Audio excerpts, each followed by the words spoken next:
Sufficient.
Need something? Yes?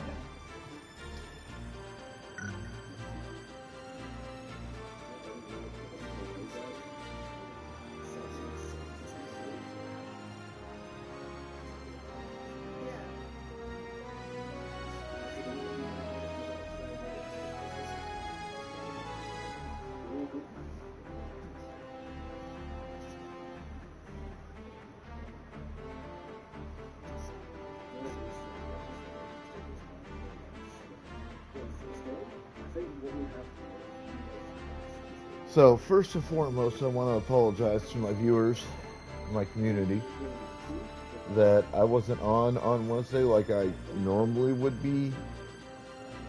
It turned out to be a pretty nasty day. Some shit went down. I couldn't get on. Sleep schedule got fucked up.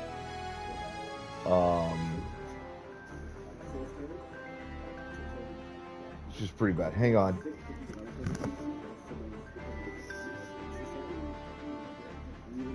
Hello.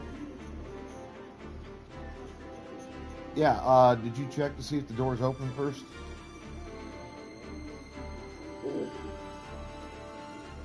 What I told the guy was to have you check to see if the door opens. We've got locks on the door, but my front door on my building has been fucked up for like a week.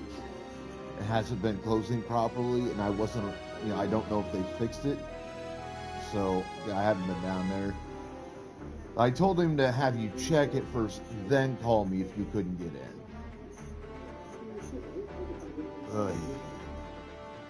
Alright, I appreciate it. Alright, see you in a minute.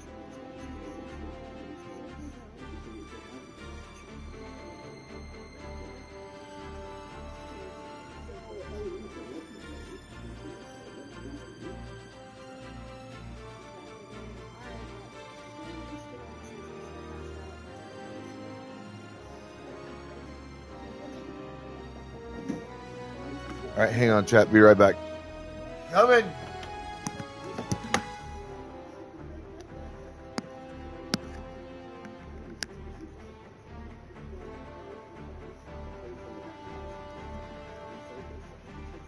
Shut up, cat. Get. Get, dumbass. I guess I'm supposed to pass it up.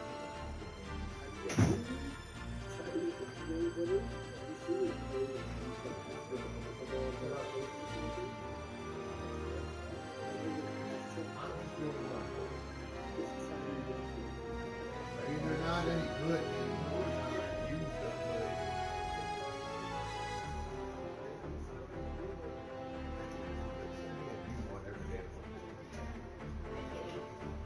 don't mind him.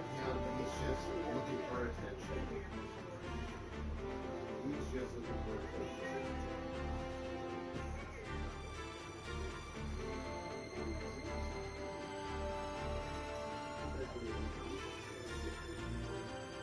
You looking for a cat?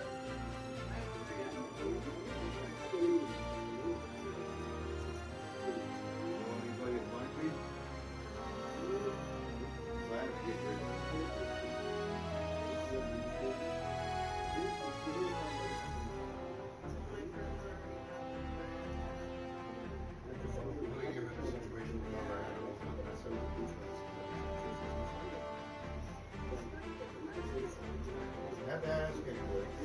I got I don't want you to stuff went down and I'm not done with it. No. I appreciate it. Thank you, darling.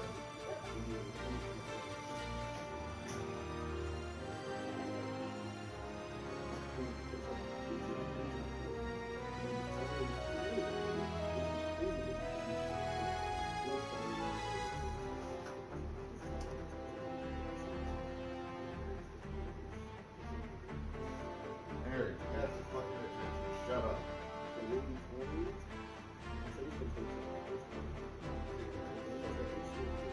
We did or not.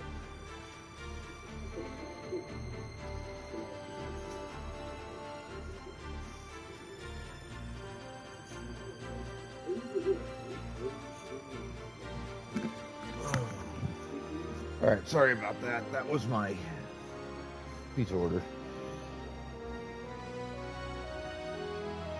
I've been waiting on.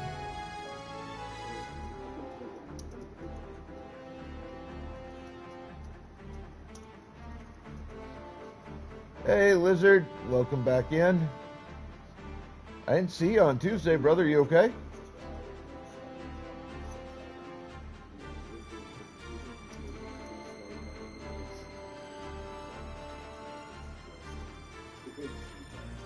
Hey, Sincerely Joy. What's up, bud? And of course, Goliath.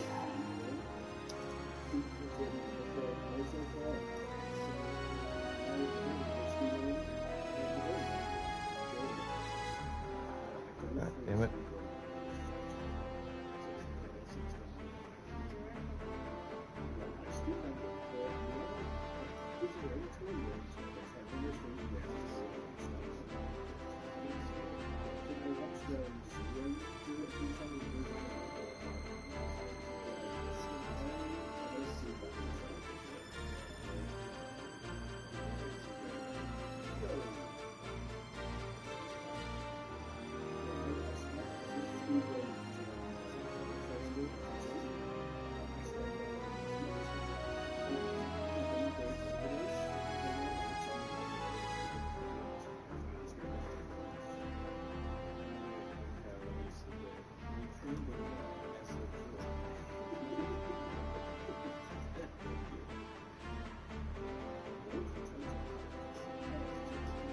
Yeah, Wednesday turned out just to be a really bad fucking day.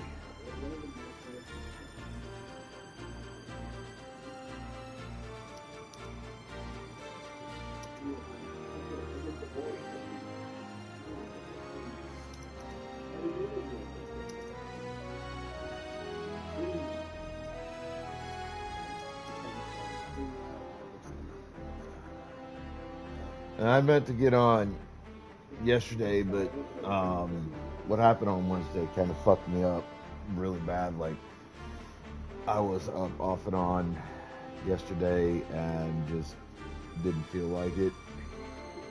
Trying to recover a little bit.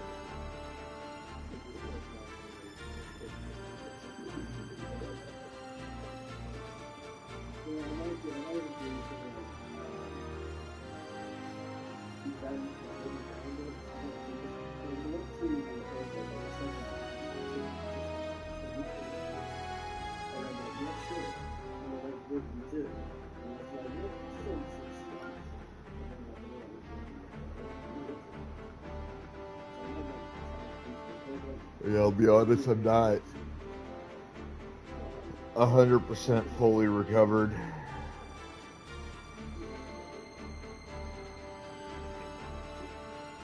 My sleep schedule's still a tad bit off.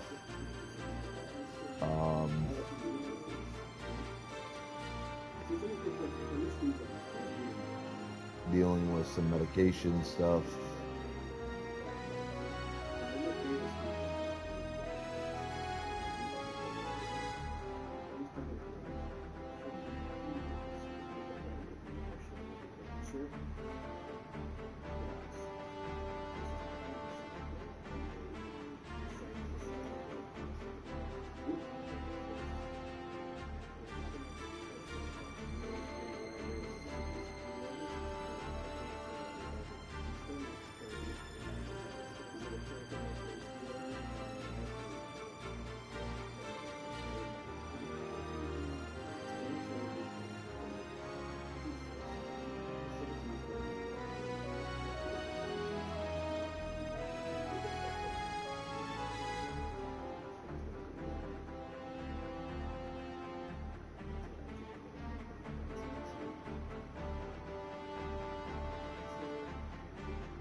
I'll be trying not to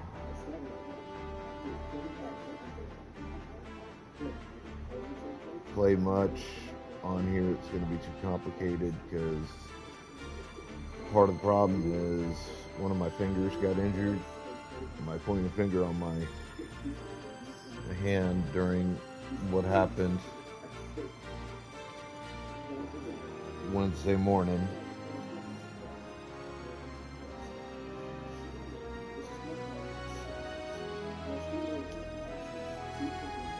It's making it hard to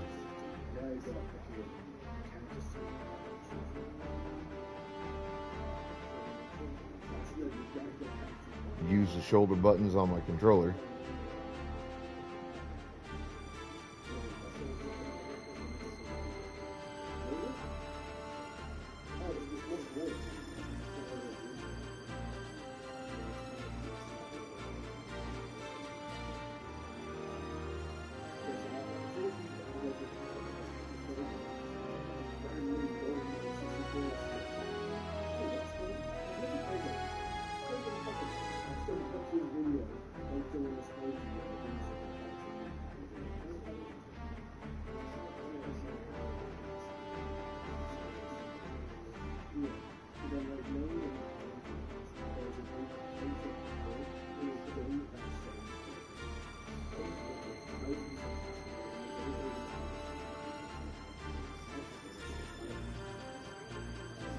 Working on healing the finger up and getting full range of motion. Seems like it's healed up a lot more than I anticipated by this point. So, I mean, that's good. Also, welcome to the new fucking year. Welcome to 2026, motherfuckers. At least here in the States. Let's see what fresh hells we'll have to fucking deal with.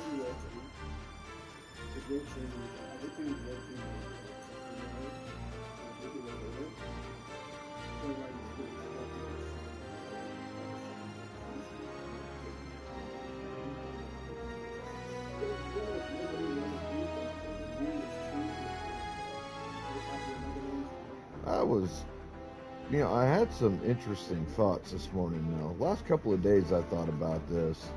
It's really interesting. So I don't know, and I think I've talked about this before on my stream a little bit. But not too terribly long ago,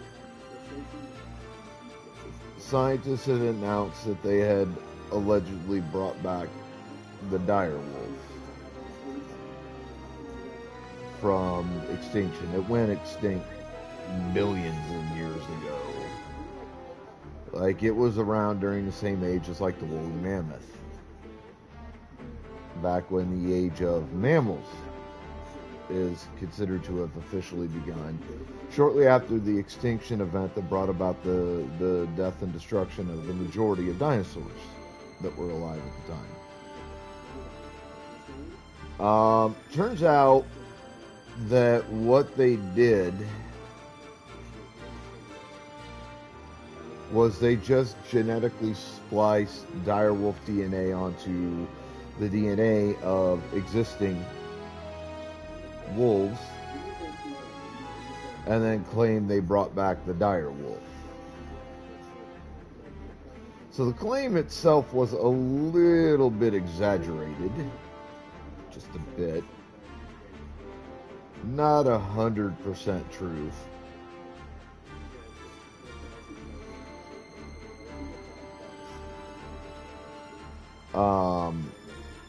But I find it interesting because there's a reason that the species went extinct when it did.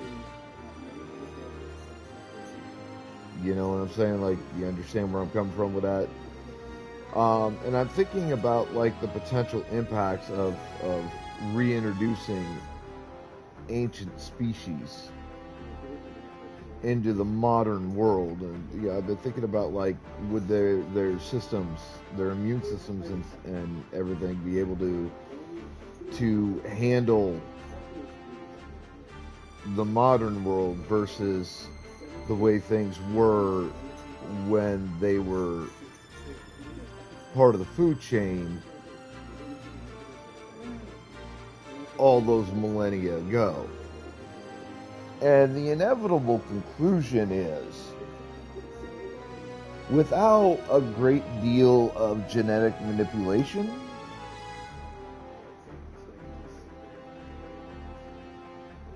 I don't think they can.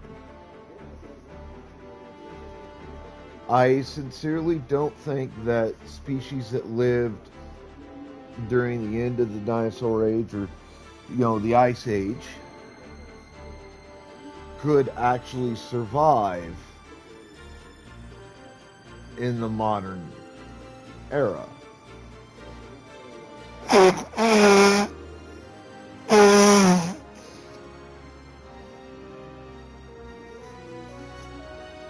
There's a lot of reasons why I believe that to be true. The primary reason would be that the world has changed so drastically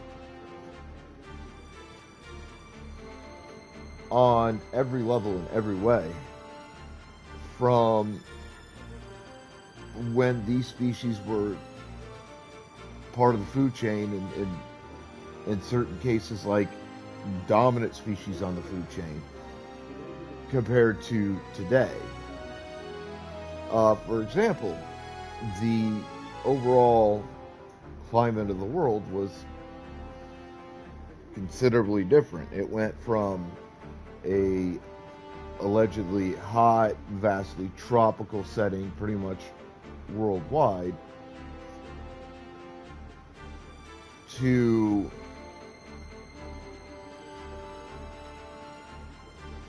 a variety of different climates in different latitudes and longitudes, different locations.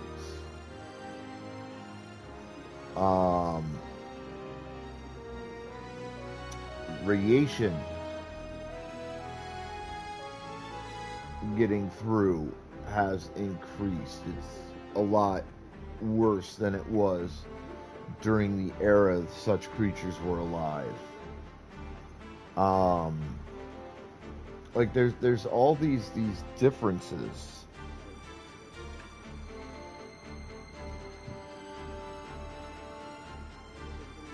between then and now. And like one of the biggest things is how many diseases there are today and how harsh those diseases are compared to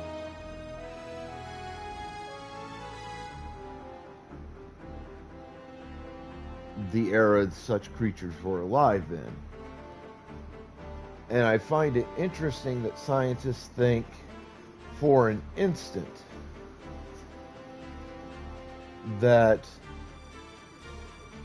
it's a good fucking idea at all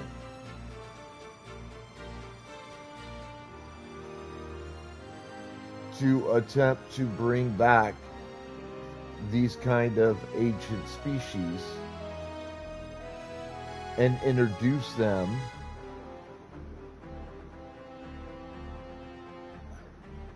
into the modern world. I see this as a terrible idea.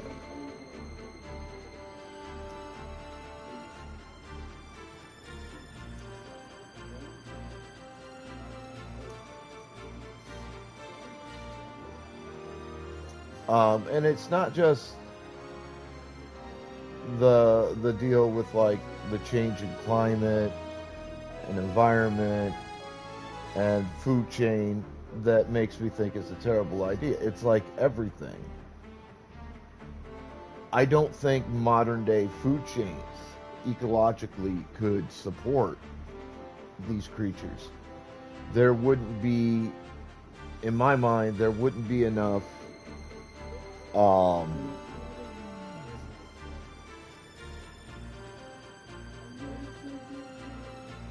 checks and balances, I guess would be the best way of putting it, to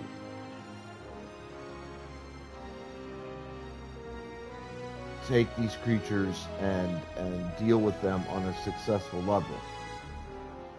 And, you know, make sure they don't run rampant and roughshod over everything and everybody. Environmentally, you'd have to be very careful about where you put these kind of creatures, where they might have any type of a reasonable shot at not just surviving, but perhaps even thriving without throwing the local ecology and environment completely out of whack. Like, there's a lot of different concerns here that I worry over.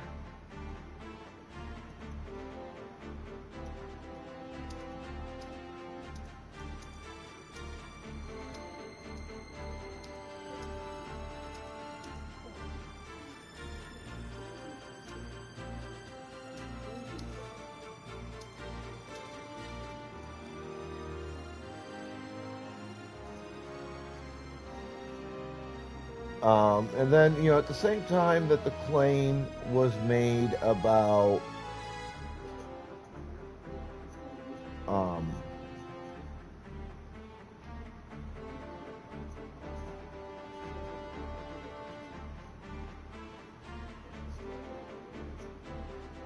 reintroducing the direwolf to the world, shortly after that, they made the claim that they were about ready to reintroduce the woolly mammoth.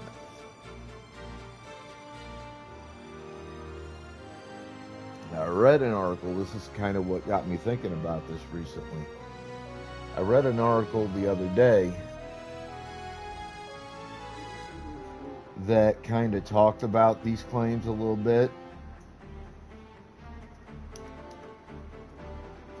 And discuss their accuracy or lack thereof.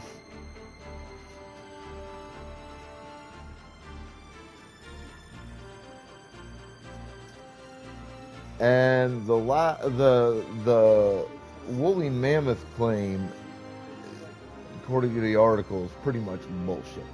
Apparently, the way that goes is that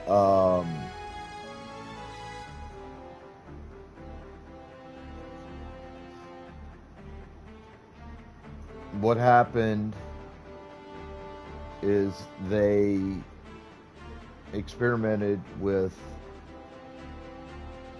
splicing woolly mammoth DNA onto like lab mice and or lab rats, and according to what I remember reading, it didn't go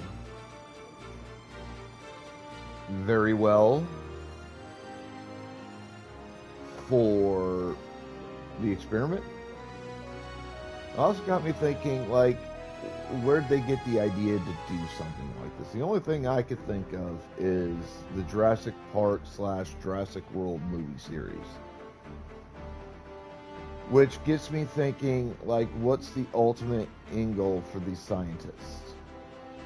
Let's say that at some point humanity lasts long enough that we advance our technology enough that we are able to actually just recreate ancient creatures, extinct creatures, whole without having to genetically splice their DNA into another creature. And I start thinking about the road that would lead down to. And to be honest, it's not, as I see it, it's not necessarily a good end to that road. Because they start with things like dire wolves or woolly mammoths. And where does it end? It ends in bringing back like dinosaurs or things like that. But all the same concerns will still apply. Let's take woolly mammoths for a minute. Ancient elephants, essentially.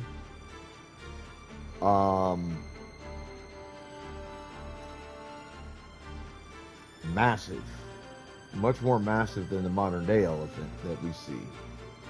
Adapted for, by at least all appearances, adapted for cold environments, of which the world doesn't have a great deal that are cold consistently. And what few we have, there are little, if any, predators in those areas to prevent the mammoth from running out of control and overpopulating and destroying the local ecology. Another concern, food. What would it eat? Could it eat without getting sick and possibly dying? Could it eat modern day plants and or animals? I'm not convinced it could. I'm not convinced that its physiology would be compatible with modern day plants and animals in terms of consumption. So there's a concern with that. We go back to the predator thing. If we brought back the mammoth, we'd have to bring back, most likely we would have to bring back foliage and maybe some smaller animals from its era to provide food sources and other similar needs for the mammoth. We would have to genetically alter the mammoth to be able to withstand today's modern temperatures, modern diseases, all of that kind of thing. We would have to modify the foliage and whatnot that we bring back to provide it a food source to survive in today's environments and to be able to compete side by side with modern foliage. We would have to bring back at least one predator, such as like a saber-toothed tiger, that could provide a counterbalance to the mammoth so that the mammoth doesn't overbreed, overpopulate, and destroy the local ecology. But if we bring back, like, say, the saber-tooth, we have to do all the same things with the saber-tooth we would with the woolly mammoth to assure it could survive in the modern environment. But we would also have to do something to make sure the saber-toothed tigers don't overpopulate, run roughshod and rampant over the local ecology and destroy it. It's a very slippery slope that I don't think we should go down. If we're going to concentrate on bringing back extinct species, maybe we should bring back species that we know are already adapted enough to survive in the modern world as it is right now and won't fuck up local ecologies. In the last couple of 100 years, we've killed off dozens, if not hundreds or even thousands of species. Birds, fish, plants, animals, insects, all kinds of shit. We could bring those back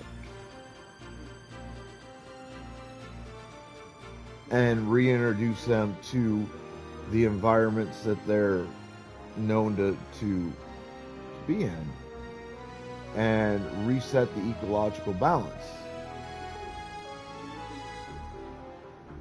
Like, I think that's a more doable, a more performable goal. I think concentrating on reviving and reintroducing ancient species like the dire wolf or the mammoth, or God forbid dinosaurs of any kind, is a terrifying and terrible idea. And it should not happen. That's my view on it. You're welcome to have a different view. I mean, I would understand if you do. I'm just saying that I think about it, I try to extrapolate what I think the possible consequences are. I try to focus on extrapolating what I think the most logical road would be that this would lead down, and this is where I see it going. Because they're going to start with things that they think are harmless that wouldn't hurt to reintroduce to the world. But if you think about it, it would probably do a great deal of damage.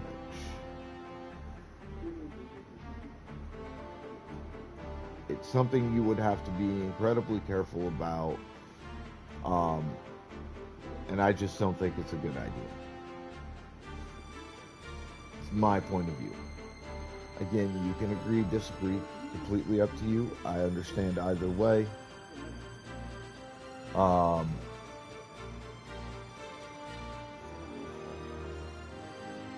I'd be interested in people's thoughts on all of this.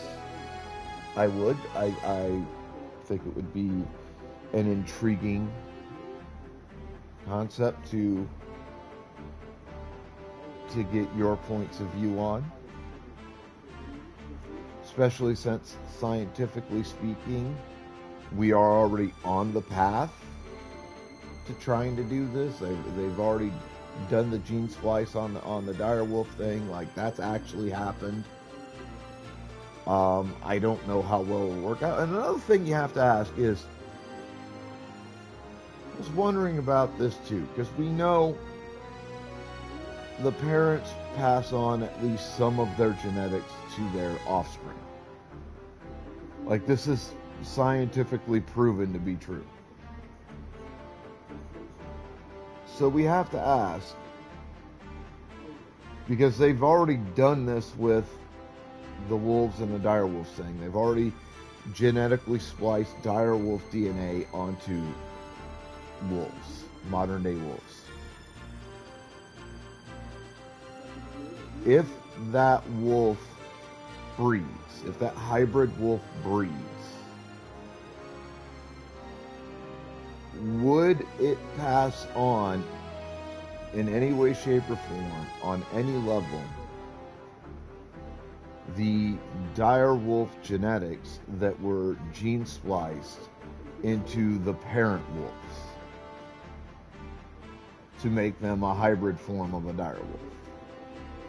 And if it does, what does that mean for the offspring? How is that going to alter them, and thus potentially alter whatever environment and ecology that they reside in?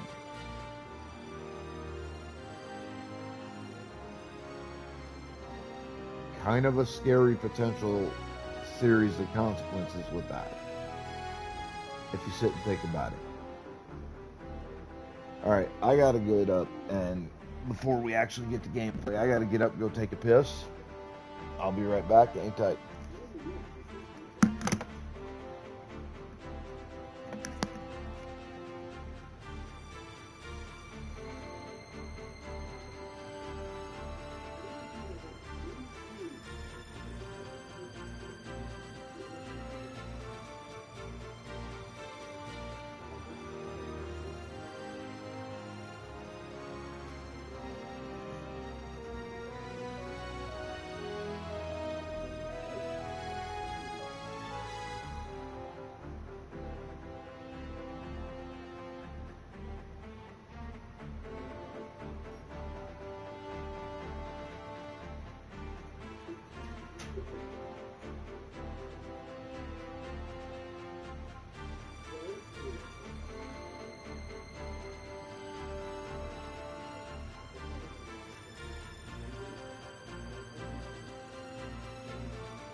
All right. Let's make some money. I actually kind of want to. Think I maxed her. You called?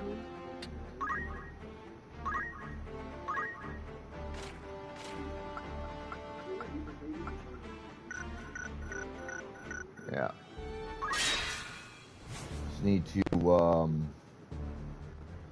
level up her job a little bit.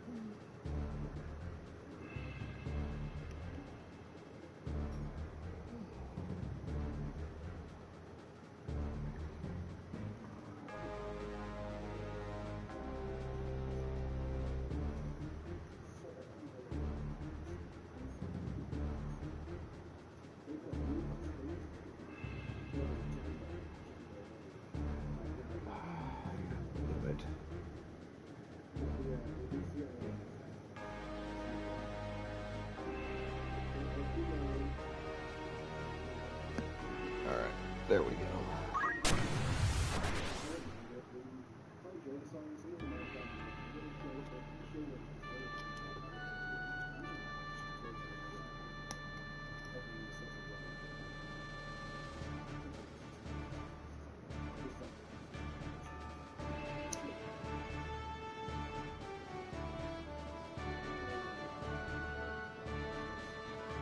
And we have a chat bot.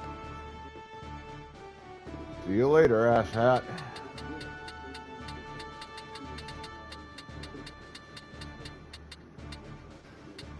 Biggest concern, Very the well. Chocobo. Leave it to me. I am ready. Ready to fight. Forward.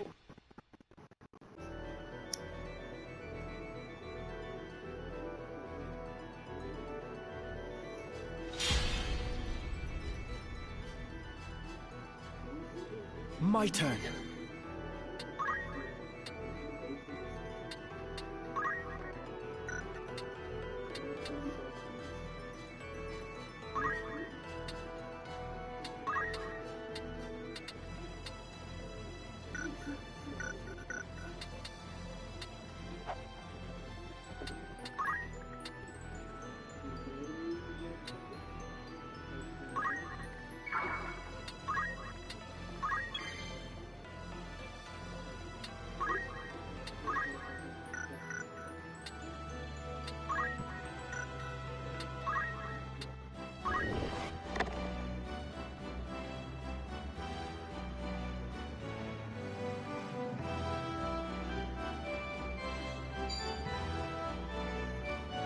Actually works perfectly fine. Better than I hoped.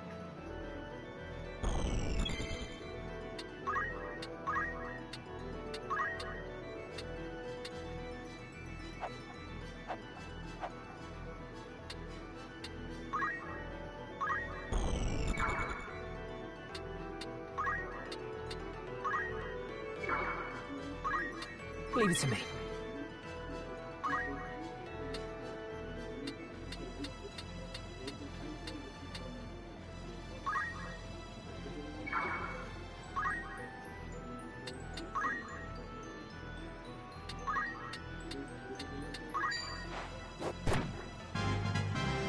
Now I'll show you.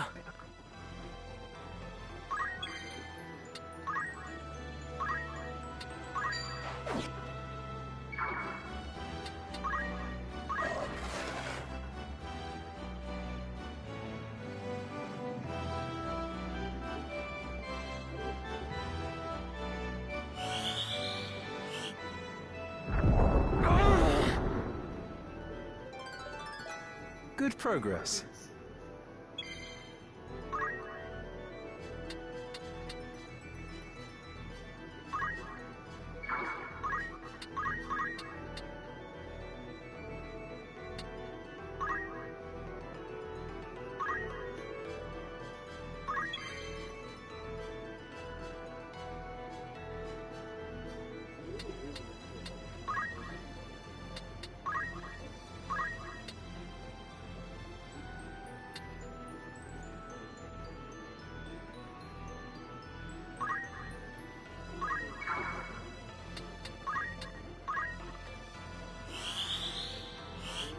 I needed that. Fighting fit again. Stronger than ever. Destroyers that lurk the earth.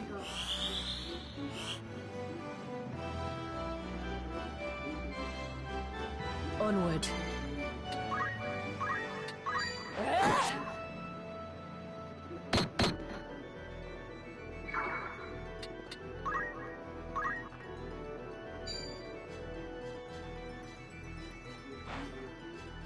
How can this be?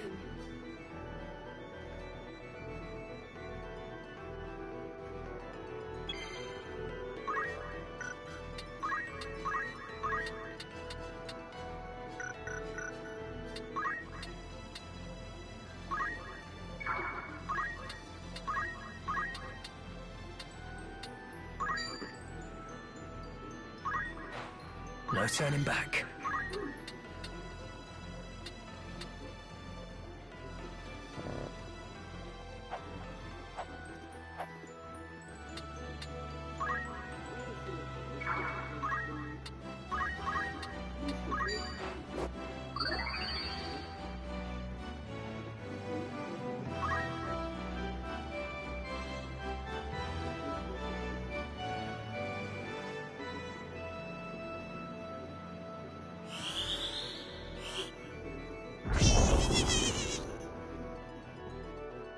It's time.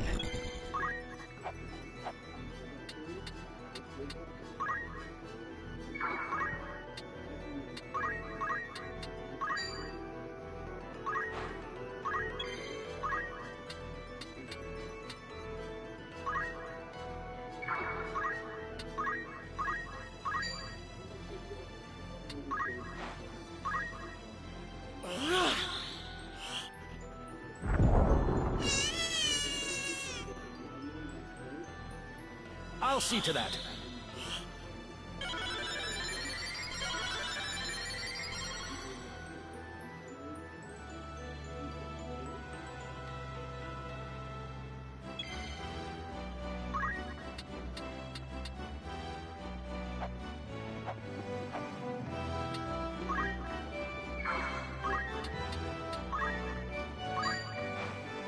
I am unstoppable. From strength to strength.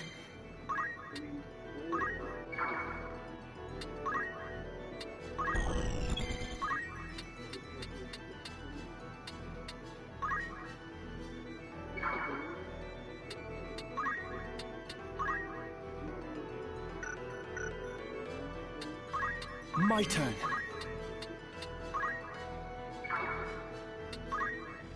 Now.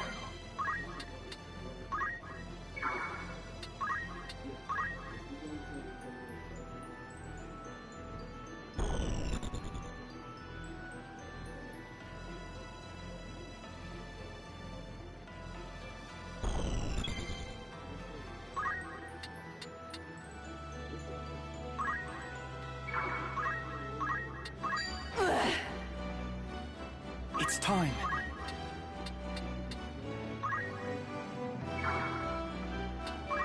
Let me see.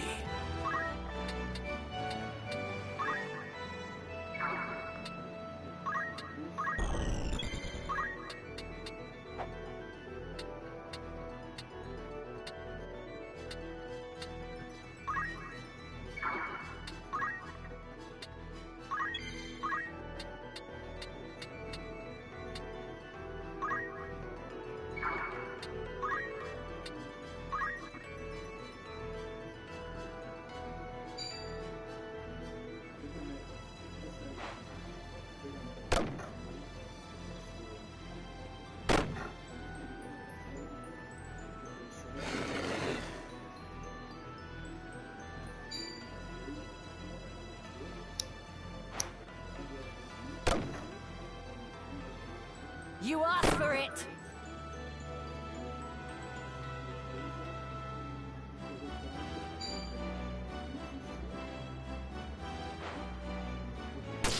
If only I was stronger.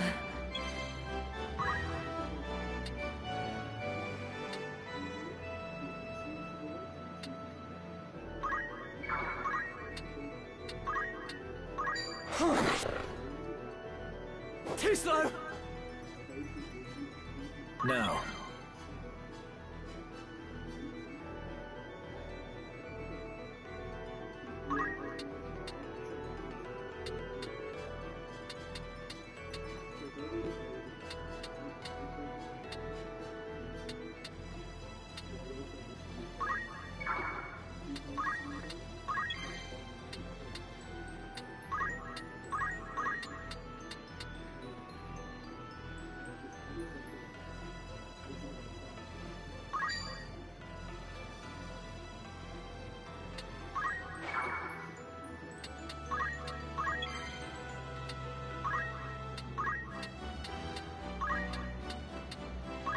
Give it another go.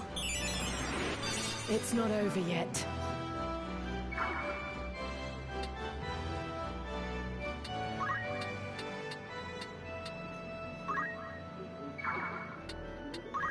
Best proceed with caution.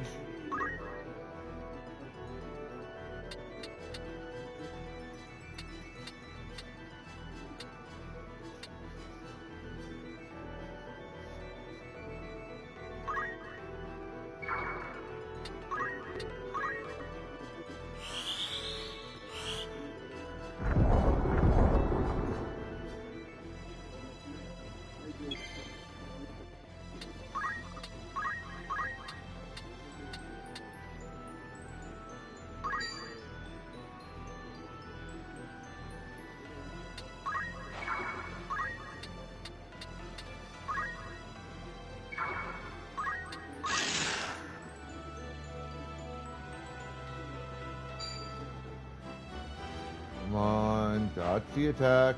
Farewell, my friends.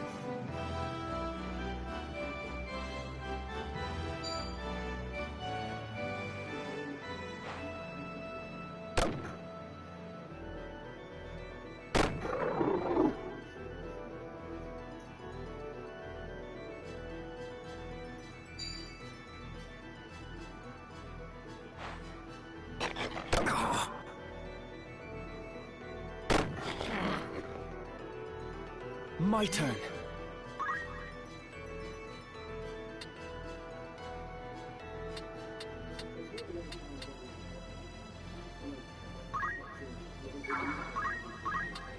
It's over!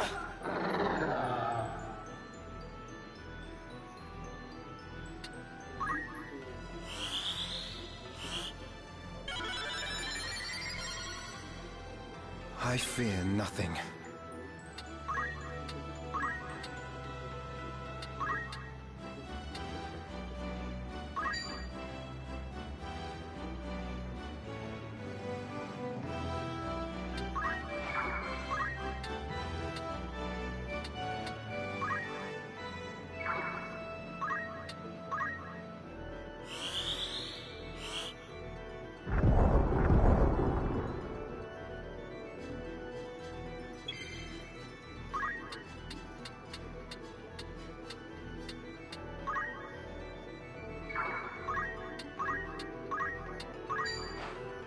You can't die yet!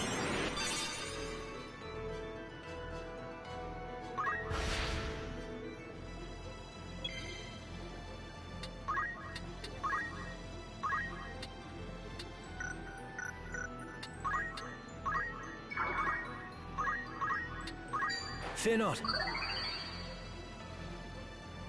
Alright, let's get the Pokeballs in the chat.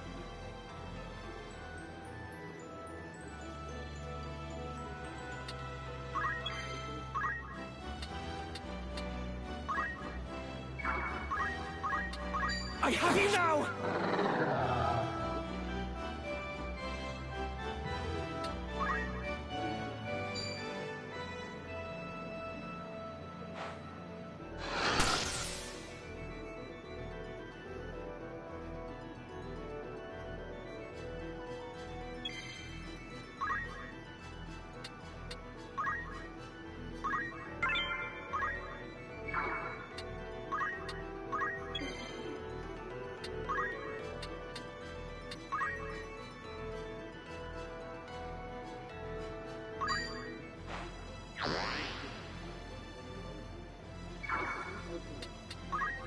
Come on.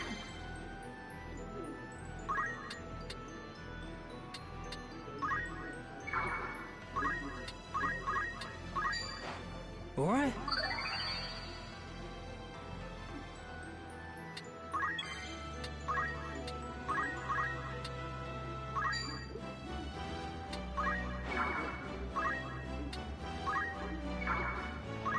Right.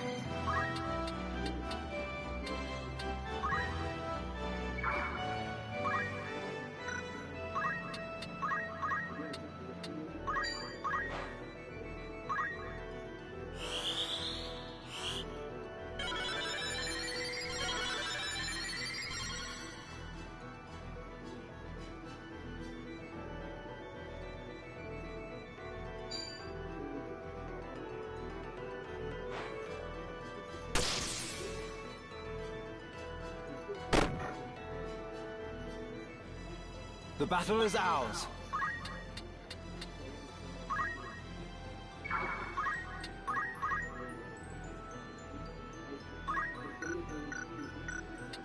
Onward.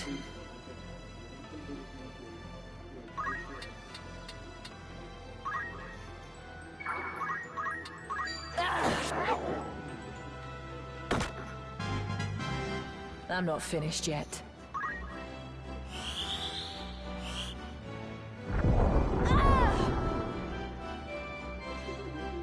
Leave it to me.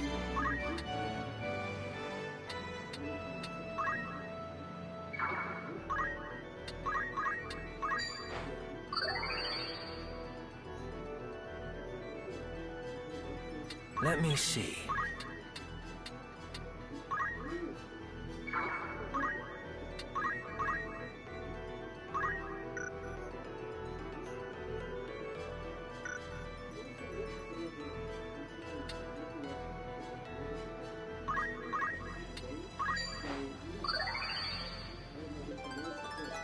I am blessed. My turn.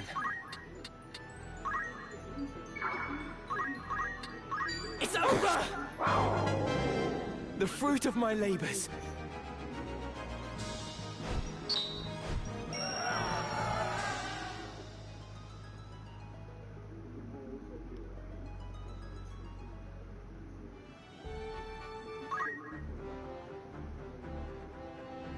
Yes?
Oh, good. She's done the squire job. Excellent.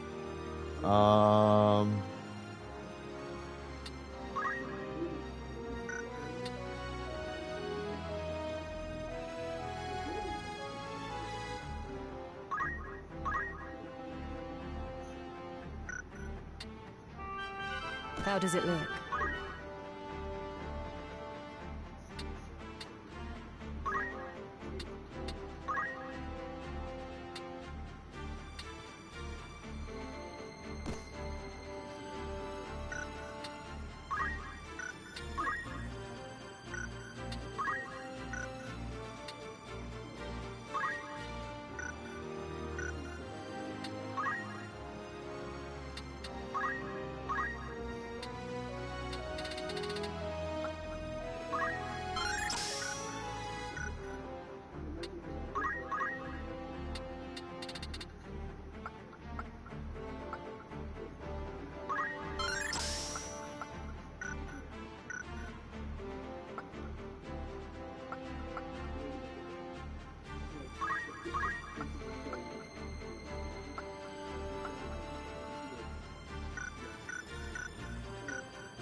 What would you wish to know?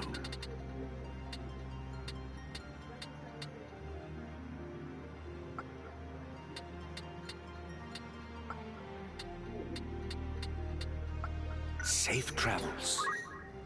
To fully understand, I understand. Here we may learn more of pivotal moments in history. Let us speak on this again.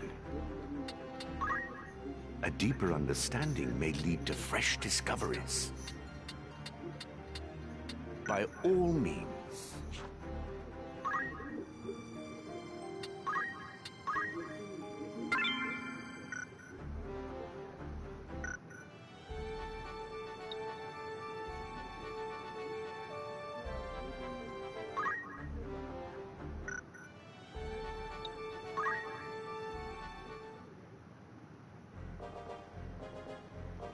I hear you were decorated for your first victory, Ramza. They sing your praise from on high. You do honor to our name, my brother, and to me.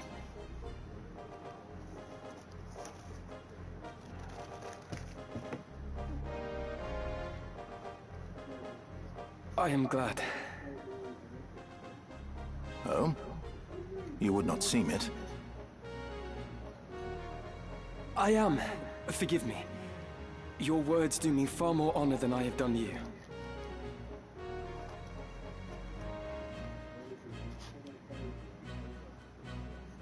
No doubt word has already reached you, but the Marquis de Limbury's carriage was waylaid, and the Marquis taken.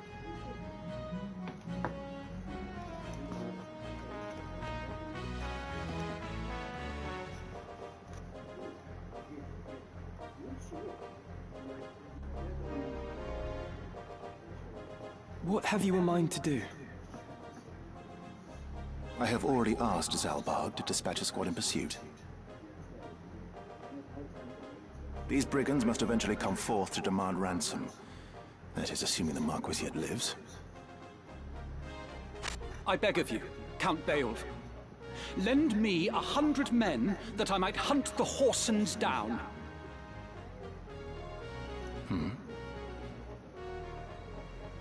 Please, my lord. Grant me the means to avenge my fallen friends. Mayhap your ears fail you. I said that a squad is to be dispatched. You are not a man of Gallium. Leave her affairs to those of us who are. But, my lord... Do not assume to beg favors of me. Let me remind you, Argath, lest you forget your place. You are but another sword, not yet even knighted.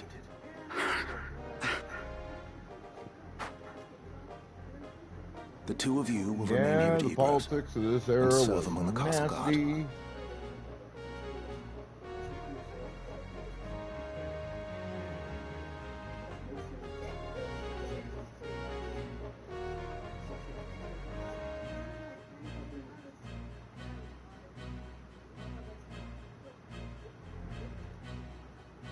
You needn't worry. Danger is not like to visit these walls.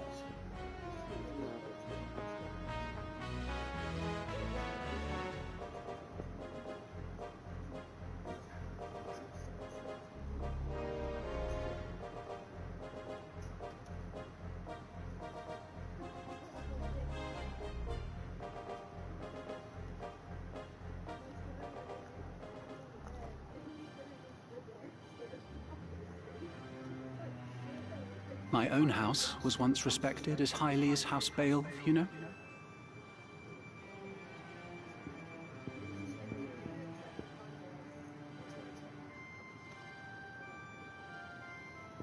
At least, until my grandfather was captured during the war, after his fortress was overrun.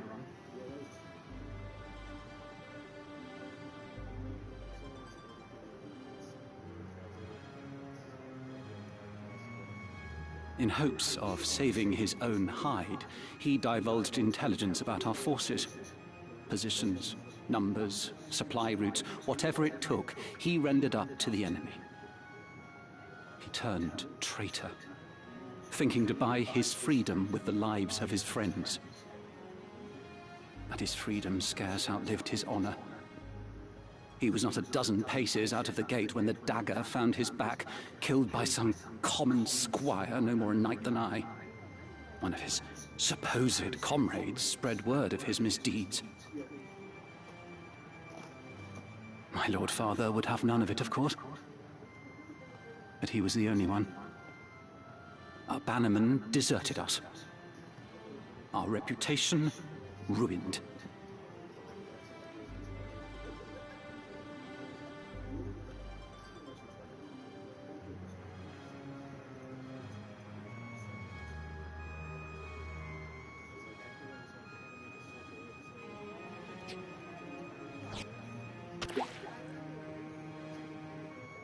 I suppose I had best remember my place.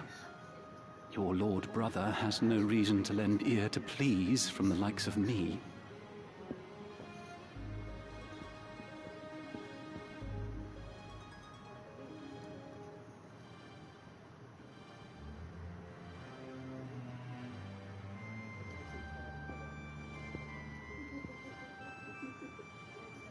Hey, cheeseburger. Welcome, fucking motherfucker. Delete her! Delete her! Tidra!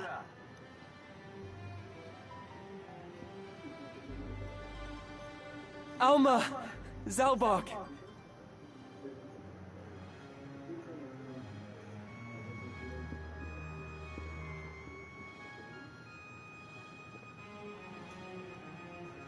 Ramza, you've come home! It has been some time, hasn't it, Zalbark? I heard about Garland. They say you made short work of those brigands. Now you've truly the right to call yourself a Beowulf. Father would be proud. Thank you, Lord Brother. You certainly haven't changed. Gods forbid you show a bit of cheer on being praised. And you, Delita, do not think word of your deeds escapes our ears. Your sister's been so full of pride I quite fear she might burst.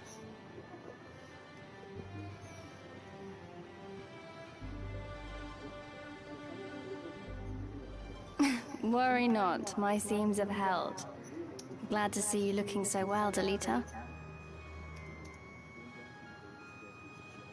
And are you? Have you settled in at school? Yes, the others have all been quite kind to me. Would that we could speak at greater leisure, but there are duties that require my attendance. Rogues do not catch themselves. I understand. Good luck.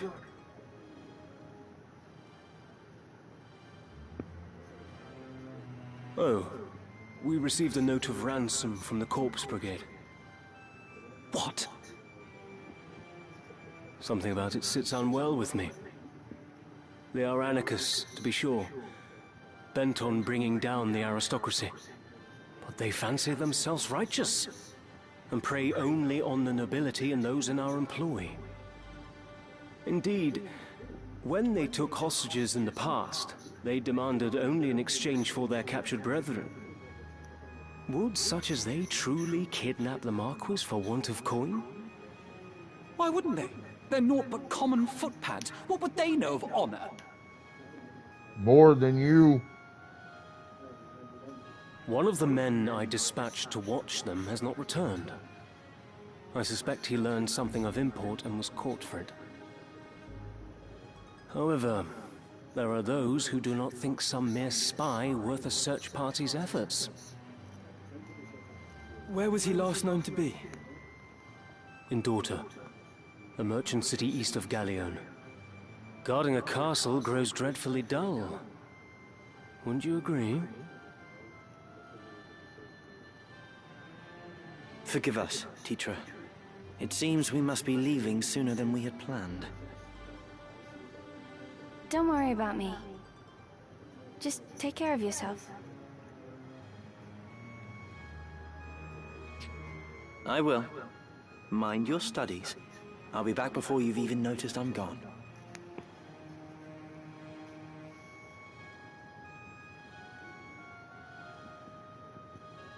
Let's be on our way.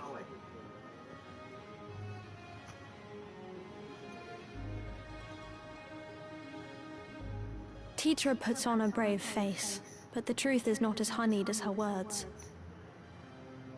What do you mean? She has a hard time of it at school. The others tease her for being lowborn. Oh.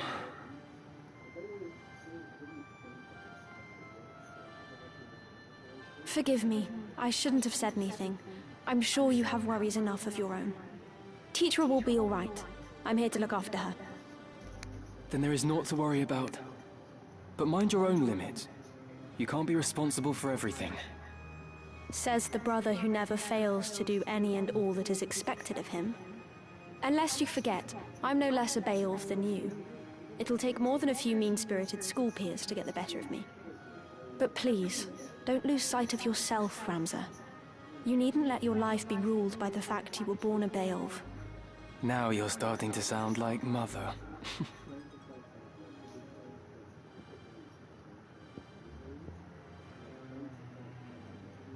A worthy sibling relationship. Ramza.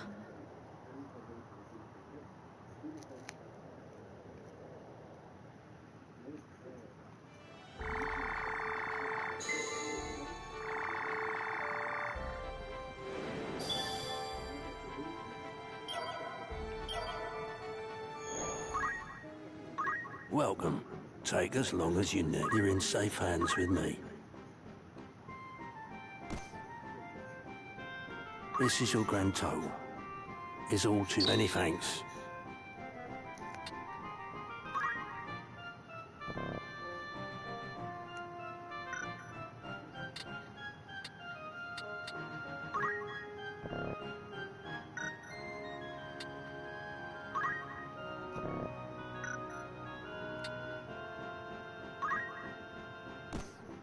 This is your grand total.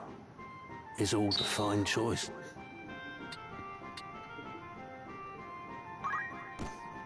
This is your grand total. Many thanks. This is your grand total. Most apt, sir. Will that be all? Or catch your eye? Are you happy? Many thanks.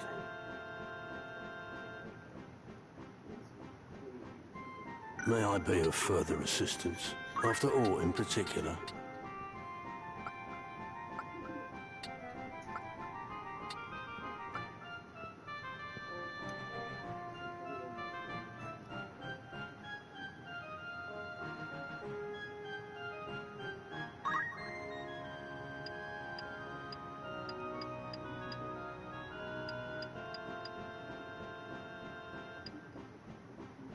Are you happy? Thank you very... May I help? Come back. A warm Of course. Will that be all? Thank you and farewell.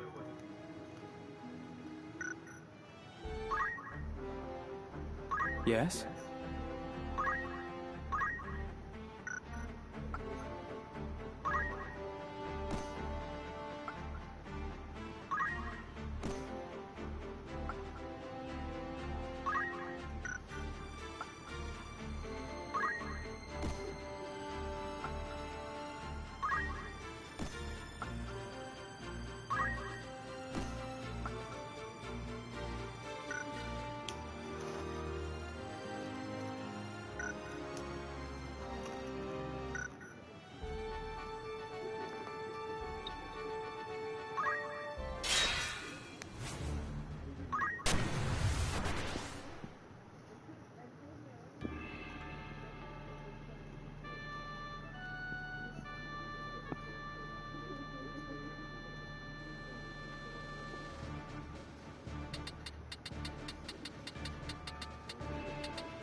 I'm ready.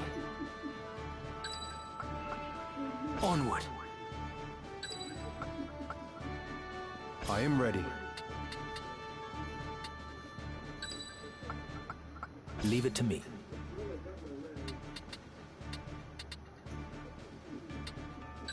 Yes. Forward.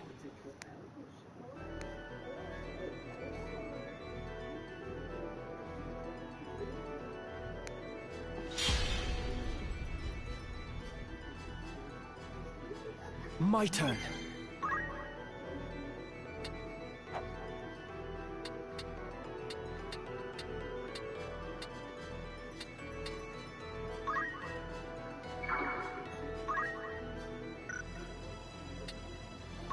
Now.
Till the battle is won.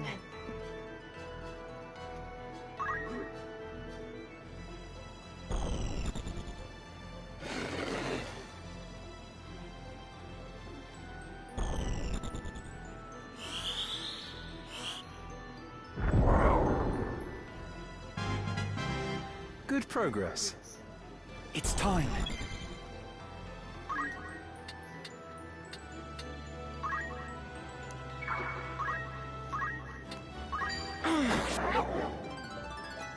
The fruit of my labors.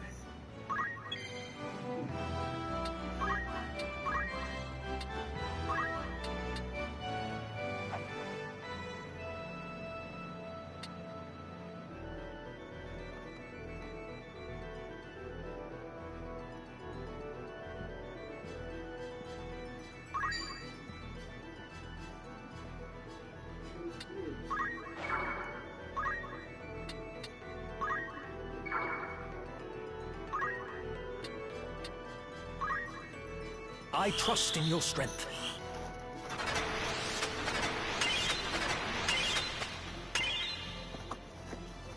Excellent.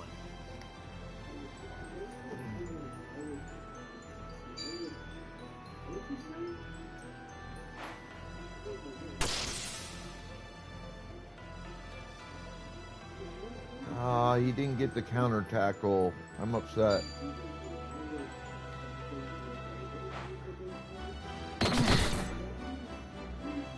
An opening!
Pathetic!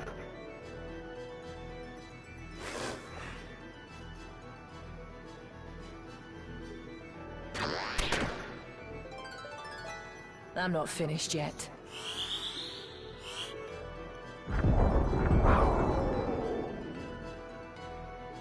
My turn.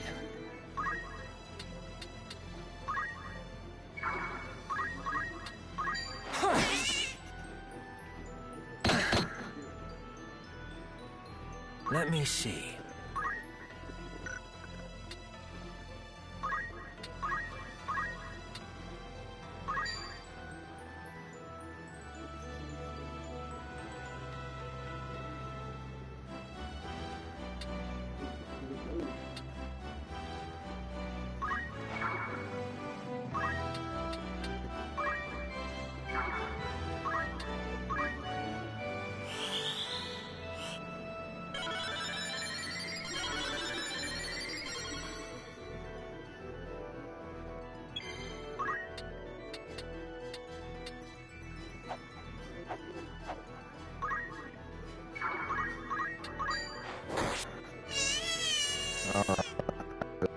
Out.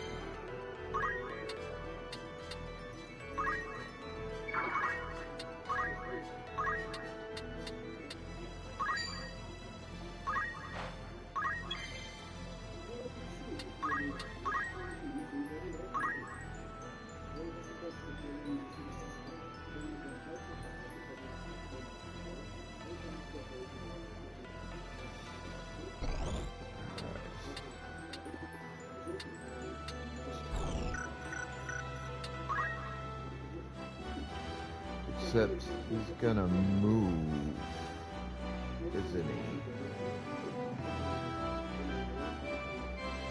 Yes, he is.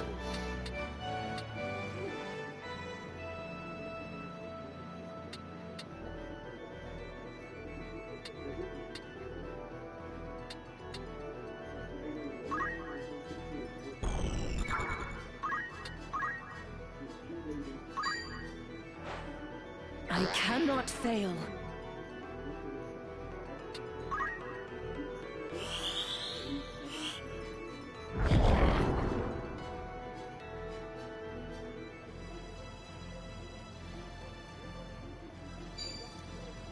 I expected him to come after the mage. That's why I planned to move him. Right.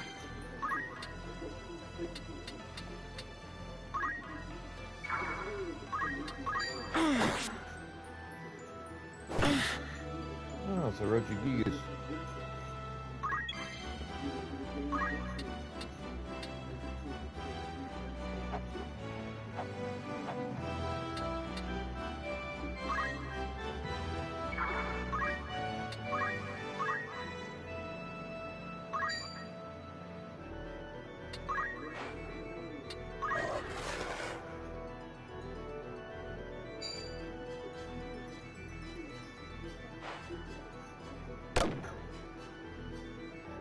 Now's my chance! I'll see to that.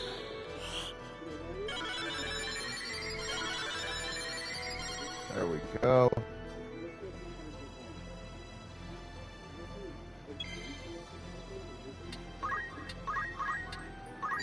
My thanks. That's it.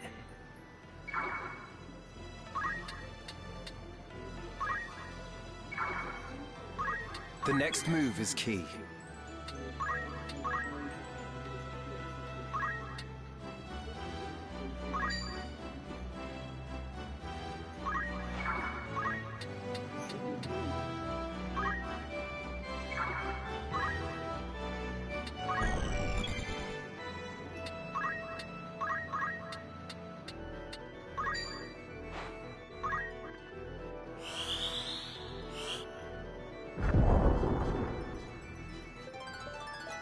This is just the start.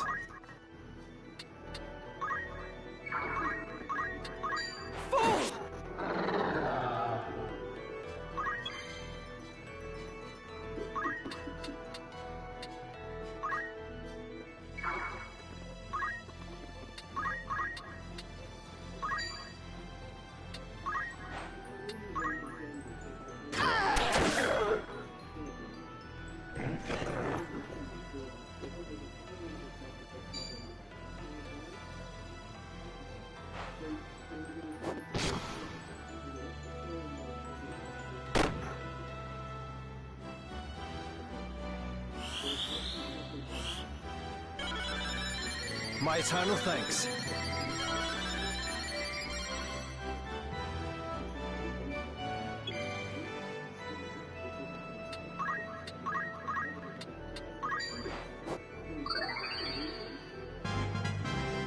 Now I'll show you.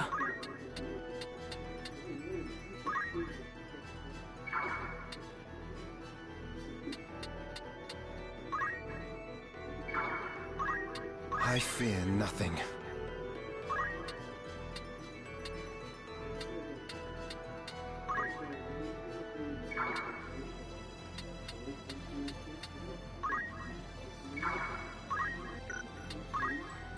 It's time.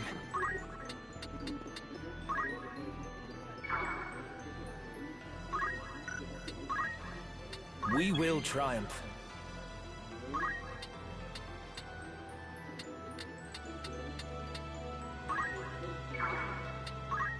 Best proceed with caution.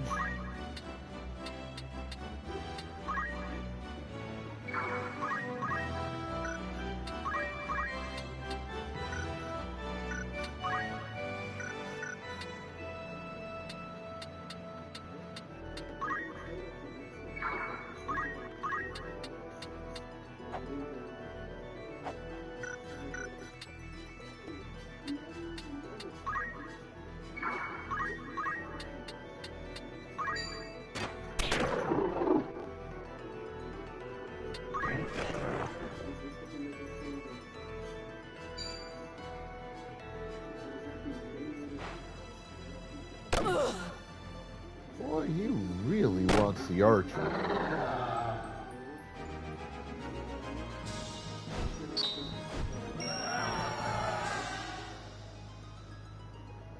He really did not like my archer.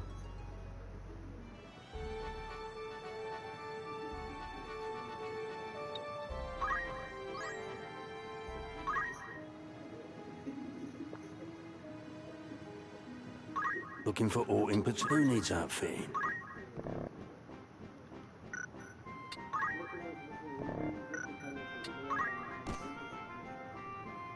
This is your grand total. It won't be just... This is your anything. This is your most that. This is your... It won't be just... This is your most that. Will that be all? Or catch your eye?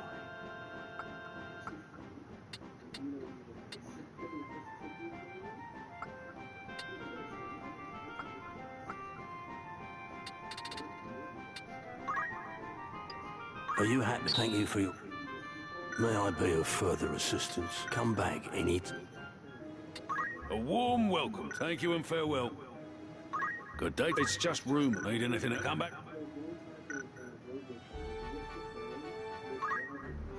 What is it?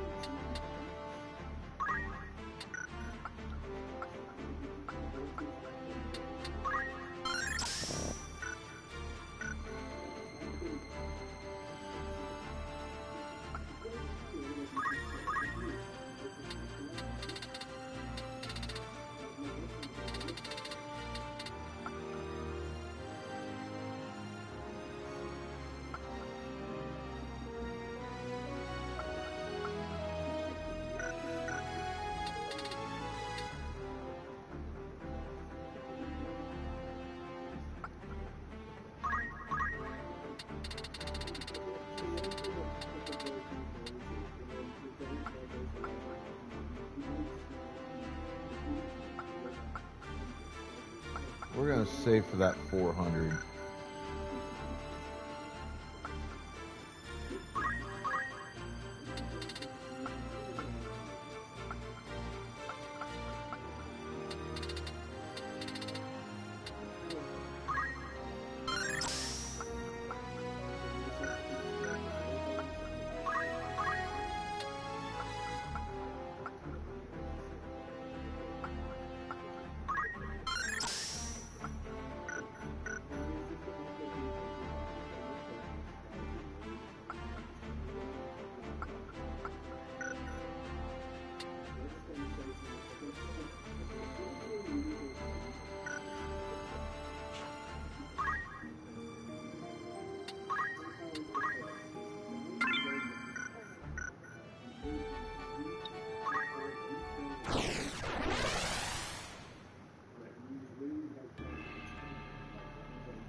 I will do my utmost.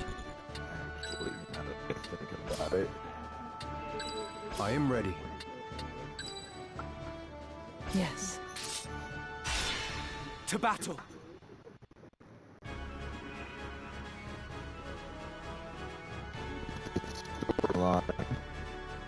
Our luck is ill, that we should chance upon fiends such as these in the wood. Some of us prefer fiends in a wood to a dull watch in Castle Garrett, Argath. And some of us are not so quick to jape in danger's face.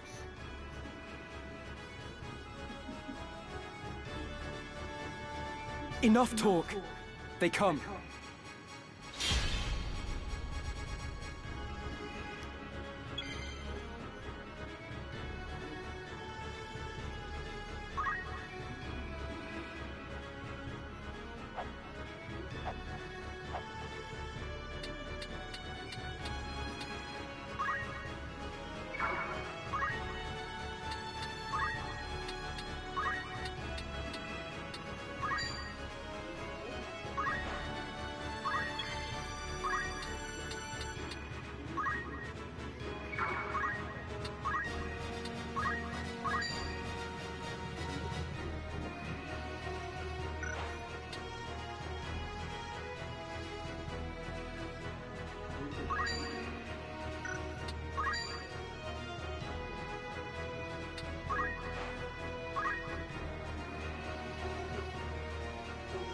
Victory is mine.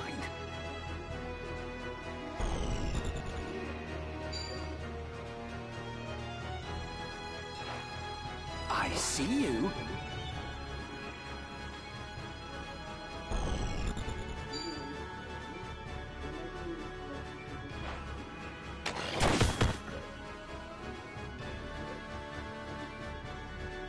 That hurt a little bit. I fear nothing.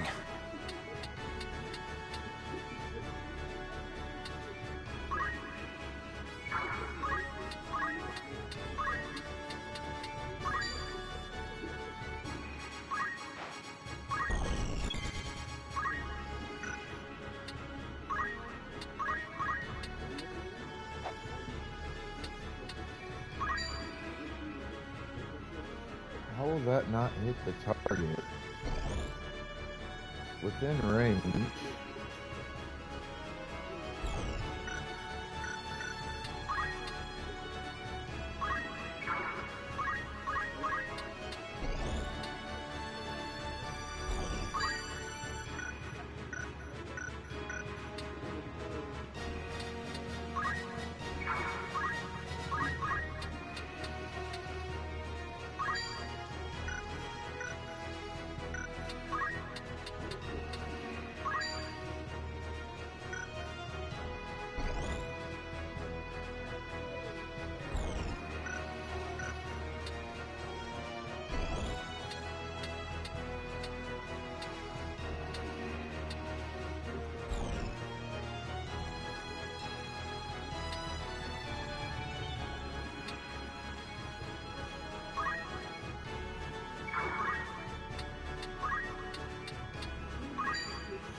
Be not afraid. I won't let you down.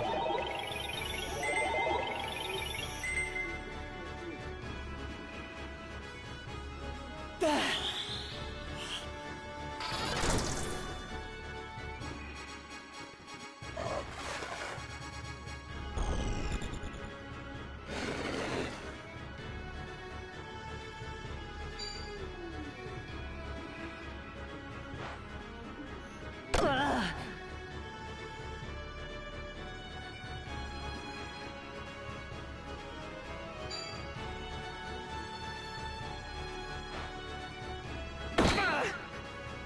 Ow.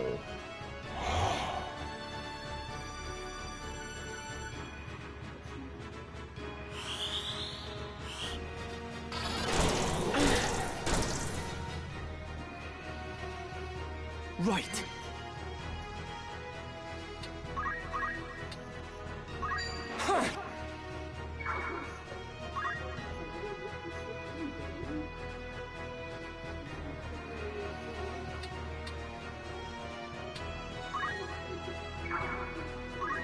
Let me see.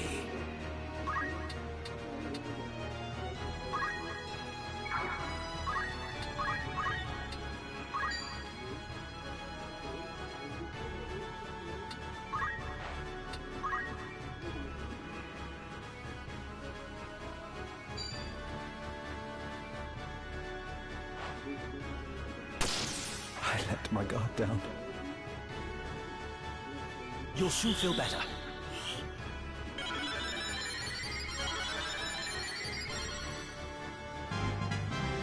Stronger than ever. Come on, Delita.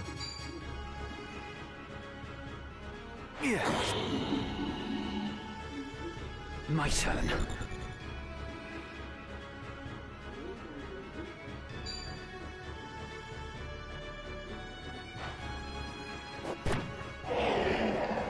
Thank you, that helps.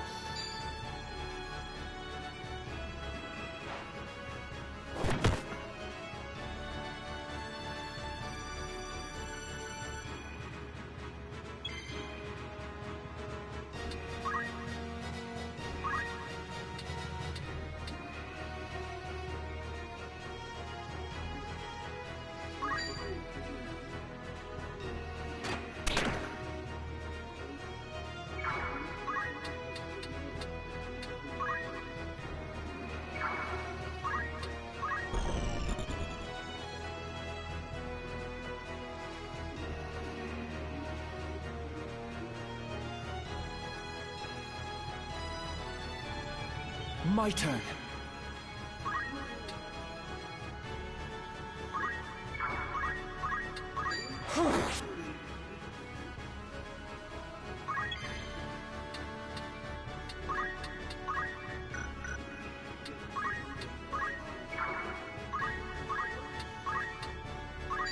Stay with us now.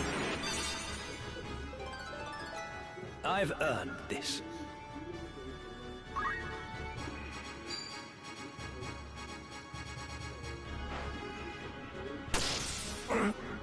Do not let them win. Me then.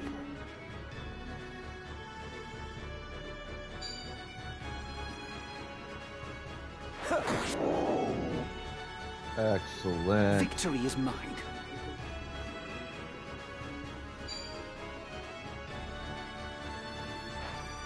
Easy prey.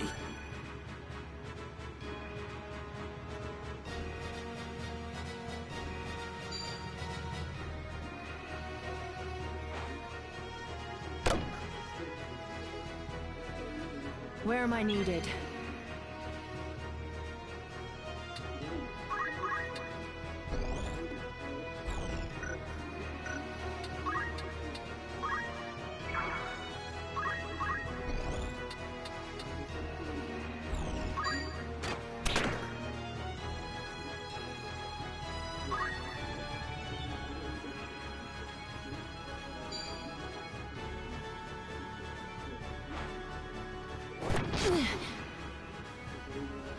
You asked for it!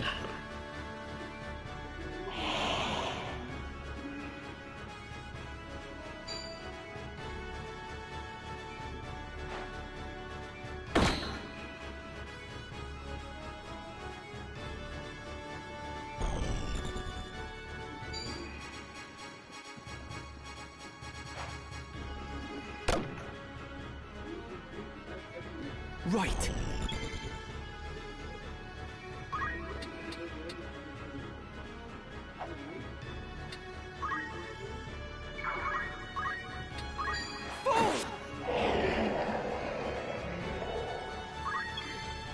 Every little bit helps.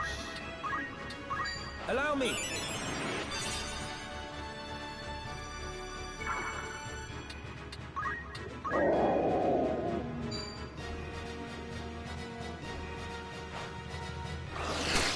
This cannot be.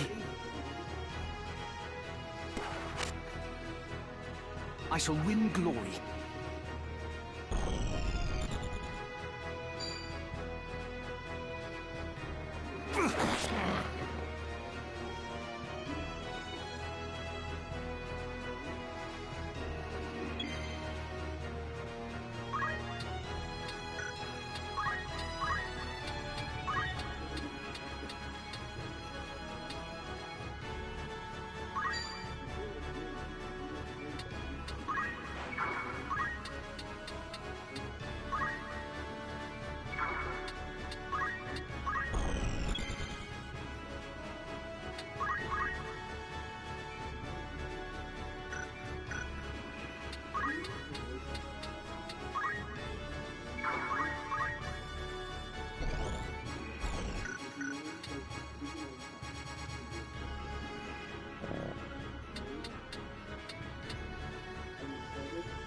I'm not finished yet.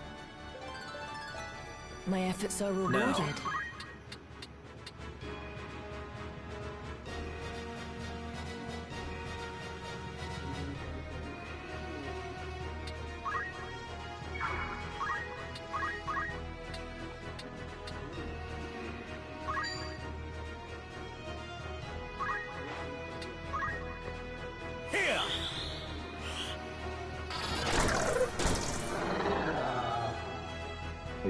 My turn.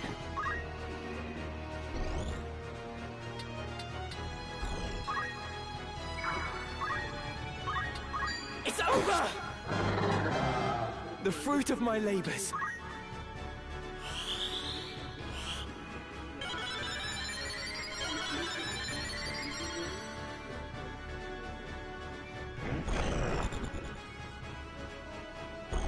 I work my white mage up. Let me see.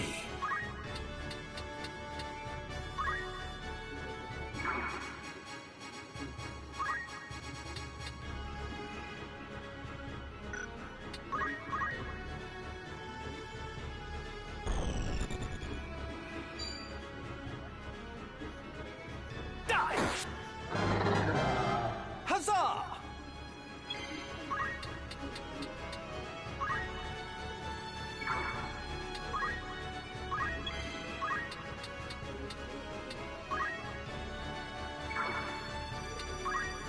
It's time.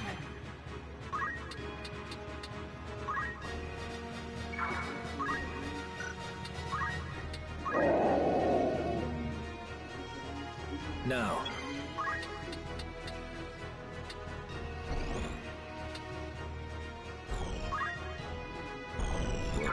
Go. Stay with us now.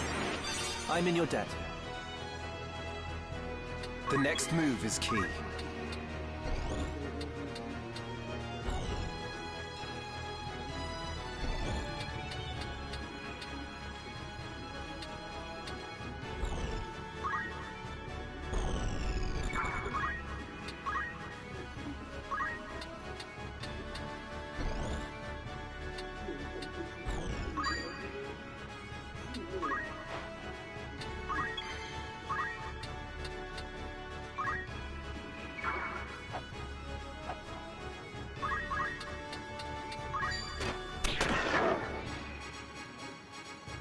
Right.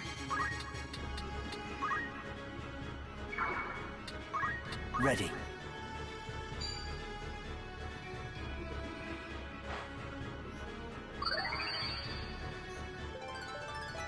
I'll not be outdone. Victory is mine.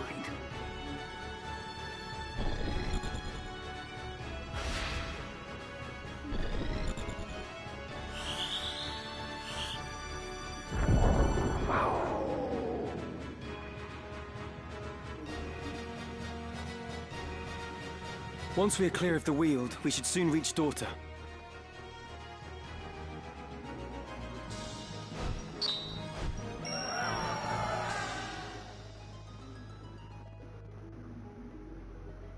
It was a little tricky.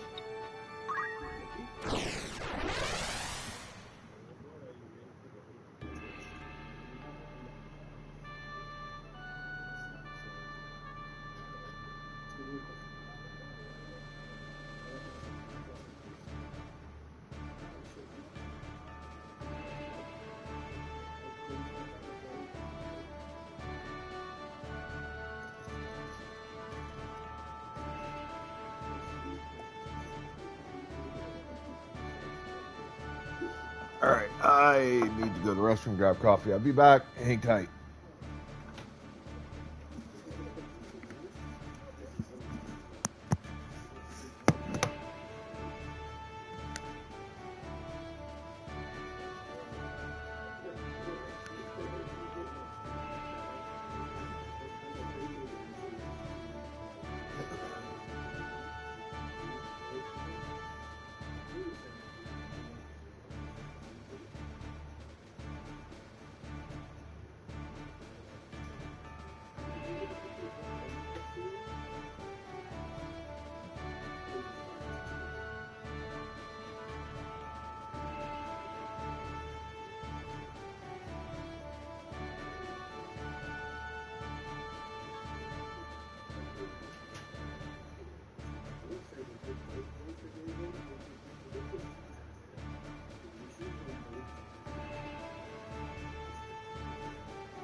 God damn this cold motherfucking weather. You bitches can have it back. Someone take this shit. Get the fuck out of Iowa. God damn it.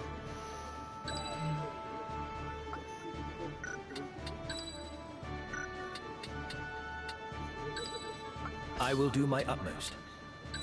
I am ready. My mind is set. To battle! I said, I know naught of it! Motherfuckers.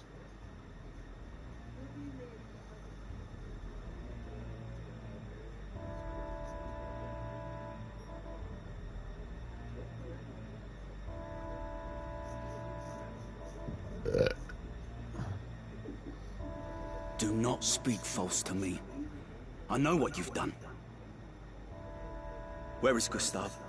I will have it from you one way or another. I don't know.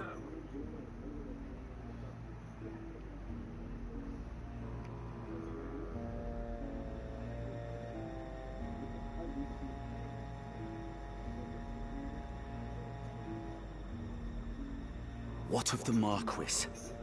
Where have you hidden him? Tell me.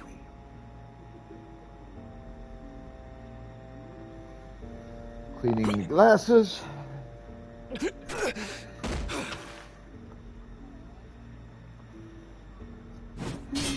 I will not ask again. Where are they? The desert! They're in the desert.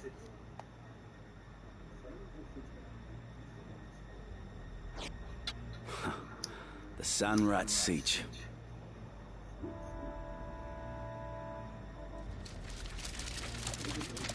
Hold! The Order's swords. My luck turns foul with the weather. It seems we did well to come here.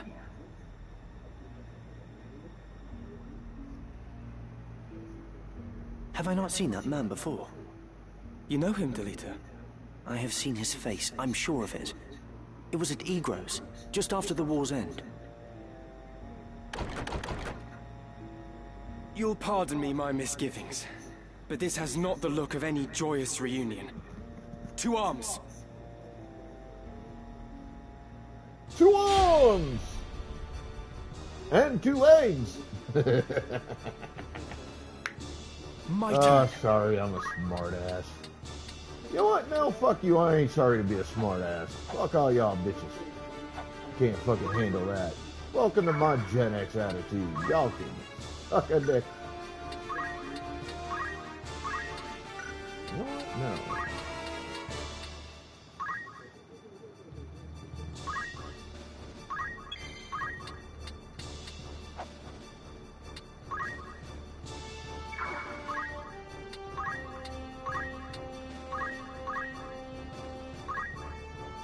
I've just remembered. That man. His name is Wiegraf. He commanded the Dead Men during the war, a company of volunteers assembled from the peasantry. What? But that would make him... Aye, the commander of the Corpse Brigade. Leave it to me. Victory is mine.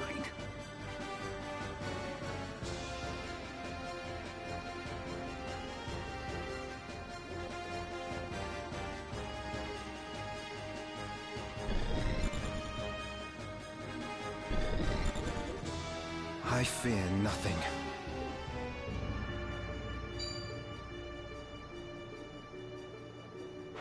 What's next?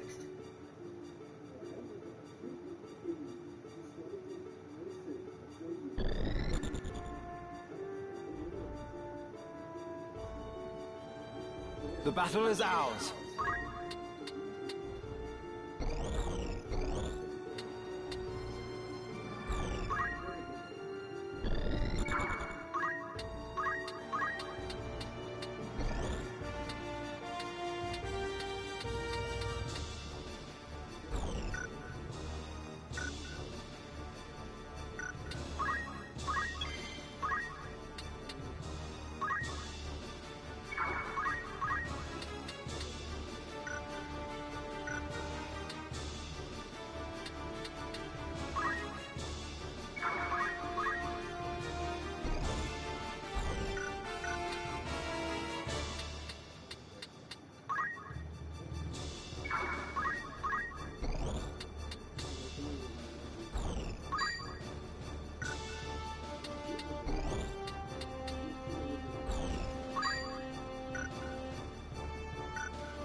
And the mage is out. That's a major word. Good progress.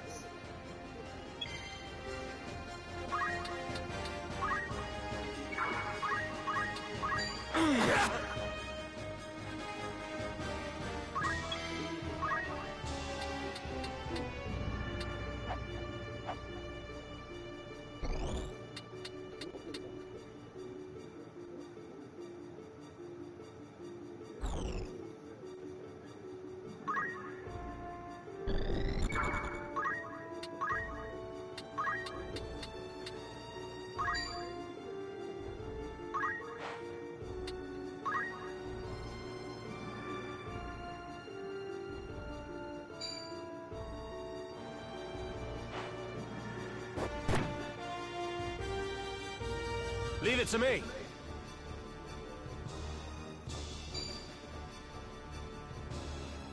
Get rid of these two guys over here. Now! The rest of them are basically fucking. We will idiots. triumph. The final concern is the fucking I've earned the black this. mage over there, and I can handle that black mage easy.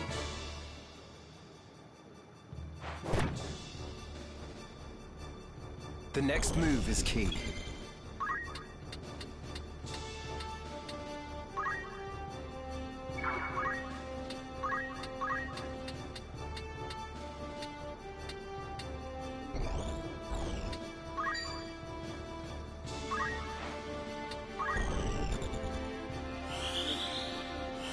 Good choice.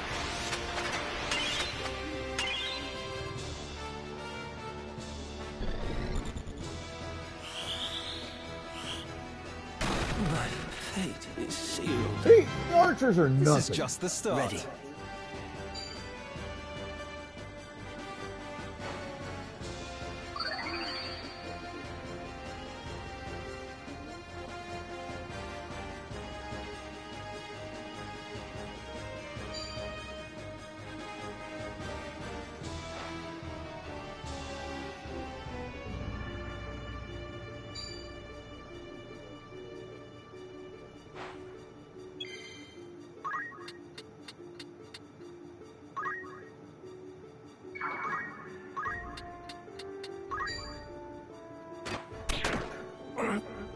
Do not let them win.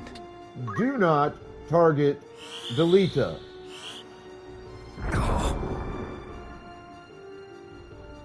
It's time.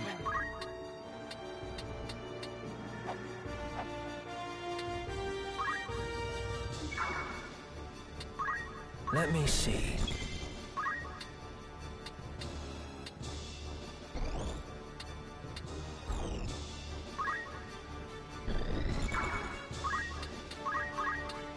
How do you I'm fare? saved.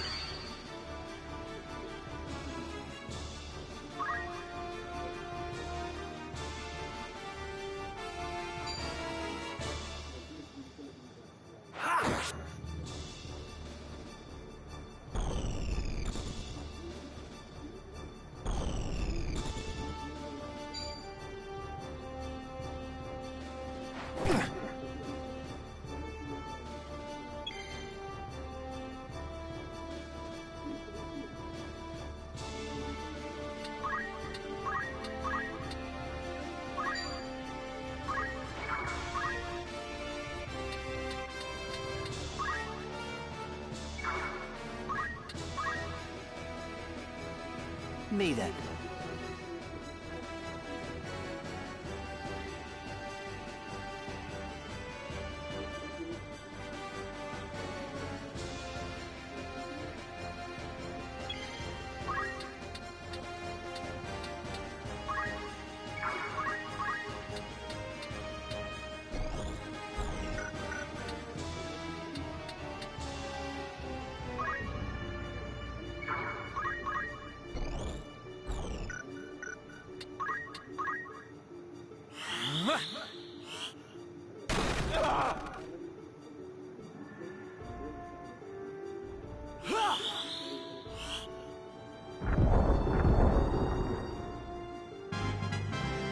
Nice. My turn.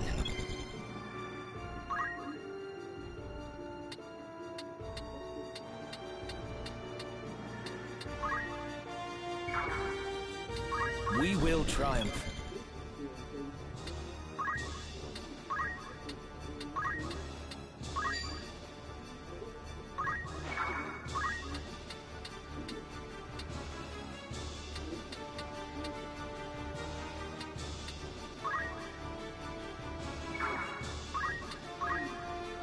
Fear not.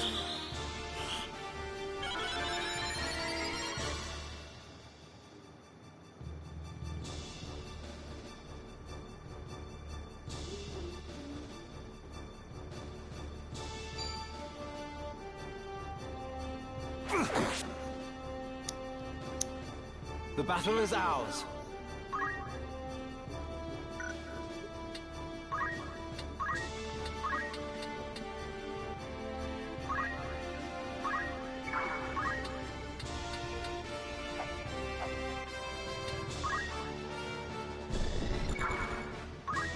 Where am I needed?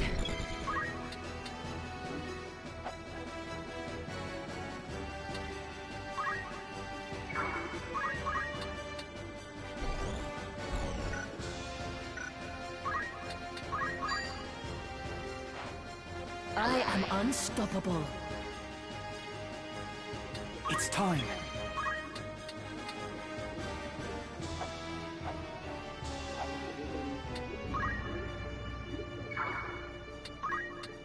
Leave it to me.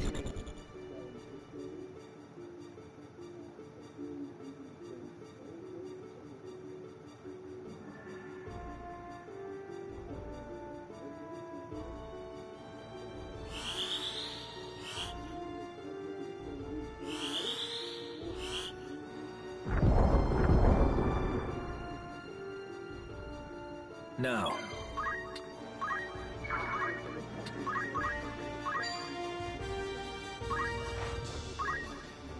You'll soon feel better.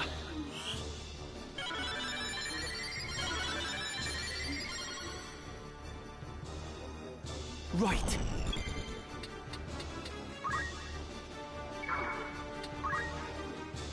My turn. And that, as they say, should be that. Yeah. Not a battle I was particularly concerned with, especially once I dropped the knight. Like, once the knight was gone, it was pretty much over. We know you're of the brigade. There's no use hiding it. Out with it. What have you done with the Marquis? Where are you holding him? You were with your commander, Wiegraf, when we came upon you. 'Twould seem he cast you off as a lizard would its tail. Where has he gone? Where is your den? Mayhap a beating would loosen your tongue. Enough, Argath!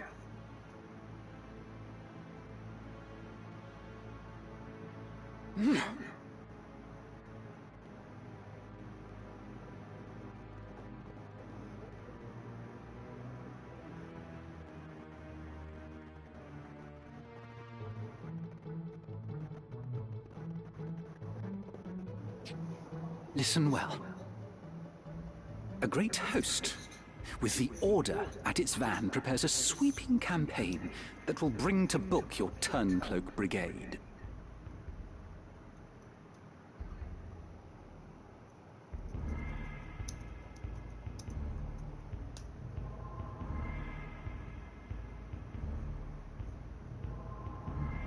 You will die.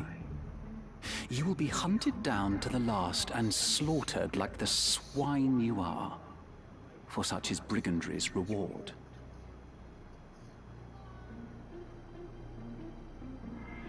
But you, pig, are a lucky one. Tell us what we wish to know, and you may yet keep your bacon. So, where is Wiegraf?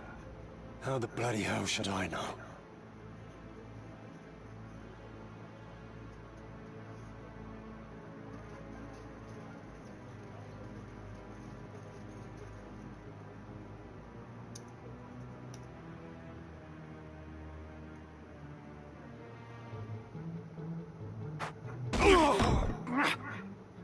I'll not bear your ribald tongue, rogue. Learn to guard it if you'd not have it cut from your throat.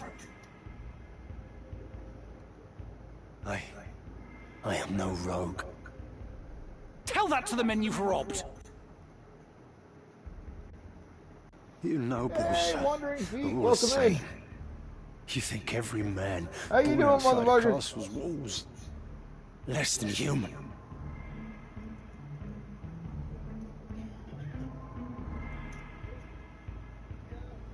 We fought for this kingdom at the peril of our very lives, yet the moment that the war was ended, you turned us out into the streets.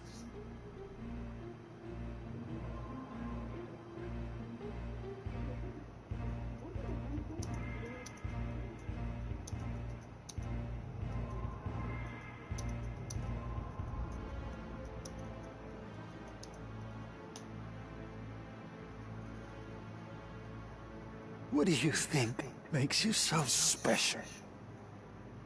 Birth? Blood? What difference does it make? They make some incredibly salient points in this game, and I love that they speak to some of the stuff they speak to. It is amazing. You kidnap men for ransom, then dare ask the difference between us? No, the Marquis's kidnapping was no plan of Wiegraf's.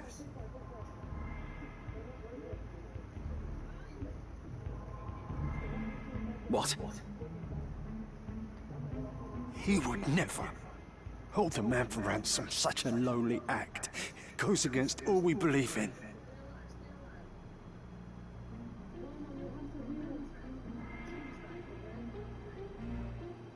Then who was it? Someone kidnapped the Marquis Elmdor de Limbury.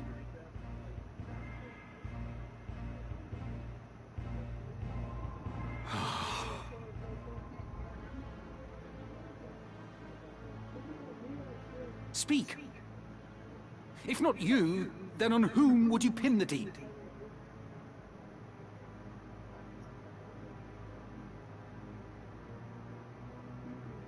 It was Gustav.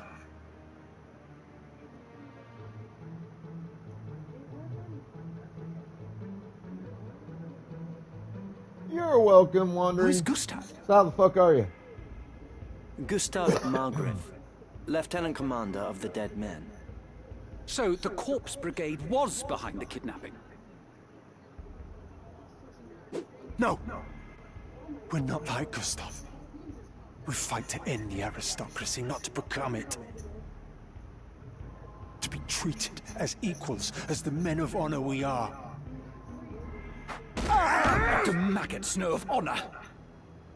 That's enough, Argath! So where is this Gustav? In the Samrat Siege. Sandrat? You are not of Gallion. Small wonder you've not heard of them. Sandrats are unique to the Zeklaus Desert, north of Dorta. Your point being? Do any villages lie in the desert? Villages? No. At least, not anymore.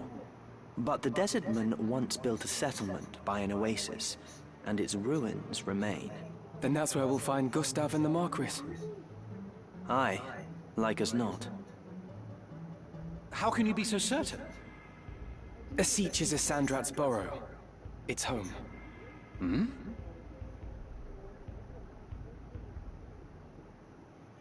Argap is such a douchebag. Like, they did such a wonderful job making him a hateable character.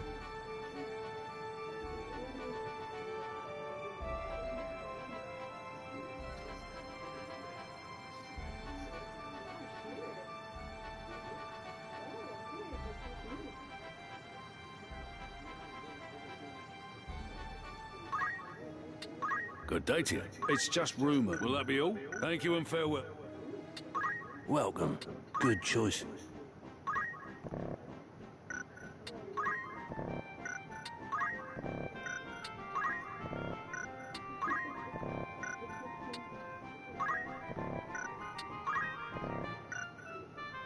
May I be of who needs outfit? Will that be all? After all in particular?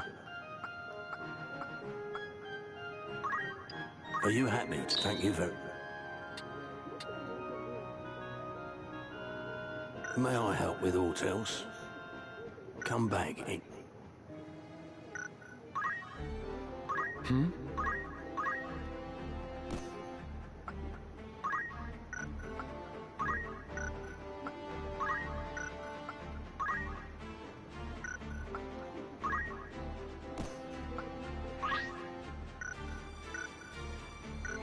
Making preparations?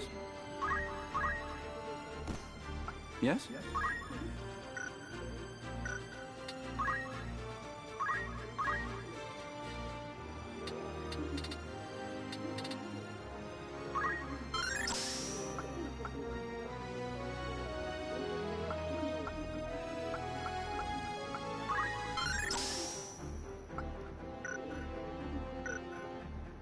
Making preparations?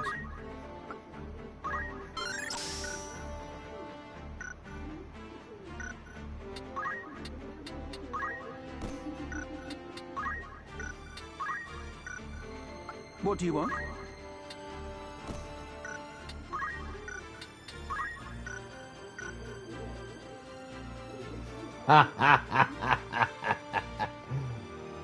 Looks like you might have there, Smurfy. How you doing, little lady? What is it?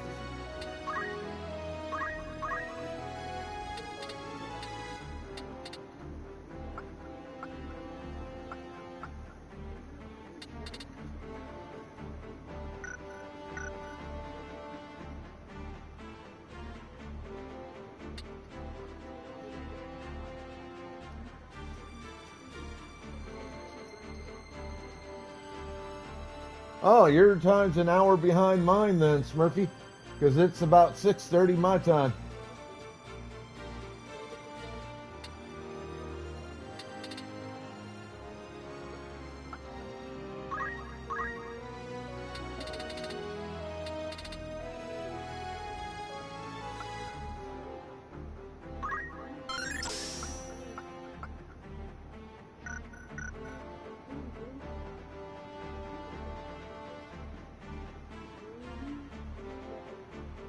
Wait a minute.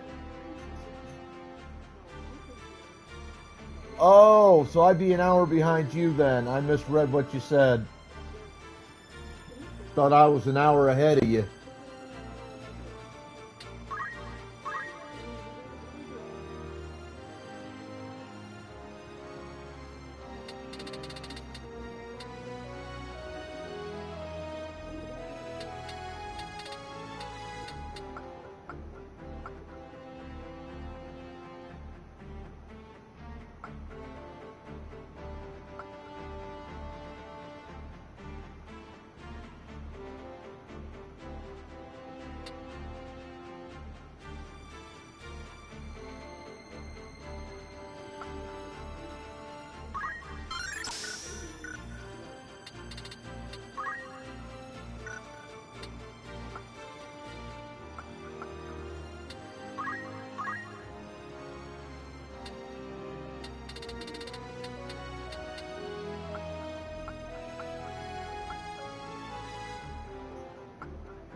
I don't have a car, Ace, so, you know, good luck.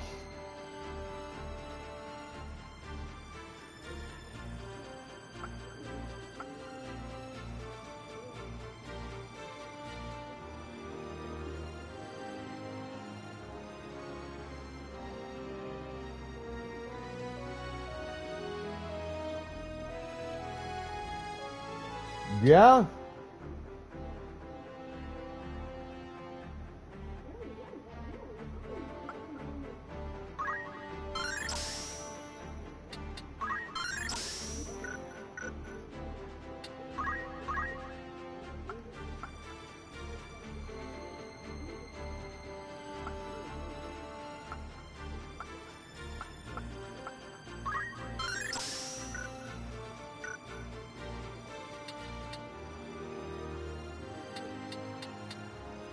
Or catching a ride when I can.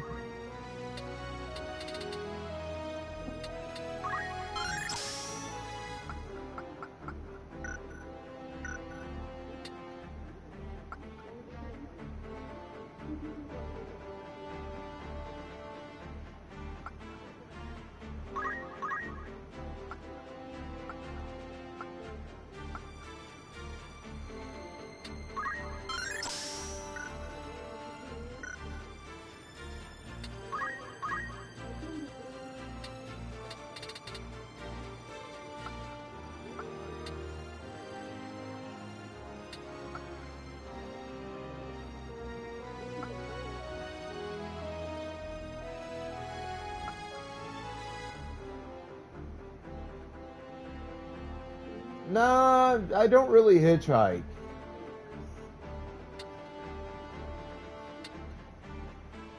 Alright, I need to get Thief to 560. Man.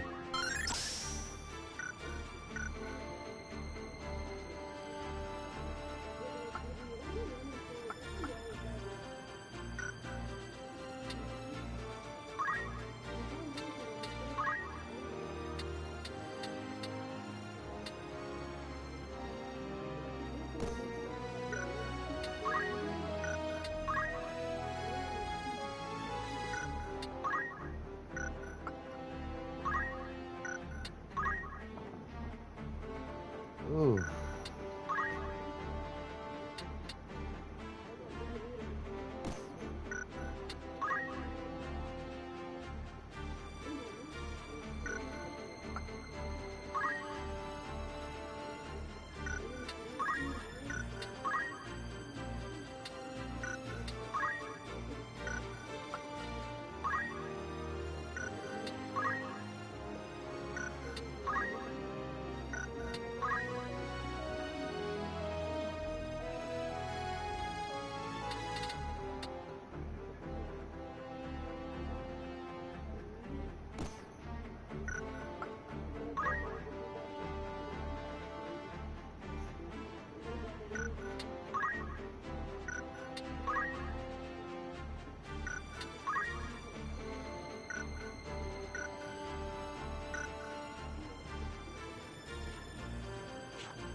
Hitchhiking is a lot harder today, mainly because the world's so much more dangerous than it was when, like, hitchhiking was at its peak.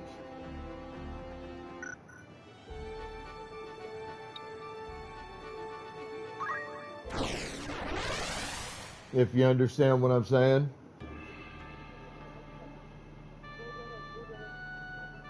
It's like, there are old folks that I've known that, you know, homeless and non-homeless alike, who talk about the days when they used to do what they called riding the rails.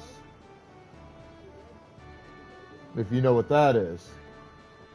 And I've heard people talk about that.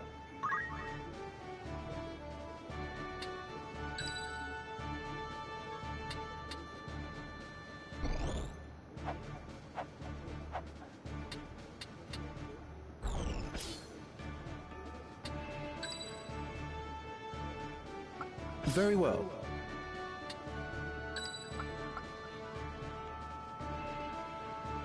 I will do my utmost.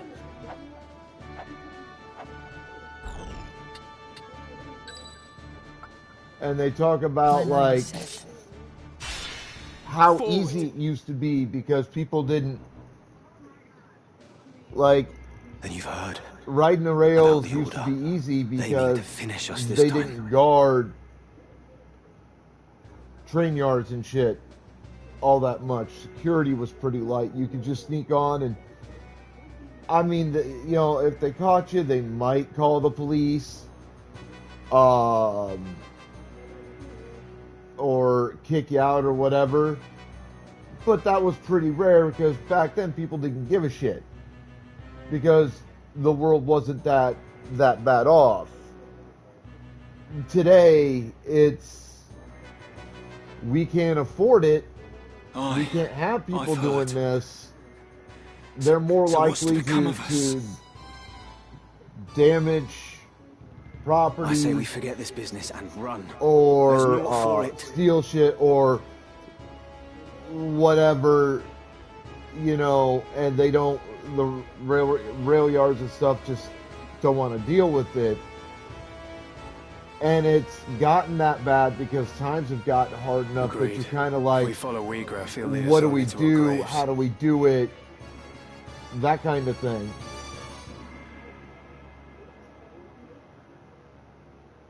And I to a point, I can understand where they're coming from. And it's the same with hitchhiking. Back in the 80s and 90s, sure, we had our share of terrible criminals. We had our share of pedophiles and killers and all that. But if you look at the statistics that demonstrate the numbers from like the 80s and the 90s to now, and you look and you do a comparison and you see the differences there, you'll notice like the numbers were relatively small in the 80s and the 90s. And there's a lot of reasons for that. One of the major reasons, at least in terms of like crimes against kids, is my generation and the generation that followed us, Generation Y. You're the first generation of kids born to Gen Xers, the eldest of the Gen Xers. We were raised as feral fucking demons, and we fought. Like, if you wanted to commit pedophilia or kidnap us for whatever purpose or commit a crime against a child as an adult back in the 80s and the 90s, you had best fucking hope that you were ready for a fight because we were going to fight. We didn't tolerate bullshit. You don't have that anymore. Kids are not raised in the same way that we were. They're not as strong. They're not as tough. They're not as feral. They don't know how to fight, how to protect themselves the way we did when we were growing up as Gen X and Gen Y. So it's become easier to commit various types of crimes in today's day and age. Plus the advent of technology, its growth, its acceleration has really pushed criminal activity into the forefront. Like, there's a lot of reasons why it's far more dangerous today to try to hitchhike or to pick up a hitchhiker or ride the rails or any of the things that we used to just take for fucking granted back when I was a kid. At least here in America. I can't speak to other countries. I don't know other countries' situations. But I know here in America, shit has gotten bad. And we can't do even half of what we used to. You know what I'm saying? Like, it's rough. Like, our parents would kick us out at least since summer, they'd kick our ass out the house as soon as we woke up and got dressed and had breakfast. And they'd bake, unless they needed us to come in and run a chore or something, they'd basically make us stay the fuck outside the whole day so they didn't have to deal with our dumb asses. We go wandering all day. I mean, we could travel upwards of 15, 20 miles away from where our home was. And our parents didn't give a fuck as long as we were back by the time streetlights came on. You know, like that was the way of it back in the days of Gen X and Gen Y. Like, they didn't give a shit. They knew we were good. They knew we could handle ourselves. They knew they raised us to be strong enough to take care of ourselves in the big, bad, wide world. They knew it. We knew it. We had no problem. You can't do that today because kids today aren't tough enough to survive the experience. They're not creative enough and imaginative enough and strong enough mentally, emotionally, and physically to be thrown out of the house first thing in the morning and not be allowed to come back in till streetlights came on.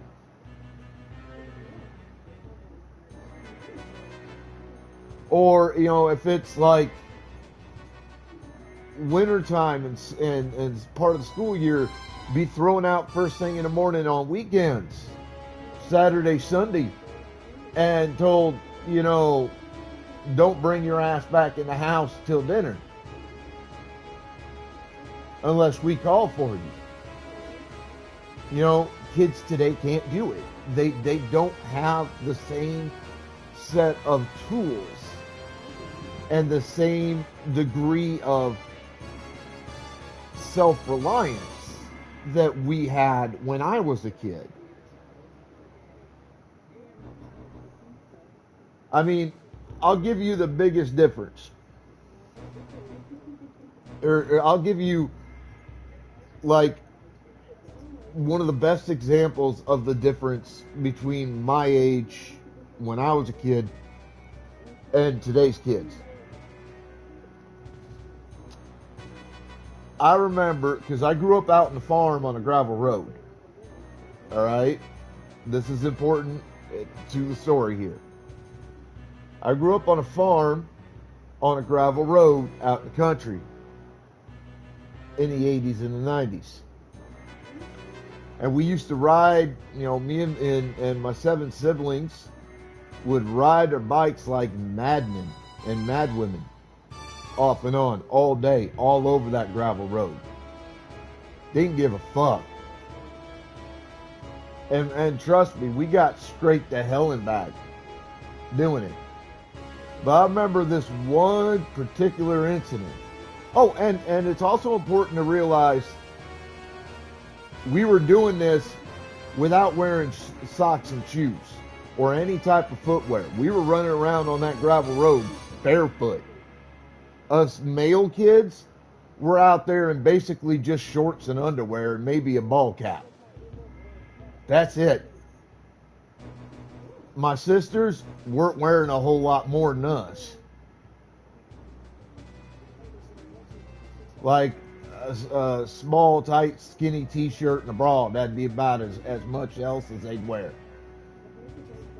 It's also important in the story. So I remember one day, I think we were playing like cops and robbers or some shit on our bikes. Just tearing up and down the road. In and out of the family driveway and all. And we were having a good time.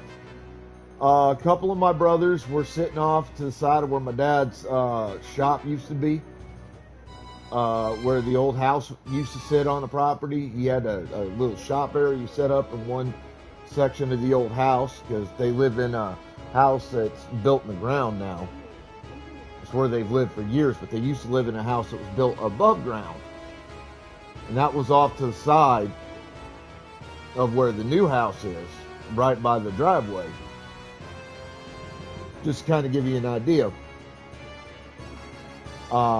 and there was a big tree out the corner of the small little bit of yard right there in the front of the house, the old house, that been there for years. And they were sitting under, or standing under that tree, and they were fucking around with their BB guns. They were old enough to have BB guns. They were like, John was like 14, 15 at the time this happened. He was one of them. Roger was the other brother that was out there fucking with the BB gun.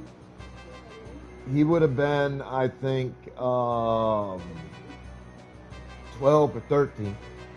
Somewhere around there. Both older than me by a fair bit. John has about 6 years on me.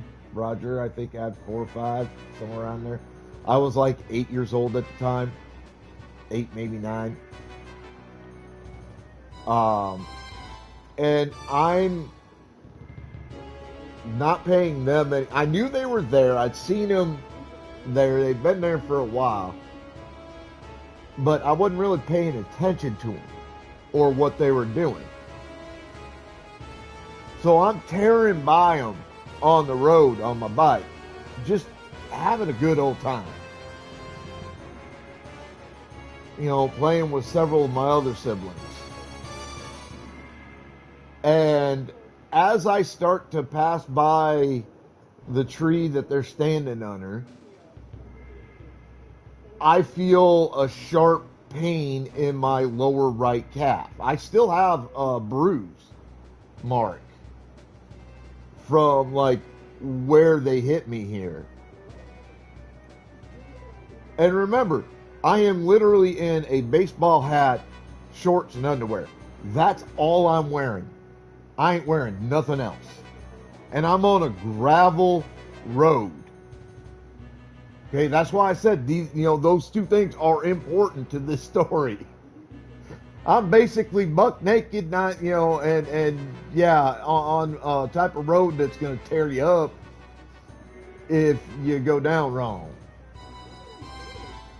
So apparently, what I found out when I come to a couple minutes after this happened, like I said, I felt a sharp pain in my right calf as I'm passing them by, because my right side was to them as I'm going by when it happened. And it caused me to seize up for a minute. And I'm going really, really fast on the bike, okay? And this is one of those bikes where the brakes were on your pedals. I didn't have a bike with brakes on the handlebars. Which is why what happened the way it happened. So, sharp pain in my right calf. I seize up from the momentary pain for just a moment, but on a bike where your pedals are also your brakes, that's all it takes. You understand what I'm saying? That's all it takes. That one moment of seizing up while you're pedaling like a madman, and you're fucked. Because what happens next is going to hurt. So I seize up, which means I stop pedaling, my legs jerk involuntarily, causing the pedals to turn into the brake, which stops my forward momentum very suddenly. I'm sure you see where this is going, Ace.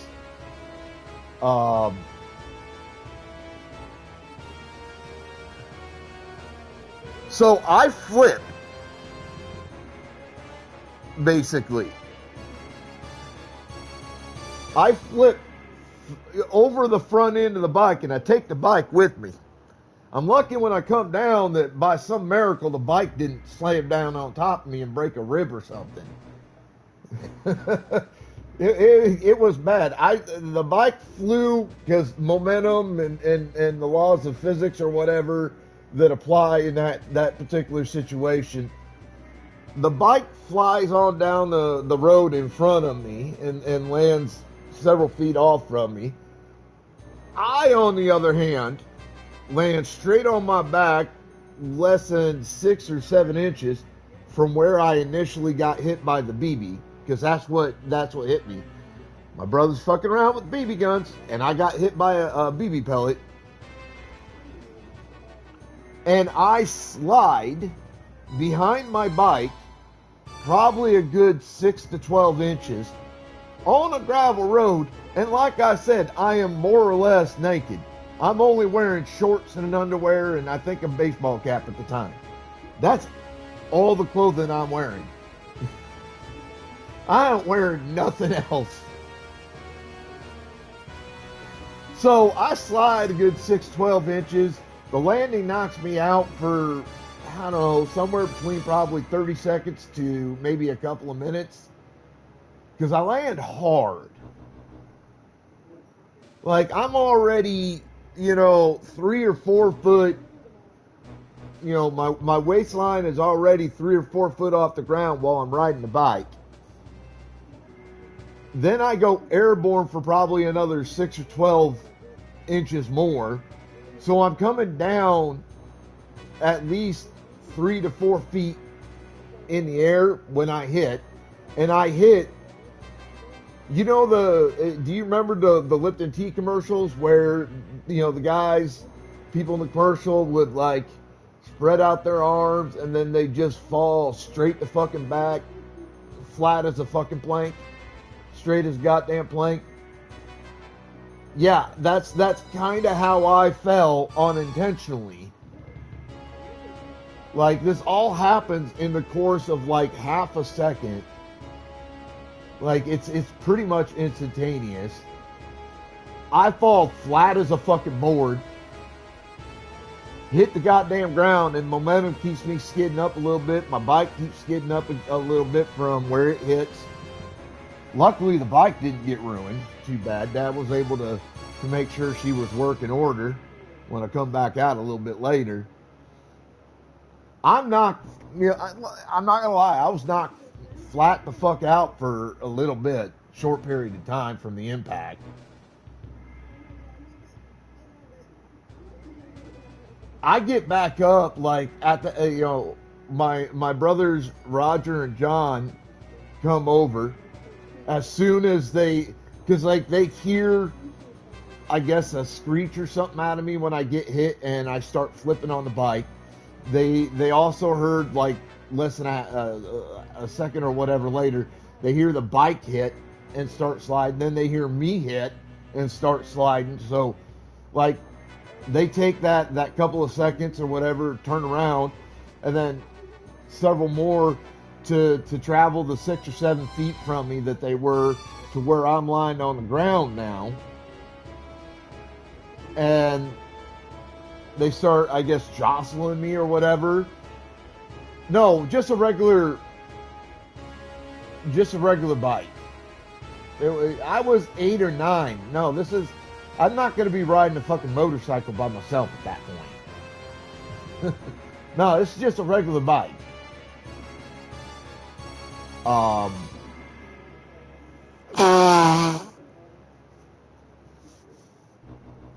yeah, like, they come over, they see me come to, they help me get the fuck up because I'm disoriented as hell for probably a good minute or so.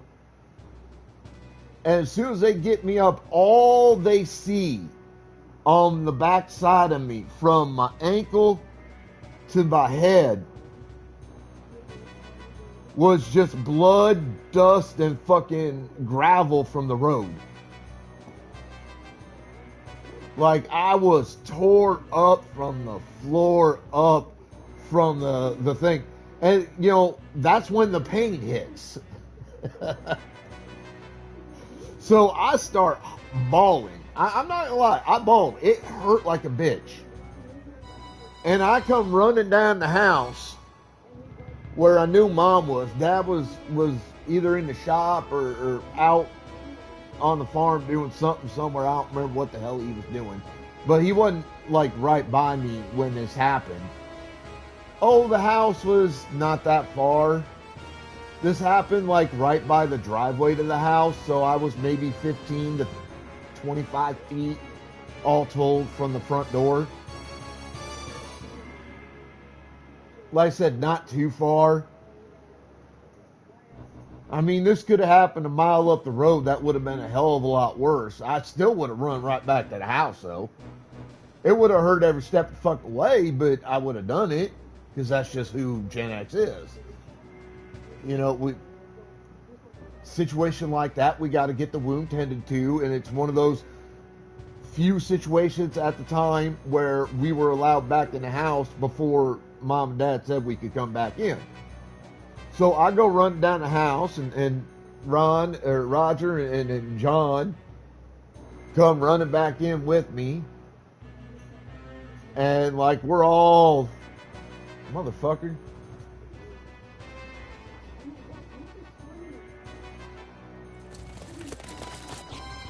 The Order, they're here. We must silence this watch before they can raise the alarm.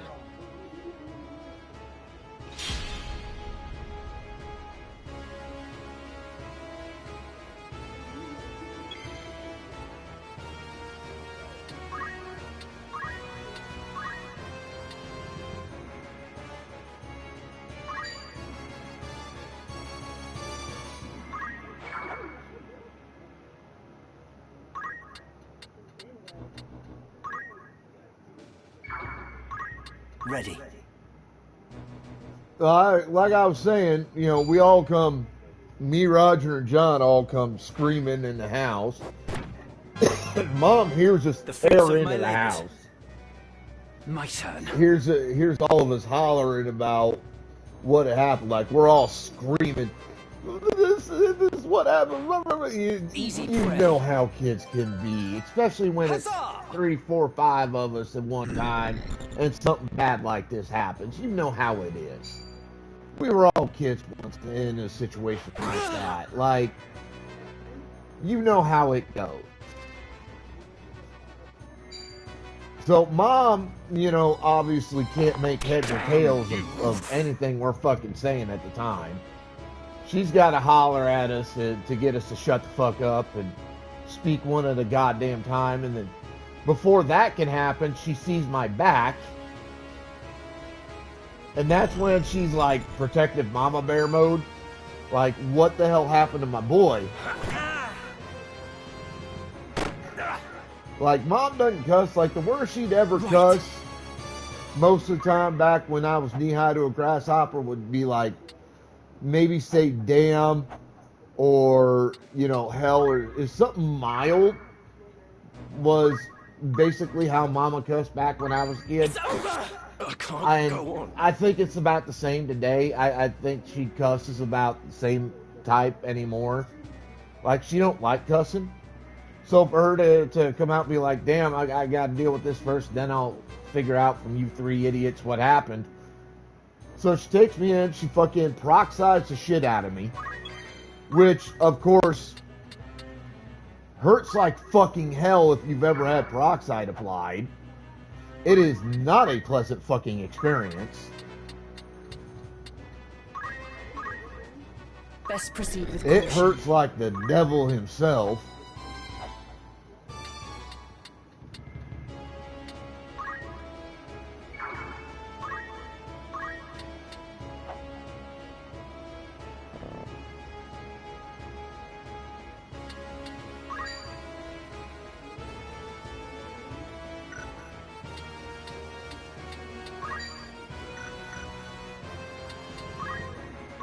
So I spend the next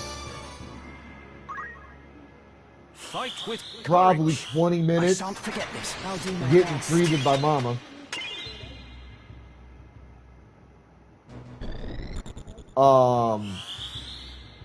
And she's got to go all, like, I had to take my shorts off, I had to take my underwear off because I tore that all to hell in the process of everything.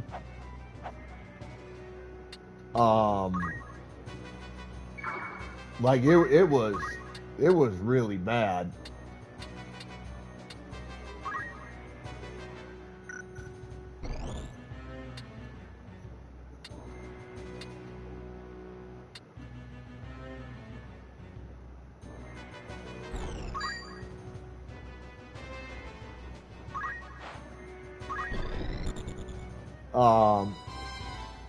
very unpleasant. Like, oh my god, it sucks so bad. But yeah, like, that's Gen X. You know, that's what we did. I was back outside playing a half hour or an hour later. You know what I mean? I was back outside fucking around within an hour. The only difference was, for several days, I ran around outside like a maniac wearing a fucking shirt and pants to let the wounds heal. Because Mama told me I had to. That was the only difference between the day the accident happened and post-accident. Was I had to wear socks, shoes, and shirt and pants till my wounds healed enough that I could go back outside without that and be okay. Like, that's the only goddamn difference. Could you imagine one of today's kids in that situation? Could you imagine one of today's kids even running around in nothing but, you know, if they're a guy, nothing but shirt or shorts and underwear in midsummer on a gravel road, riding a bike like a fucking maniac, much less getting into an accident of that nature and walking that shit off within an hour or so? Like, that really shows the difference between Gen X kids and Gen Y kids versus kids today. Because I gotta tell you, no offense, I'm not saying this to be mean or rude, but I gotta be honest, I could not see a kid today getting into an accident like that, dressed that way, in that situation, and just walking it off like a badass. Like we did when we were kids.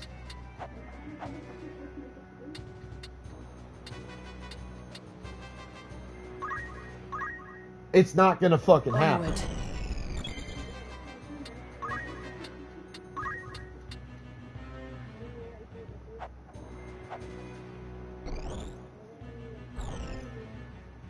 And I don't say that to be mean.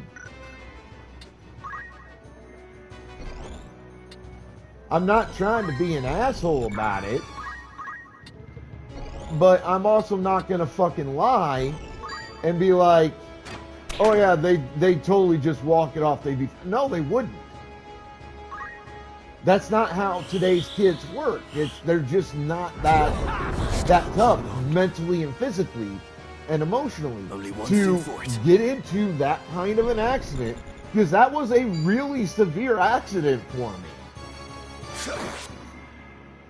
Like, if I didn't have a mom who was a nurse,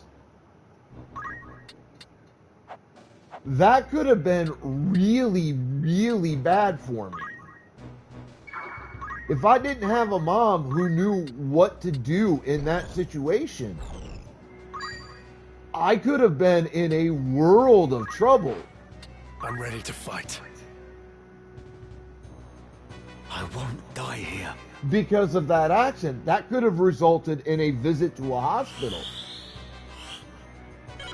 With today's kids, that's going to be the first thought, is the parents going to be like, even if I know what to do about this, I'm not going to try to do it. I'm going to take them to the hospital and let them deal with it, even though that's going to be like huge medical bills. I'm going to let the hospital handle it. Like, that's how they deal with that shit today. Back when I was a kid, oh hell no, you walk that shit off. At most, you went in, you washed that shit off, and then you walked it off. Like, that was the most you did when we were kids in Gen X and Gen Y, and you got hurt. Right. That was the most you ever fucking did, is you might, maybe, go in the house and get it treated a little bit. Maybe. I can do this. And then you walked it the fuck off. because we were little badasses. We knew we were little badasses.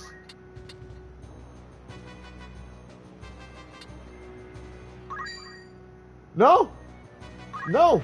No stitches, nothing. Where am I needed?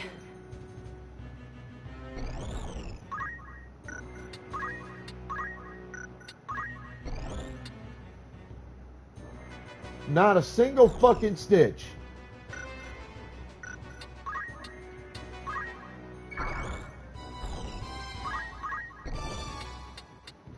Mom treated it.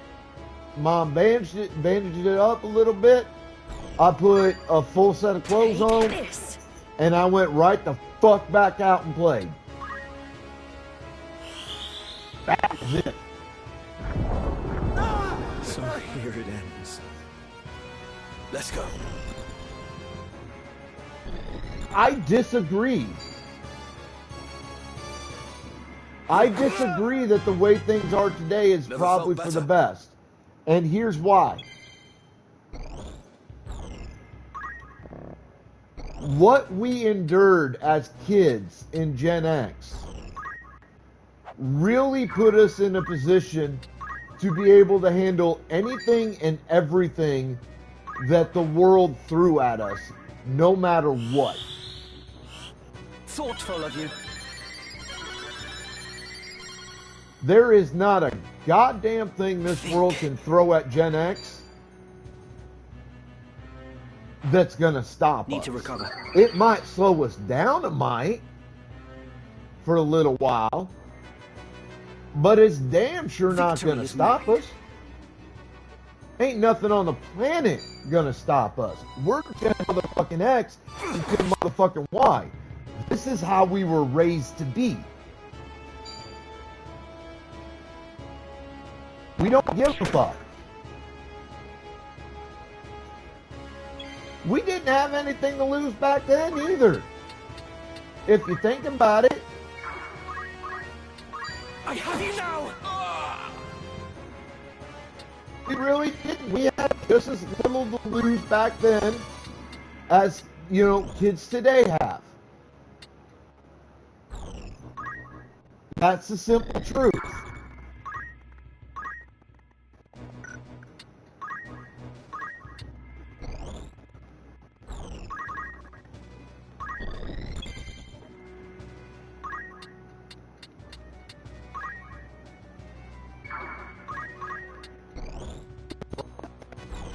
The truth. Damn. We didn't have a whole lot left to lose back then either. We didn't have any dignity. We didn't have a whole lot in terms of possessions. Slain. It is well no others have found us while we tarried here. All we really had was a little bit of honor and a wild, incredibly well-developed imagination. That's about it. We saw the world the way it was.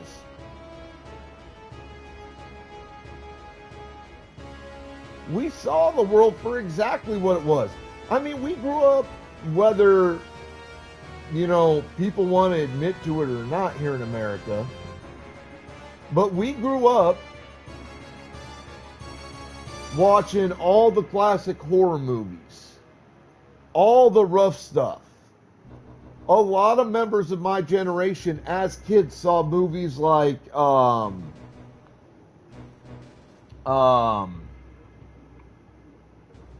what was that? Something in the Hood movie.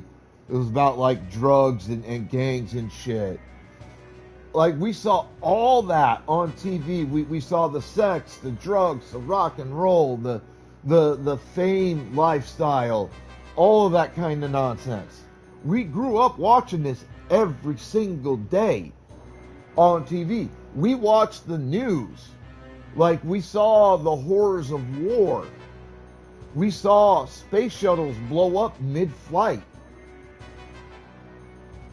We weren't fucking sheltered. We didn't have innocence.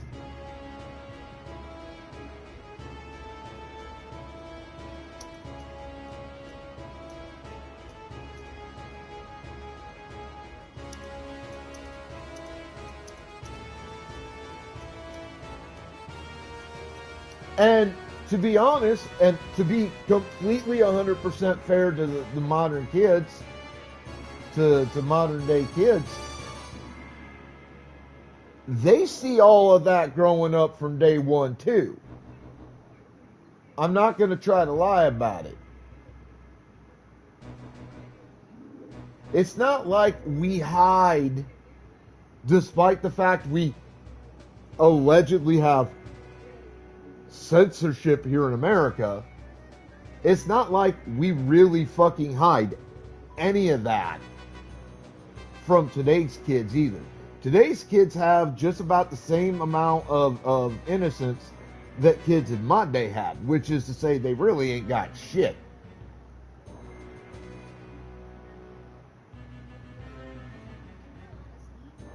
Their innocence is an illusion for kids over the last 150 years.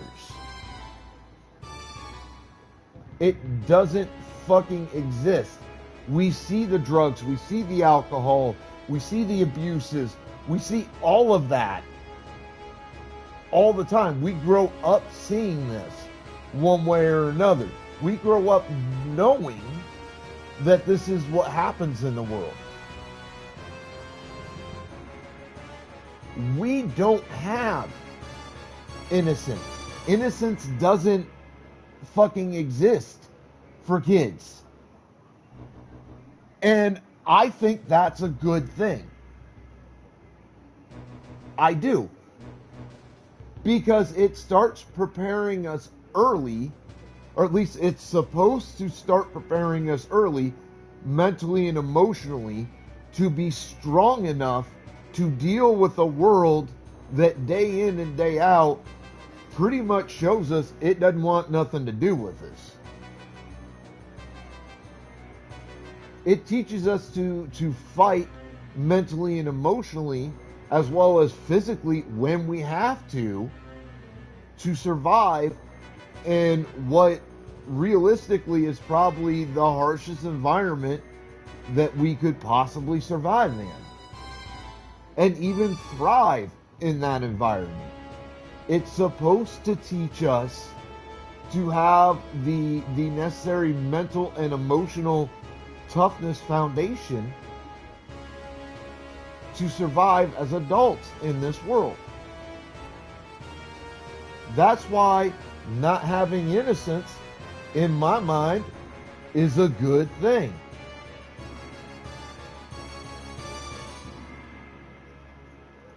I don't have a problem with it. I'm actually appreciative that I grew up not being an innocent little shit who didn't know a goddamn thing about the fucking world by the time I was an adult. I'm glad I grew up like that. I'm happier than hell. Because by the time I hit 18 and became an adult officially, I was able and prepared to deal with society and the rest of the world. And not just deal with them, but deal with them on my fucking terms, not theirs. Because not having that innocence growing up as a child fucking taught me to do that. And growing up as a Gen X kid taught me to have the physical toughness to deal with the world as an adult on my terms and not theirs. And that's where the biggest failing in raising the current generations comes in. And I don't much blame today's parents who are about half Gen X, about a quarter Gen Y, and about a quarter millennials at this point. I don't really blame the parents on average, because I understand that realistically speaking, there are a ton of factors that go into things. And in this case, there's a lot that goes in to how parents parent in today's world. And one of the biggest things is inflation. It's economics in all its ugliness. Economically speaking, parents in the 80s and at least up to the mid 90s were able to have single working parent homes, so at least one parent could, you know, be around at all times and help parent the kids day in, day out. Teach us shit, you know, show us shit, you know, prepare us to be an adult. They had the time, they had the energy, they had the motivation. They could do all the stuff that they needed to do in that era. But times have changed in the last 40 years. And in the last 20, 25 years, things have gotten a lot rougher economically. Unless you are making $500,000 a year, a minimum, well, a minimum $250,000 to $500,000 a year. Unless you're making at least that much money every year, you can't afford to be married and have kids and still parent those children in a way that prepares them to be an adult. What's up, kitty? And the average person worldwide is making what?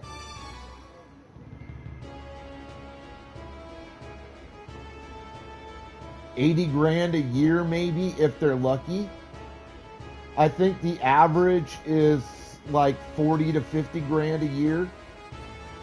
They can't even afford really to be married unless their spouse is making just as much.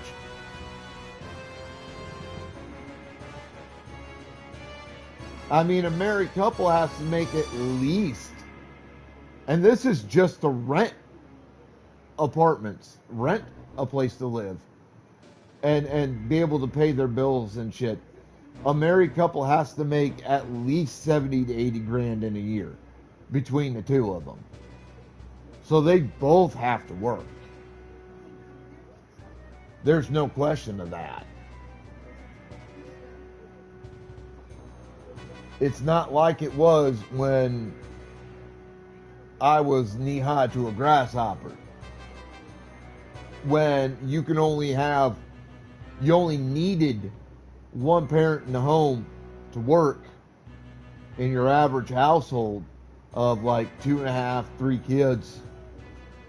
And that one parent could make enough to live very comfortably with 4 or 5 people in the house and 2, 3 of them being a kid.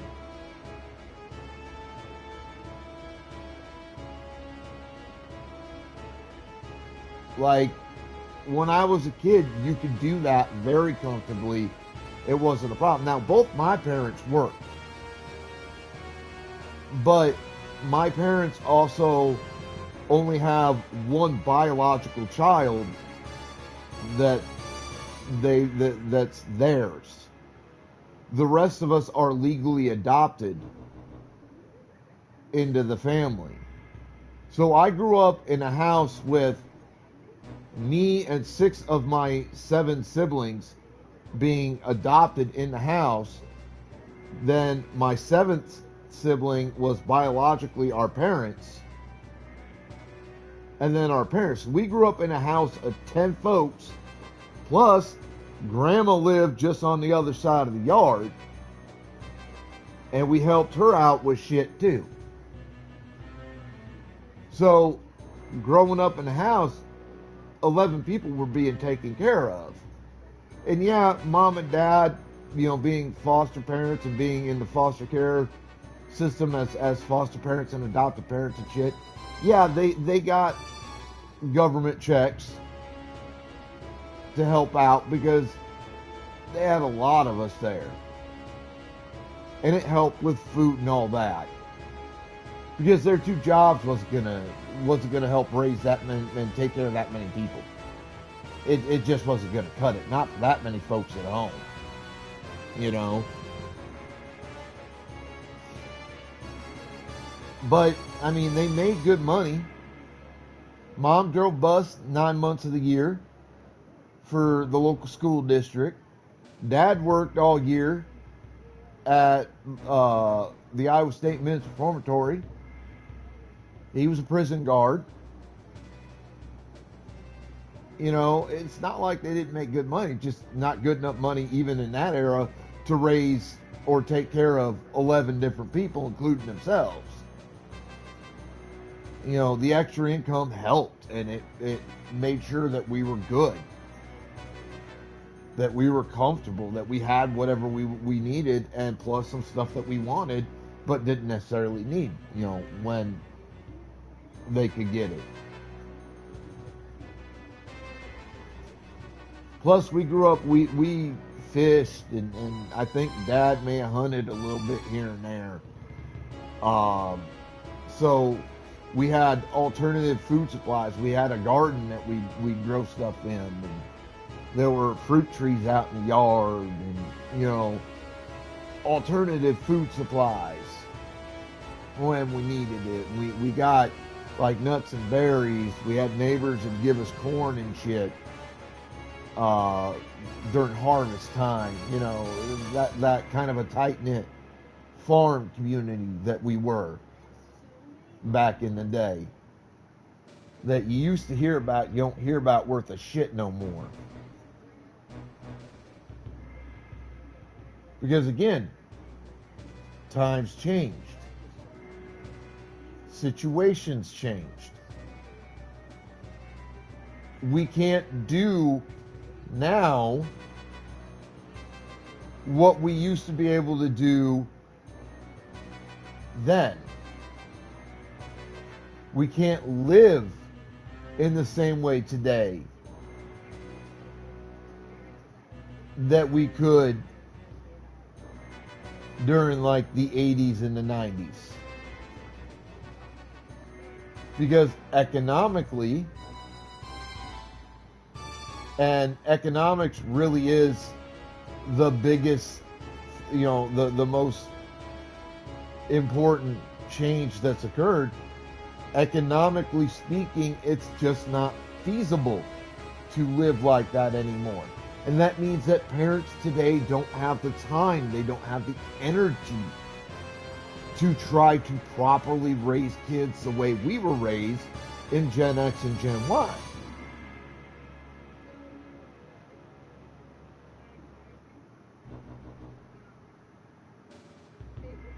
It's not feasible to raise kids like that no more. Another big change between then and now is spanking kids is considered corporal punishment, and it's now fucking illegal. But that's bullshit.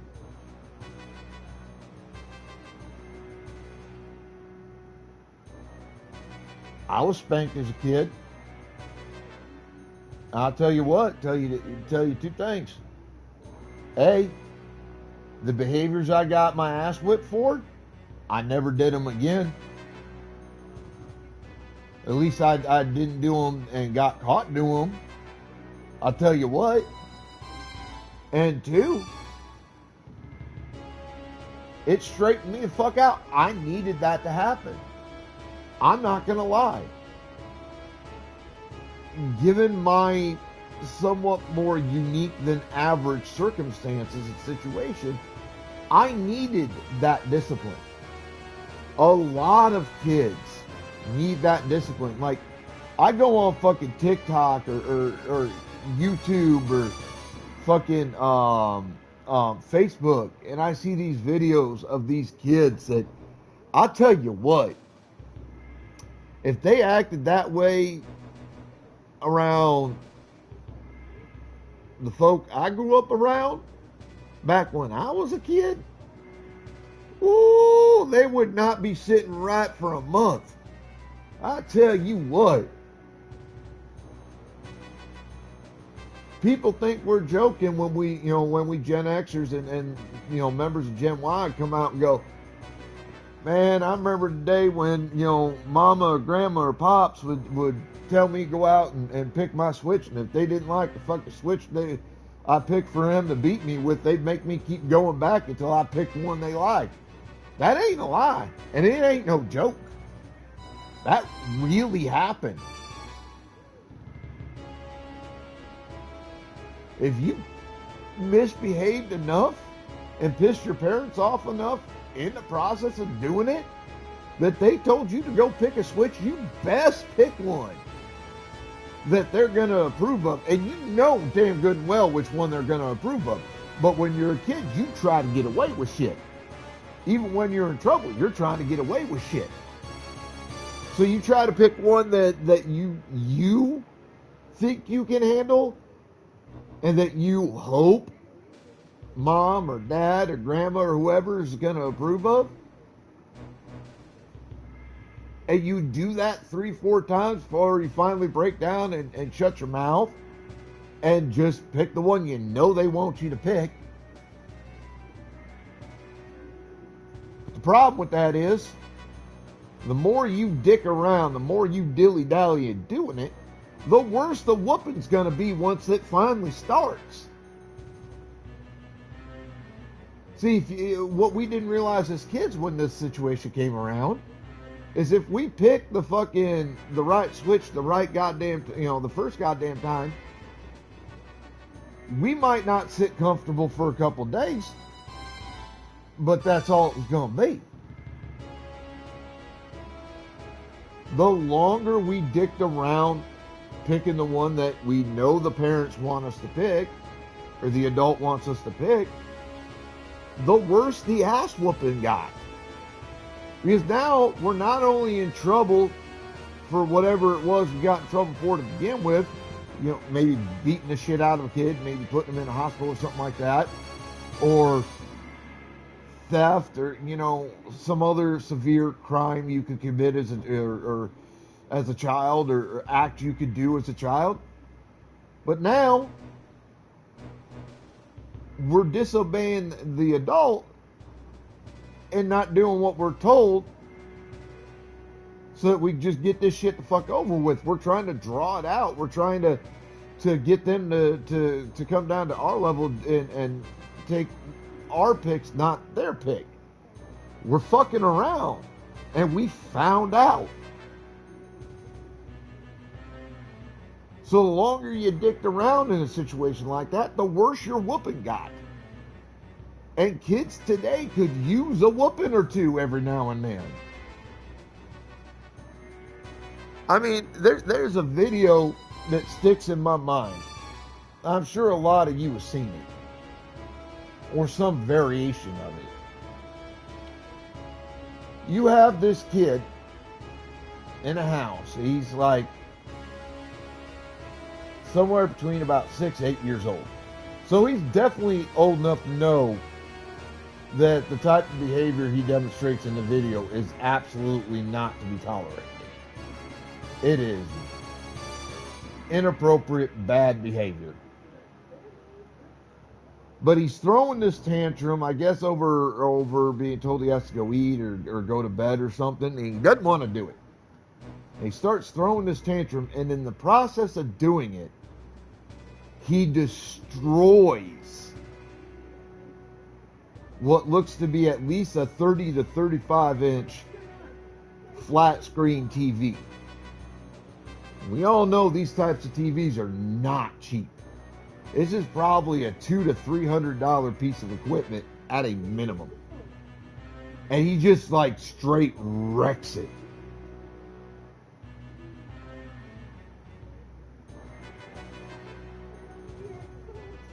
And he doesn't get a whooping. If we as kids had done that when I was growing up, Mom or Dad would have had us bent over the knee, had our pants and underwear down, and would have been whooping that ass within seconds. No hesitation, no question, just an ass whooping. That's all it would have been. They would not have given a fuck.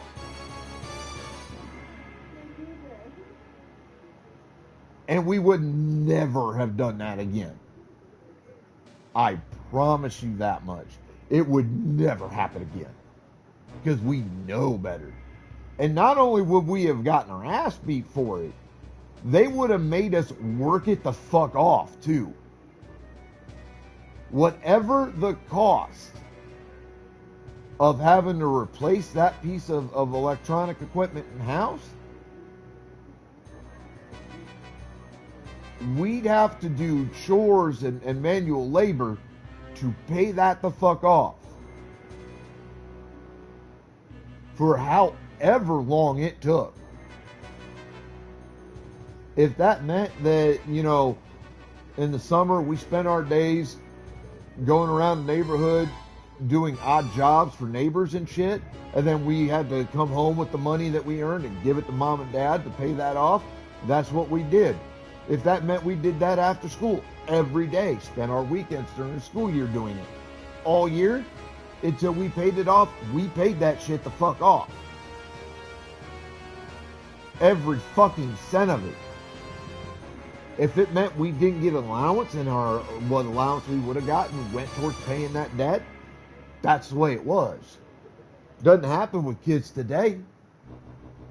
I can almost promise you, in that video, the parents not only gave in and gave the kid whatever it was he was throwing the fucking fit about, but they never made him work off the cost of replacing that TV either that he wrecked. I virtually guarantee you that's the way it is. Because they were so fucking exhausted from working at least one job apiece, if not multiple jobs per parent. They didn't have the time and the energy to properly discipline the child. And we could use that kind of discipline in today's world. Like, it's bad.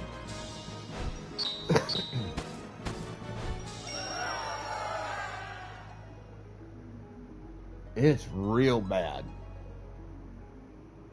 And I blame... You've taken leave of your senses, Gustav. ...economics via the governments of the world. Have I? What hope does your fool revolution hold? For the situation being the way it is today. Dreams do not fill a man's stomach or make soft the packed earth on which he begs. Because parents have to work so much and so hard just to put food on the table, clothes on your back, and a roof over your head. Just the bare essential minimums. They can't afford beyond the end of your nose to discipline kids. The crown strays, Gustav. It must be led back onto the path. And you think yourself the man to do this? More fool you, Wiegraf. You have spoken your fill. Then we are done.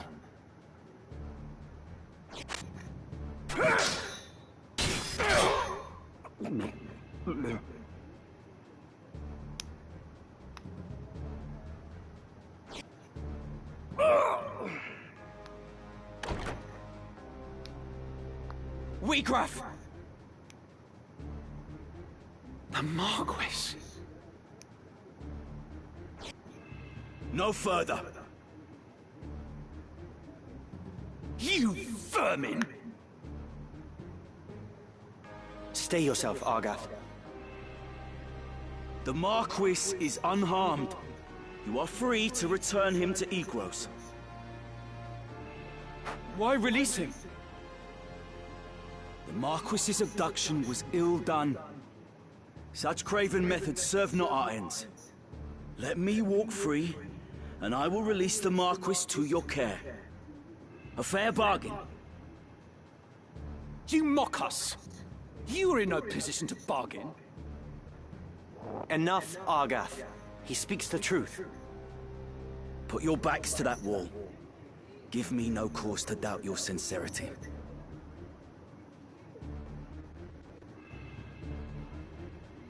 Oh.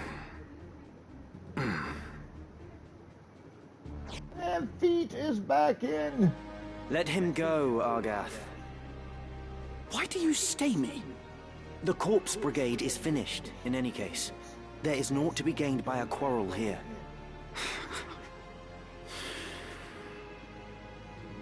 The Marquis is well. He is weak, but he would seem unharmed. We must see him back to Egros. I love the old way of talking that they use in this game. Oh, it's so interesting. Welcome. Take it. You're in safe hands with me. This is your... You won't be just... This is your most apps. This is your... You won't be just... This is your most app. This is your anything. This is... You won't be just... This is your grand anything. May I be of further assistance after all in particular?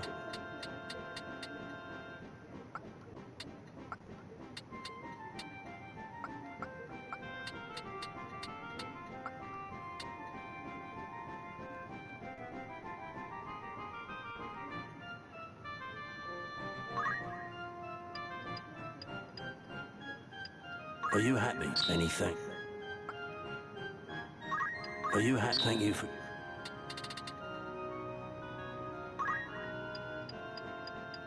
Are you happy? Thank you very...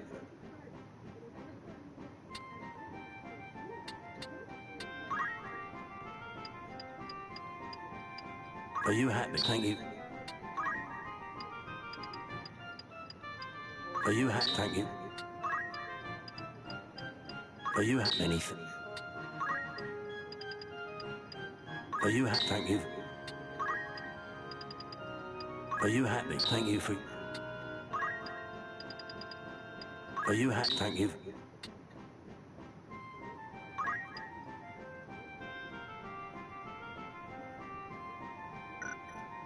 Will that be I await your... A warm... Of course. Will that be all? Thank you and farewell.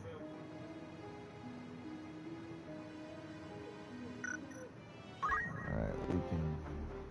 Yes? Wait a minute.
What do you need?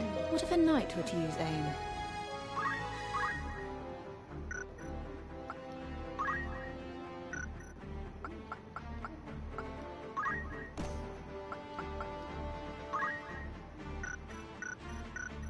Making preparations.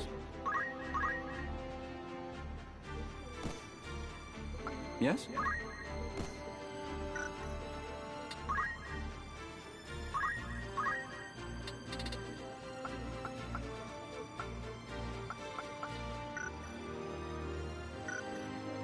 Making preparations.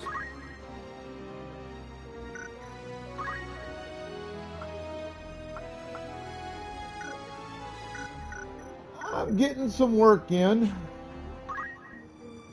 I've been playing this particular game off and on for over 20 years, and I'm about not quite as far into it as I've ever been, but I'm somewhat close to it. I'm wanting to actually really beat this on stream. I'm super excited to do that for my first time. Oh yeah, I'm planning on being on for about another 2.5 hours. Well, 2 hours, 20 minutes, give or take a little bit.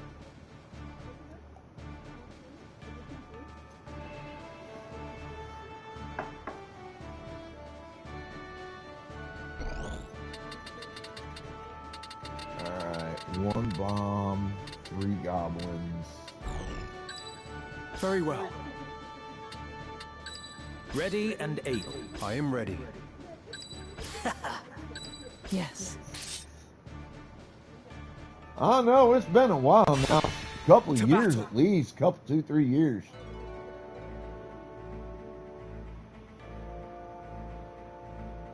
So I think I met you back when I first met Onyx, who I don't never see that boy around no more. I don't know what he's doing. He damn sure don't never show up in my stream no more. More's a pity.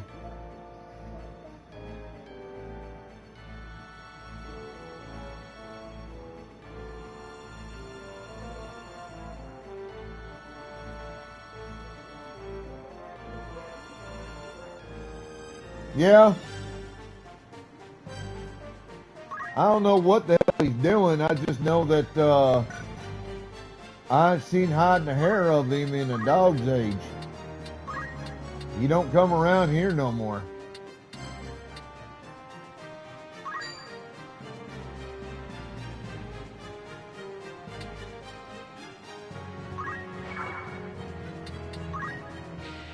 When did he change his name? And why?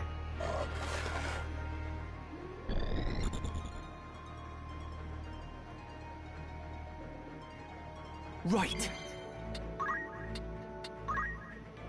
Trust in yourself.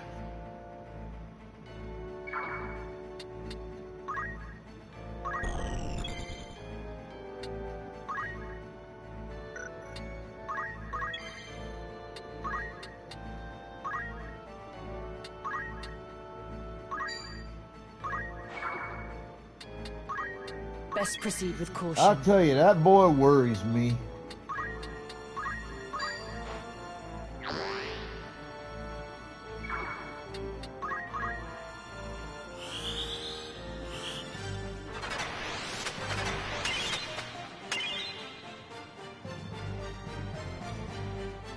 Need a hand?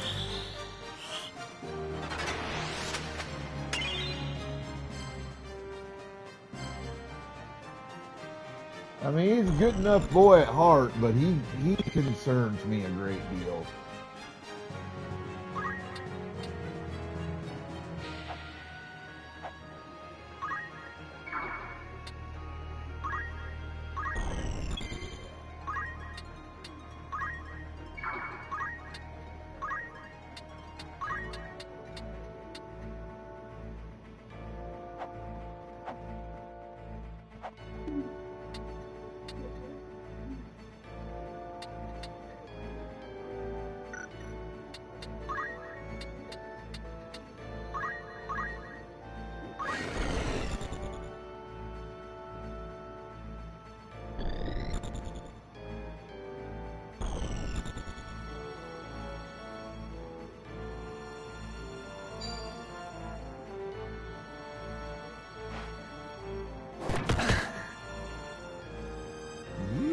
Leave my white mage alone, you son of a bitch.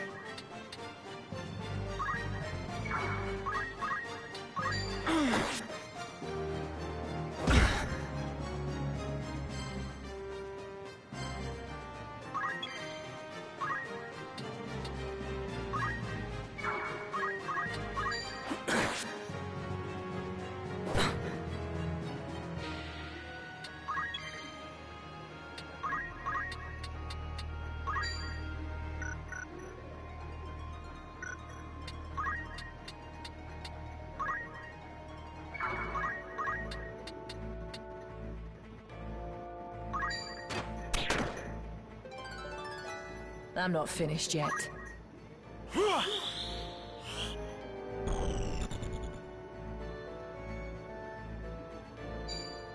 Oh, you want to come fuck with my archer? Alright. I'll let my archer eat you alive.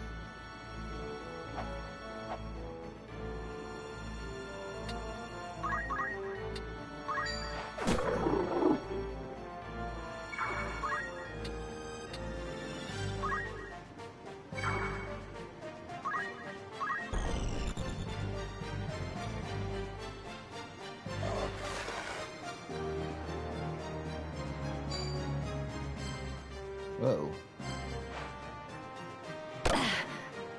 Methinks it's time to move the archer.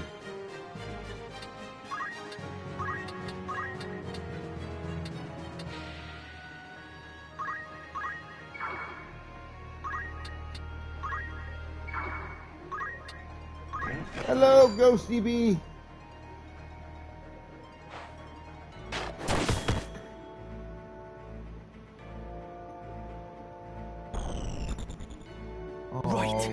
Little boy.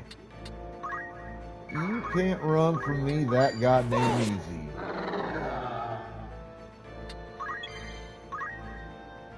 I don't give a fuck who you think you are.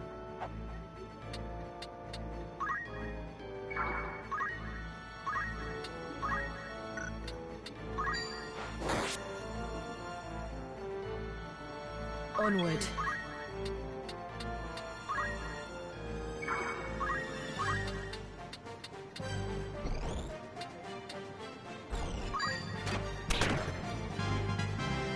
My efforts are rewarded.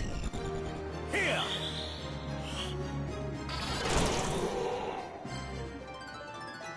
Ever stronger. Let me see.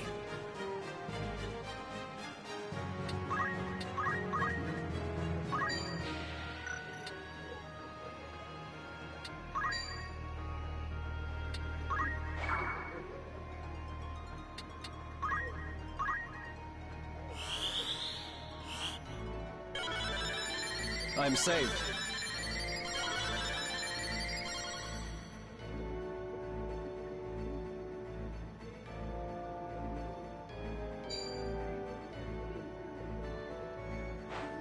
Alright, I'll have to move that chemist. It's alright.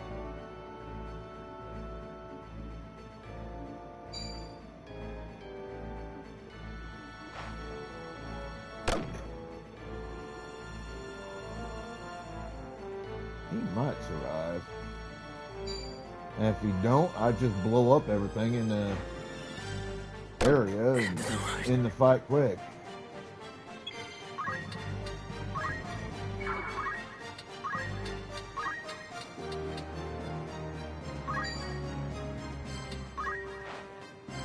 We will triumph.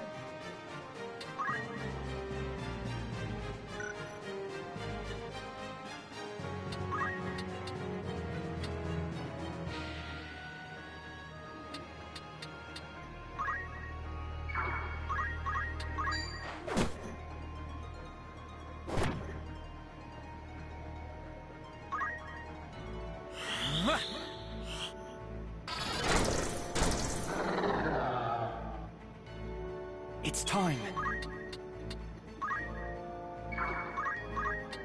I have you now!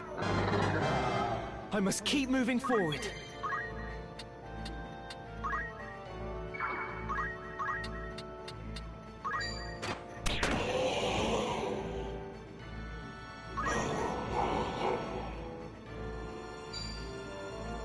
Excellent.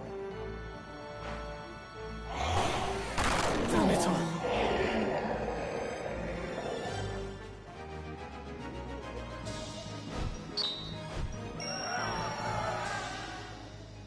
Still gonna get my fucking chemist back.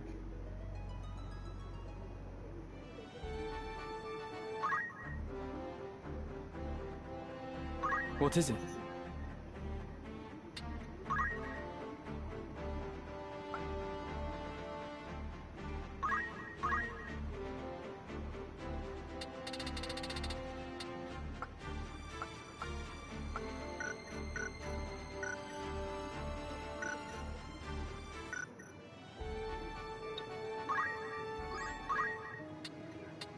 Greetings.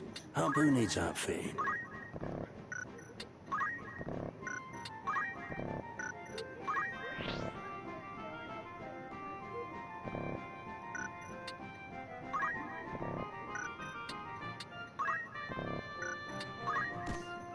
This is your most act.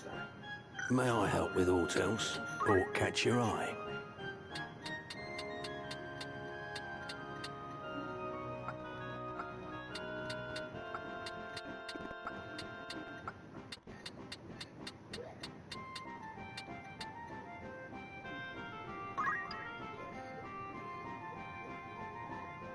Are you happy to thank you for your...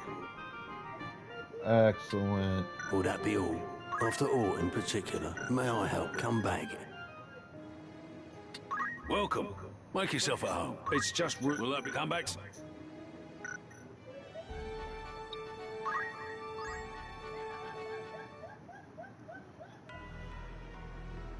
What madness possessed you that you would abandon your posts to traipse about the desert?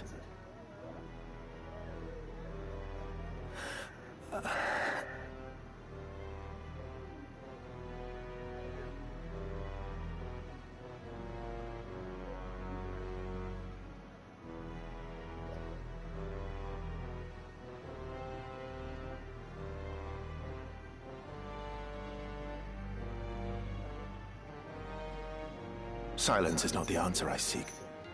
Speak, and be quick with it.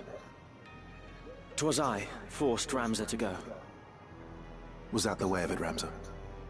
Delita led your better judgment astray?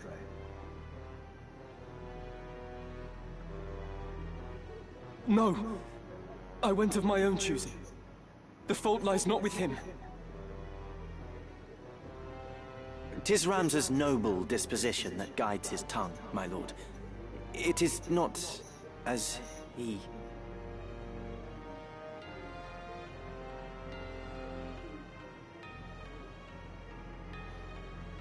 You needn't be false on my behalf, Delita.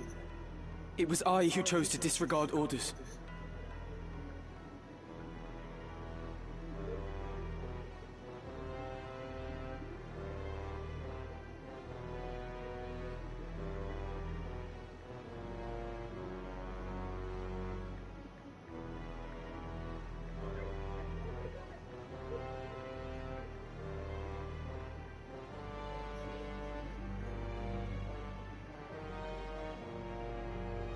Might I pose a question, Ramza? What purpose do laws serve when even those who would enforce them choose not to pay them heed? Adherence to the rule of law is a knight's solemn duty. It falls upon us as Baals to bear the burden of example.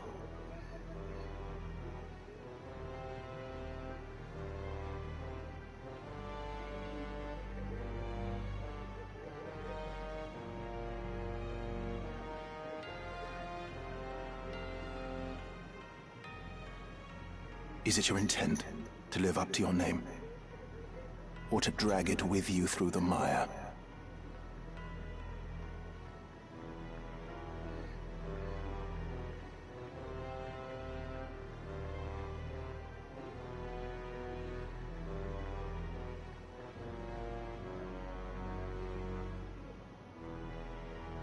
Forgive me, Lord Brother.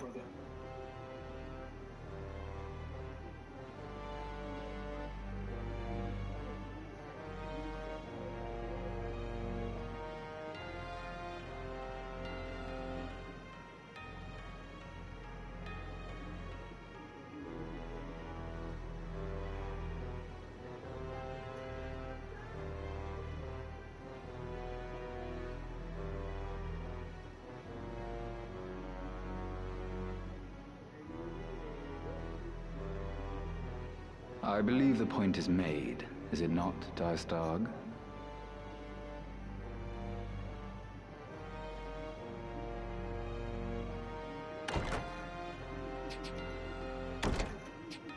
You must not allow the how of it to steal your eyes away from the what.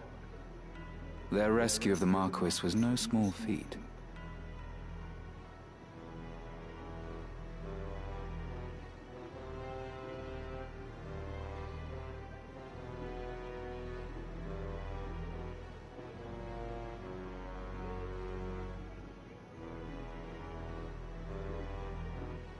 It is the way of young men to be impetuous in their haste to do great things. Were we not like them once?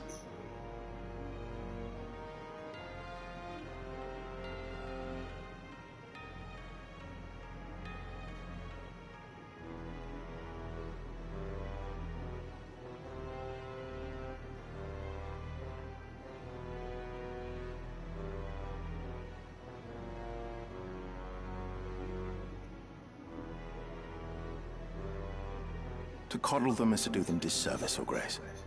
They must needs learn integrity.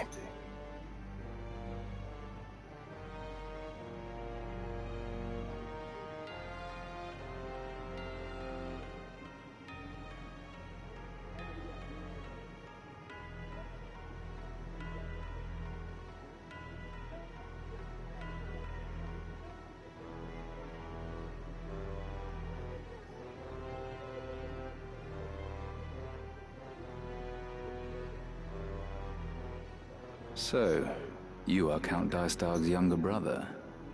Rise, son of Galleon.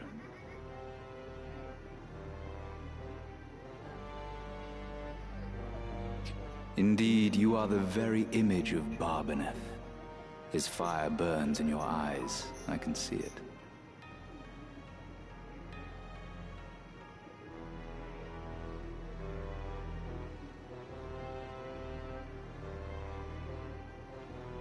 Such strength and vitality would be wasted atop castle walls.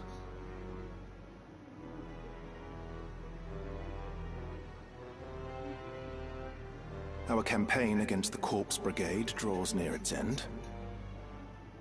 I will permit you to join in the final stage.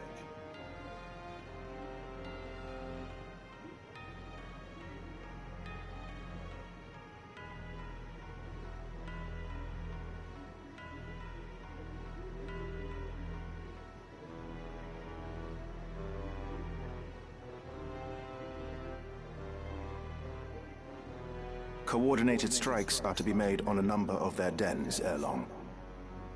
You will lead one of those assaults.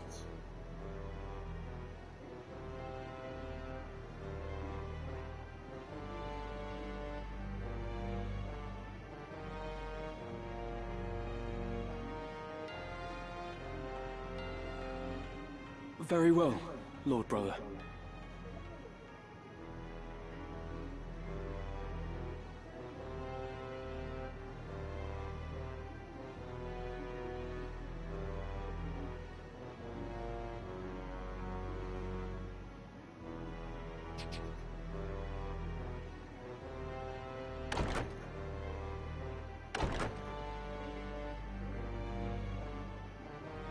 My apologies, Your Grace.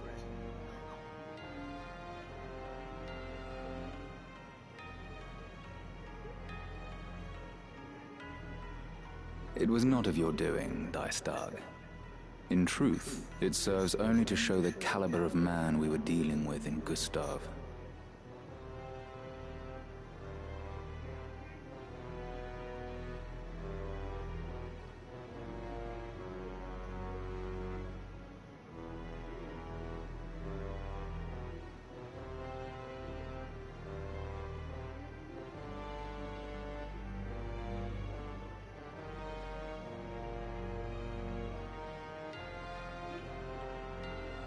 A change in plans was inevitable, once the fool went and staged the kidnapping within our very borders.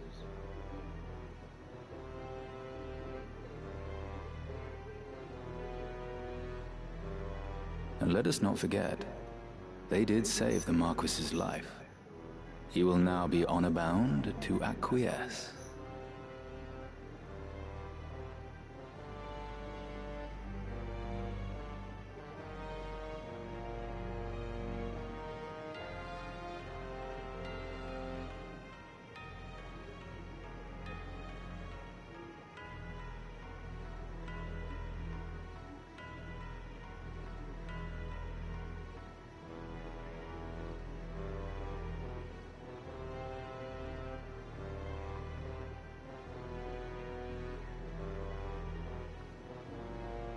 In the end, Your half-brother's deeds have placed us in quite the favorable position.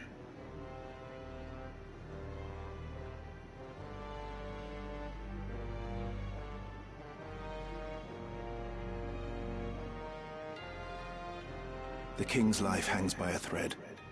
We must move quickly now.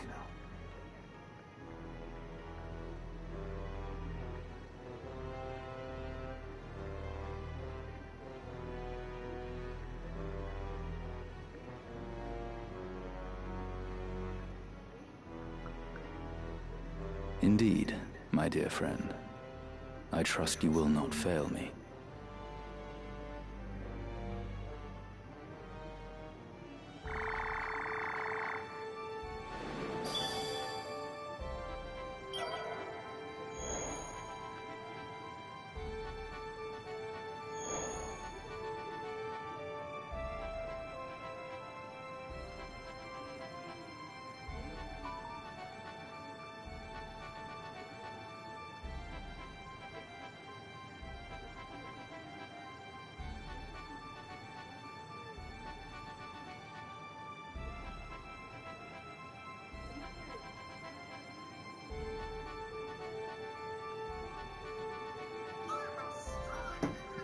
All right, I have to go to the restroom, grab some coffee.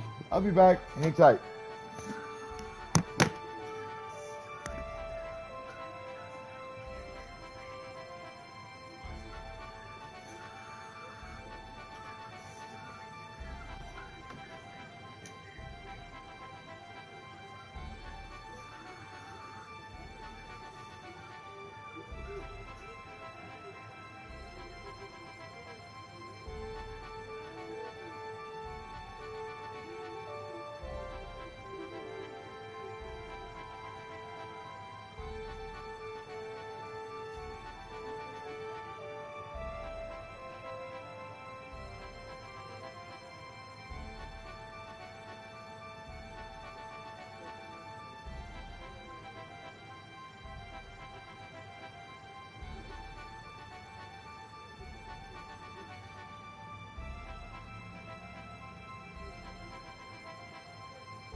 Yes.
Ooh, boy, I feel a bit better.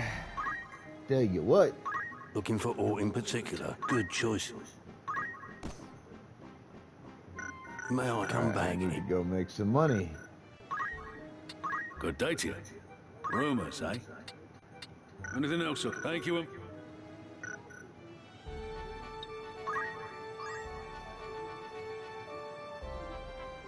Thank you.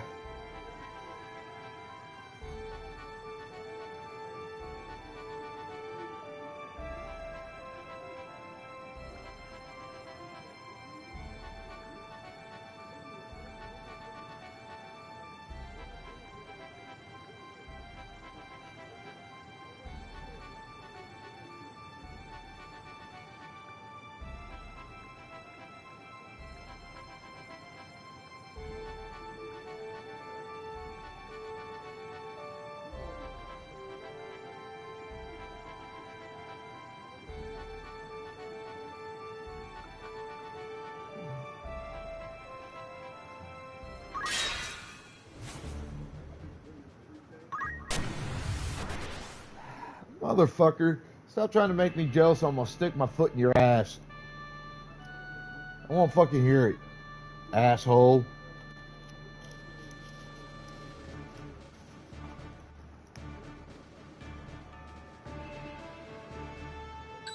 Very well.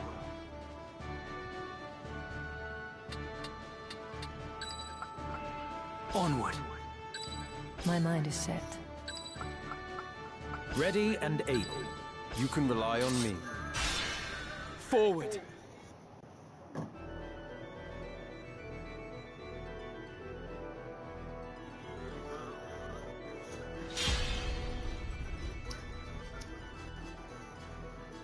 Now.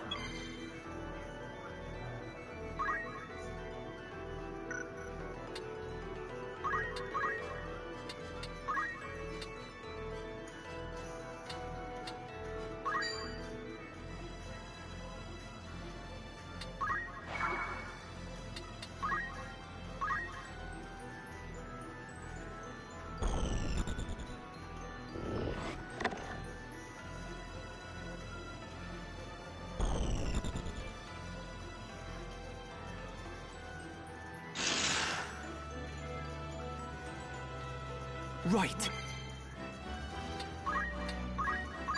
I can do this. Leave it to me.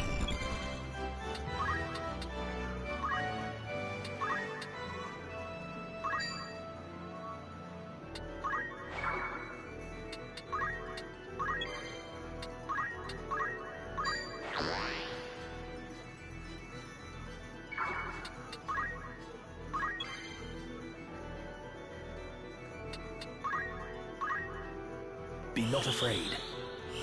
You believe in me, eh?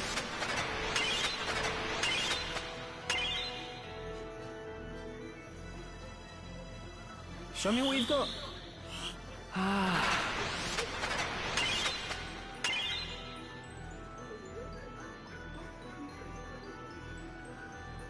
Excellent.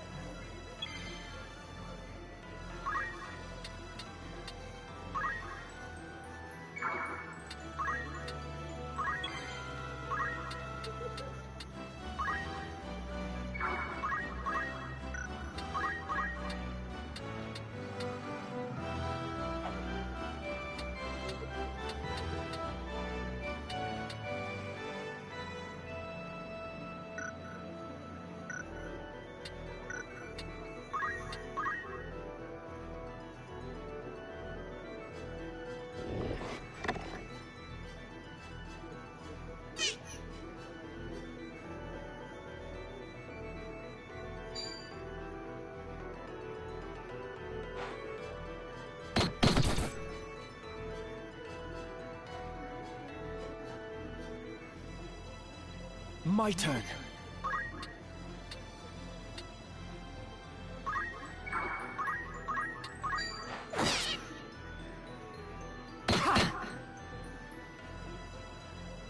No turning back.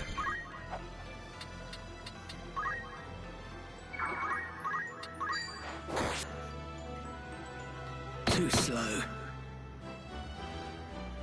Hey, first bits of the year. I appreciate that. Thank you. Let me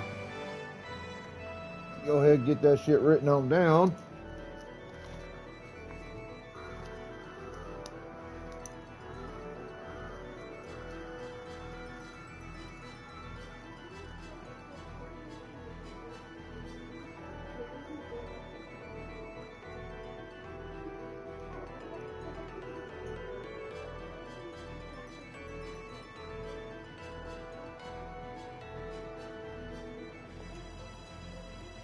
That was 10 bits. That means you have the rest of the month, should you choose, to come up with another 190 bits to earn yourself a tier 2, or another 990 bits for tier 3.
It's time.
taking care of a couple things right quick.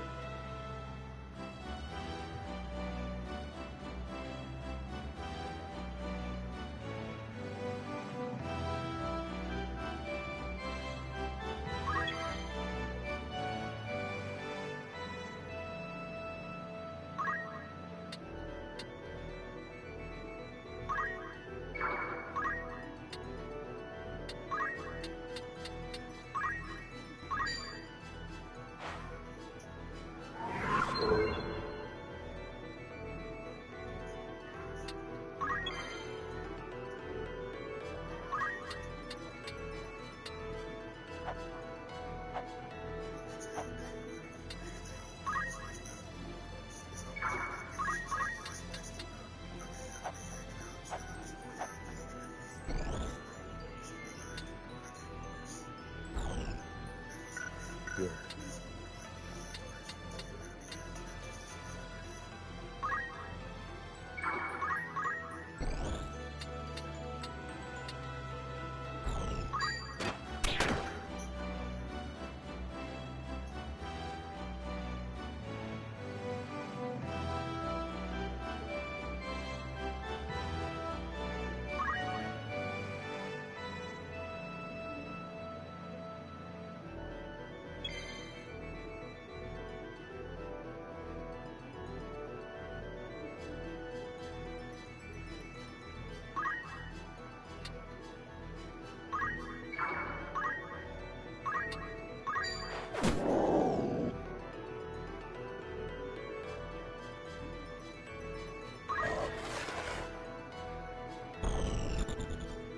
The next move is key.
Oh, I'm so glad this holiday nonsense is done with.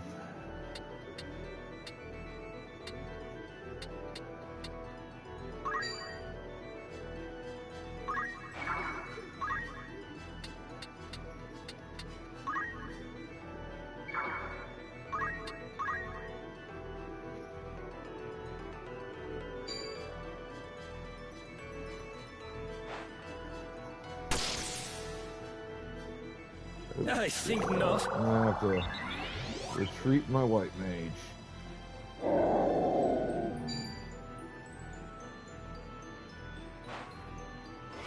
Ow! So good. Here!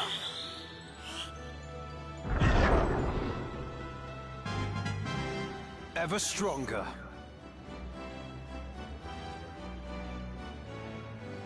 Shit, I'm gonna have to res my mage. Everything lost.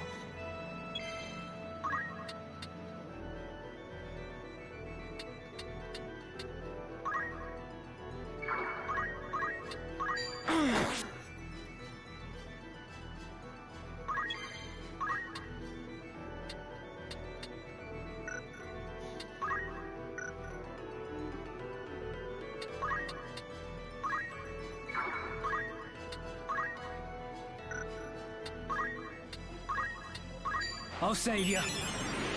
Thank you kindly.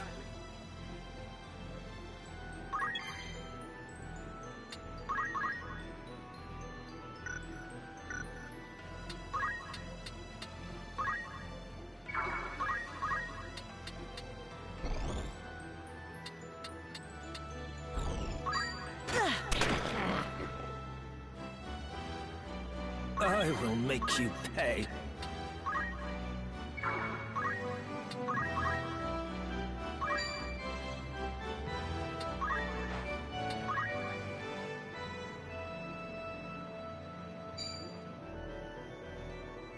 Got him out of harm's way. That was what was important.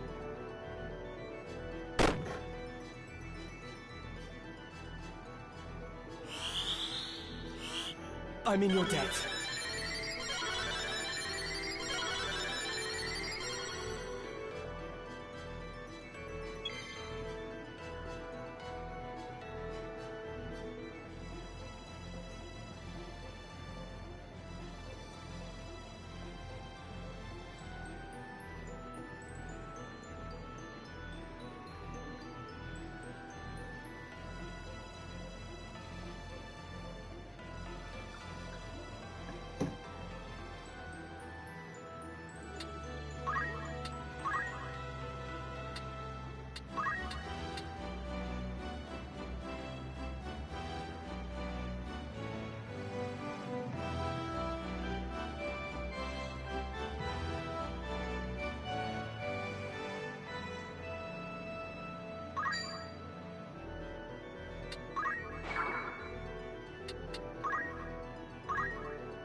My turn.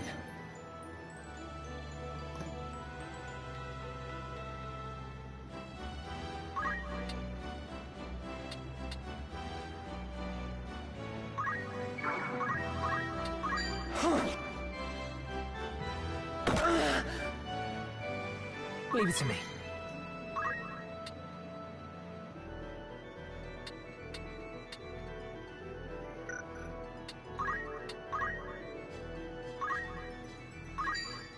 I'm not here to lose. I'm not here to lose.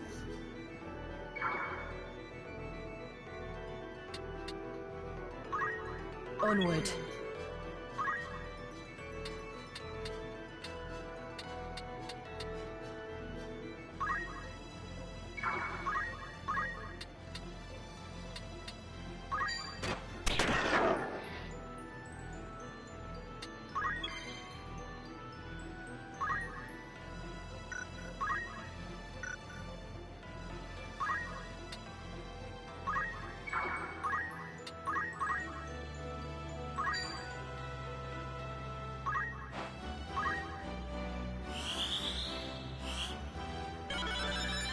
Too close for comfort.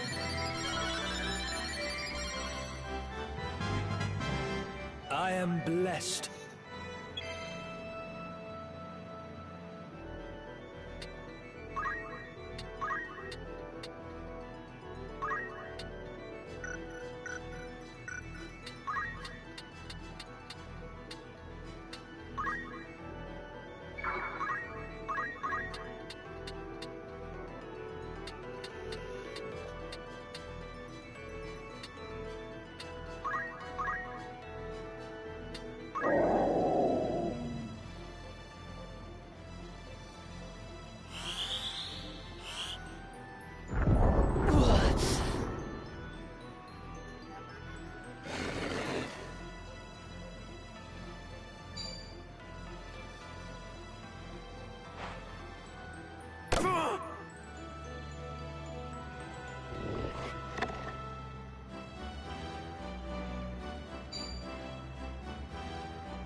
Gotta push on now.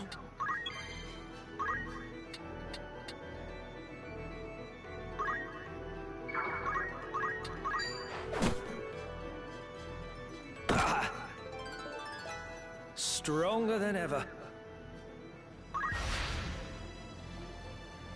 It's time.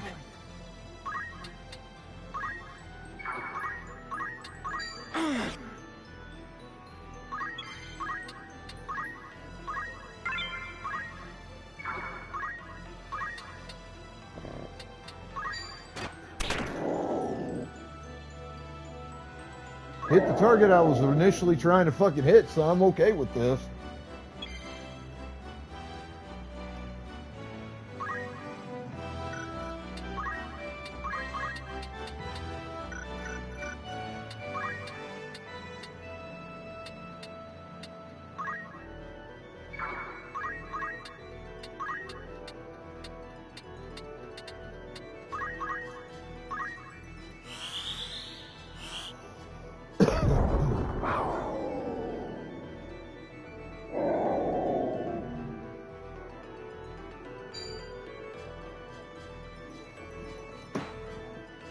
What has befallen me?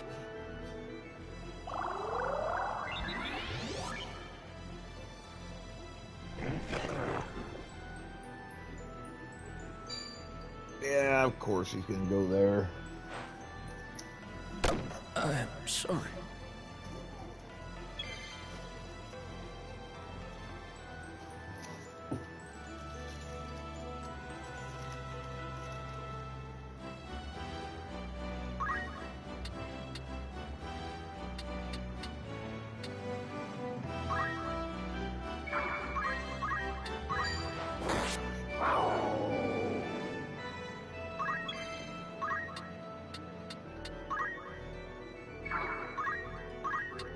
I have you now!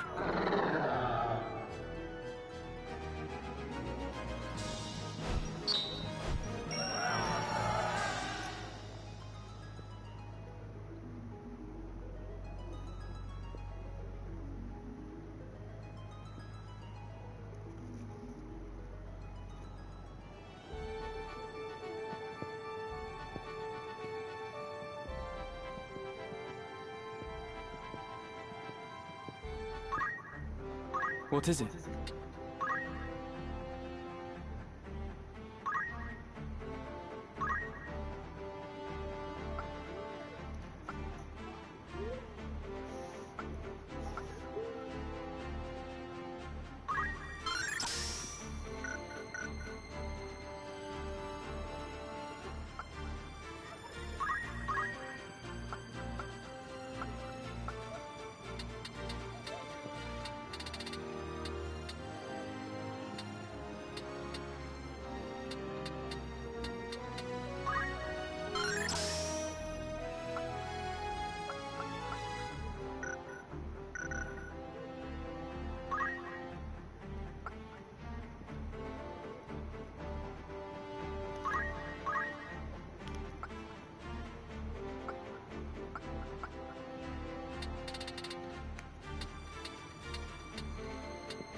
What would you wish to know?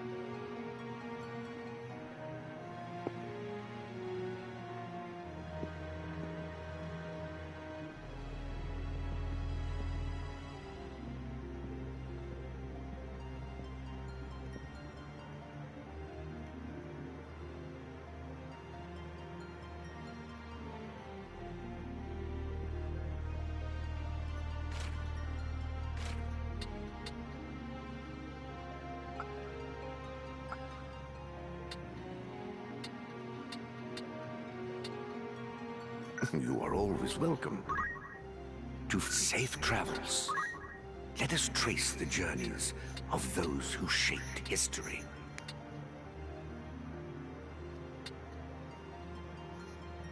I understand.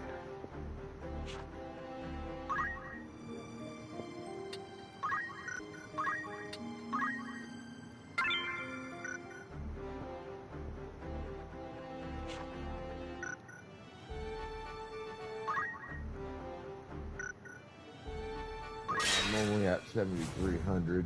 Not near enough.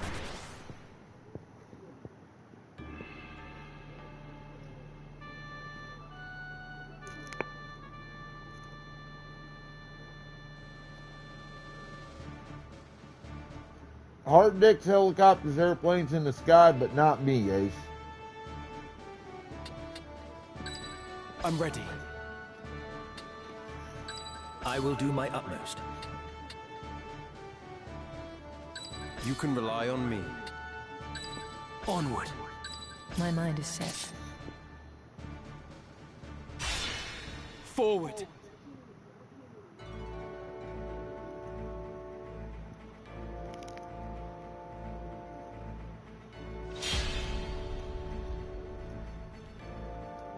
You asked, dumbass. Don't ask questions you ain't wanting the answer to.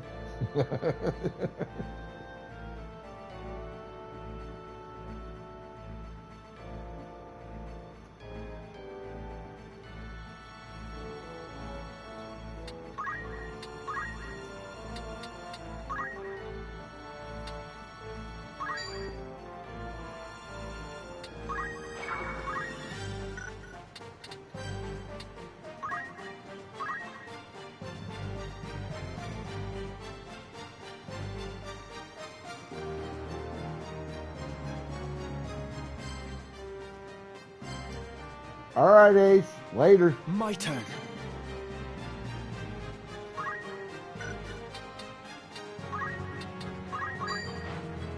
I am a Beowulf.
That's the stuff.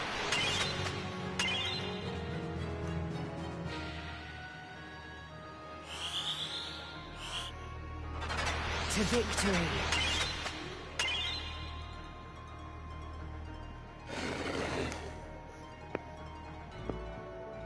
Let me see. Hello, Astrid.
Have at you.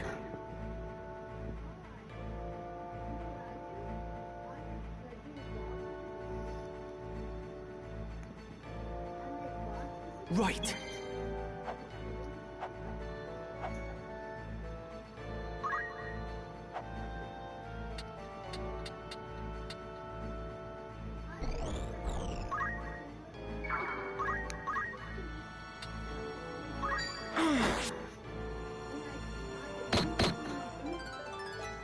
I feel stronger.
My efforts are rewarded.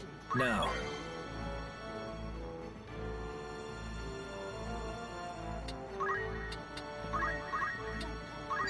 Too close for comfort.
Leave it to me.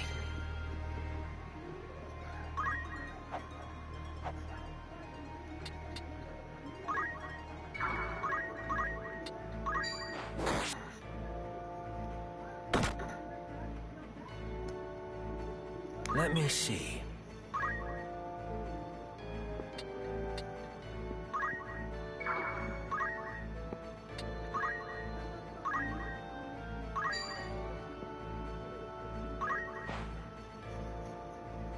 It's time. I have you now!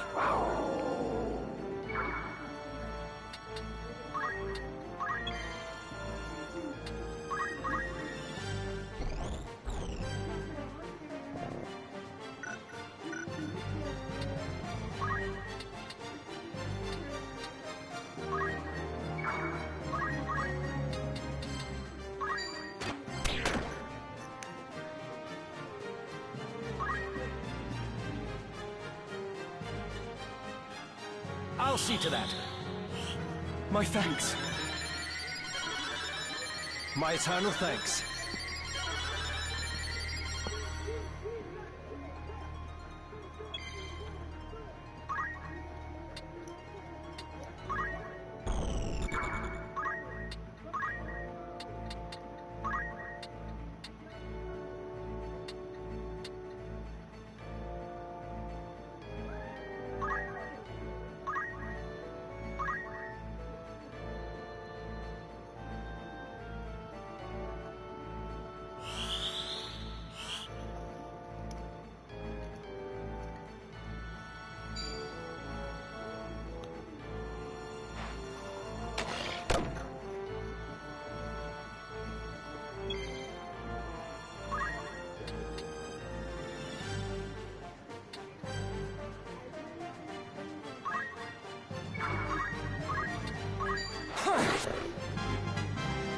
The fruit of my labors.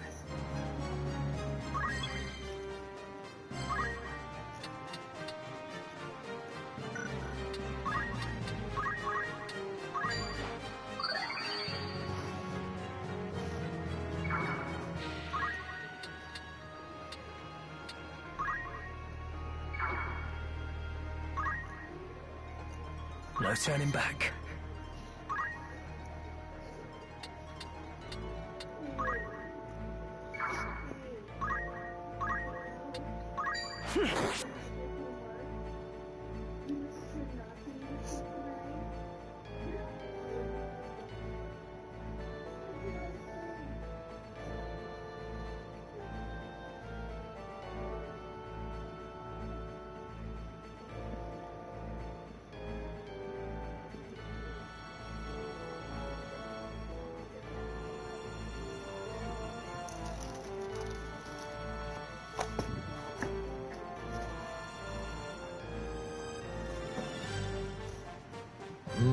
Pizza.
We will triumph.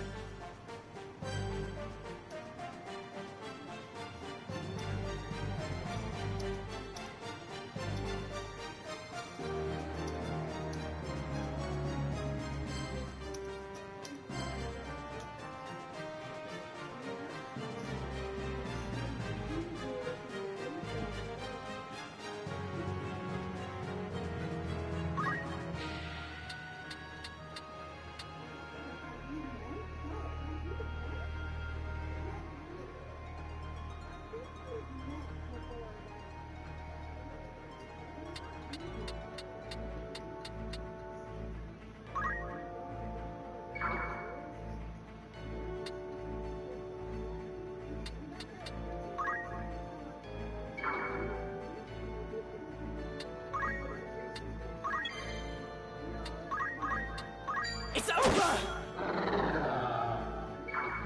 Damn. Come on.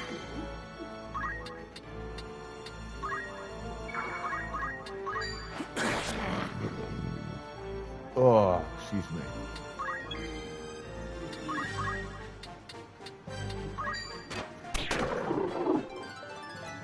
I'm not finished yet.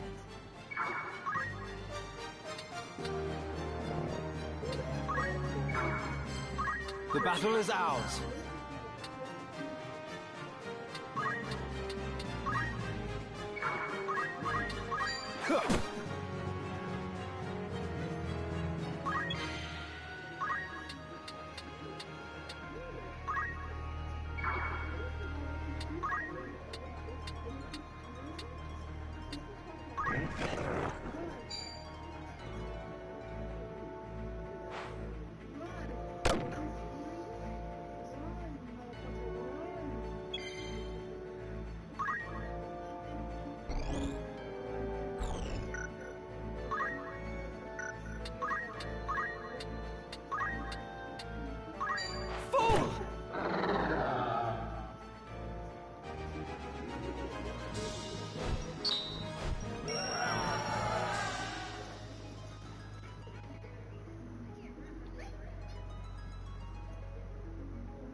I'm gonna need a bunch of money soon because I'm at or near the point where I can start doing like jobs. So I got to start hiring additional teammates that I can gear up and send out to do stuff to help them like level up, earn job points, things of that nature.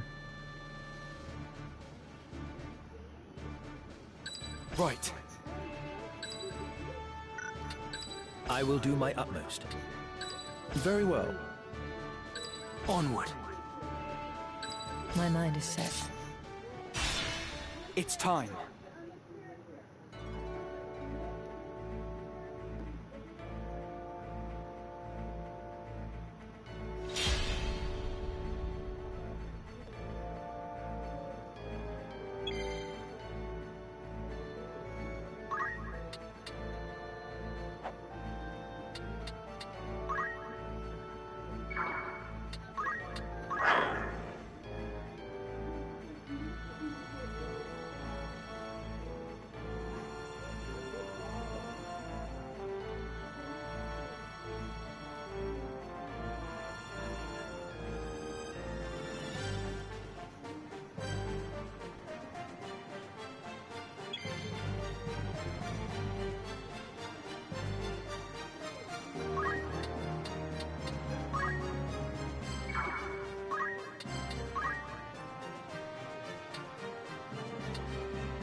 I am a Beowulf.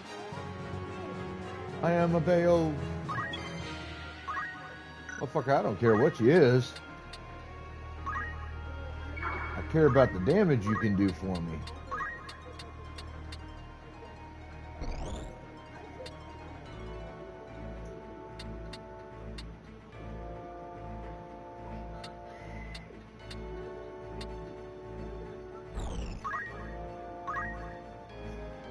No turning back.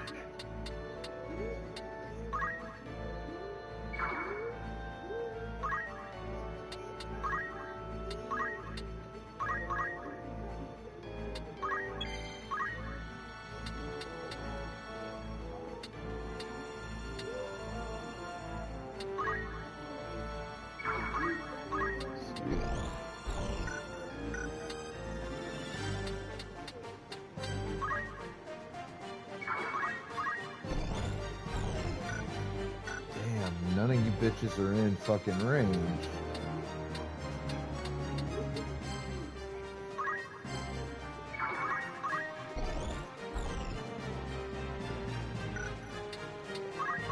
So the battle is won.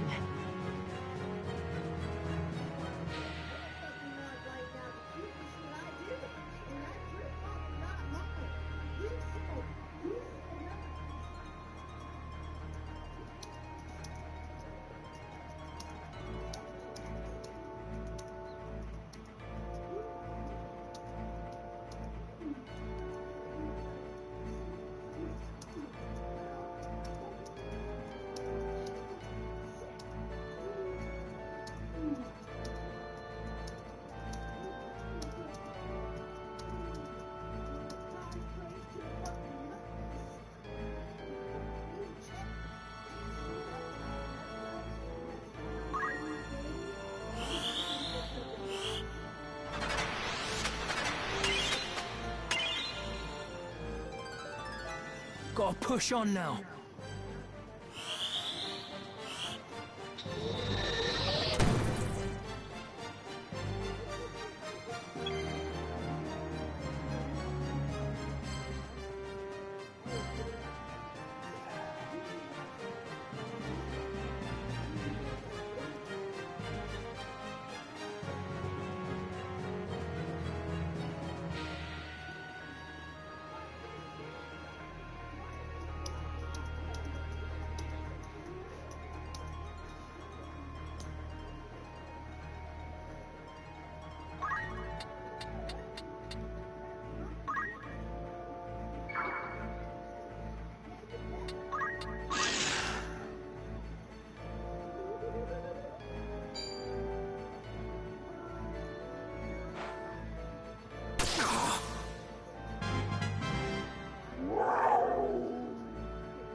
Right.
That's it.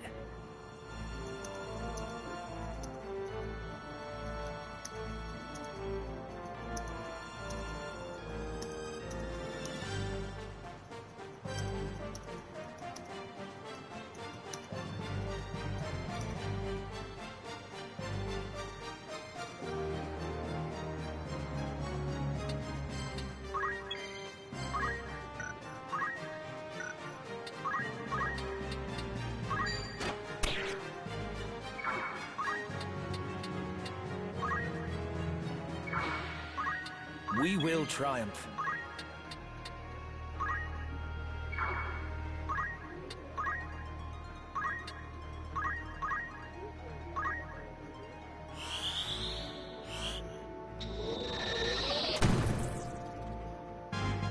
Yes, This is just the start.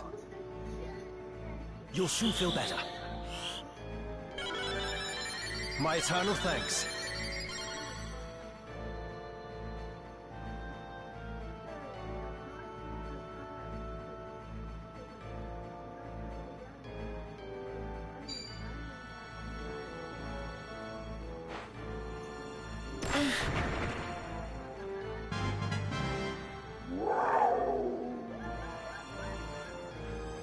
Ahoy, matey!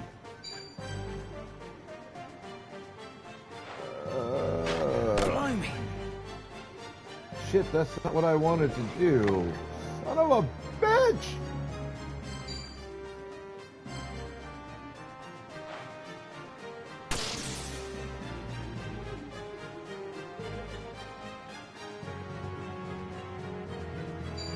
God damn it! Now I gotta go res him. Son of a bitch! No use. Alright, you motherfuckers are gonna die.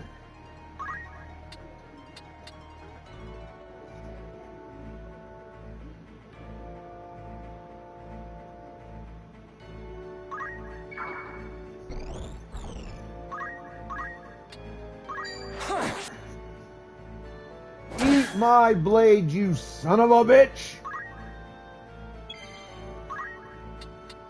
Now, eat some fucking magic.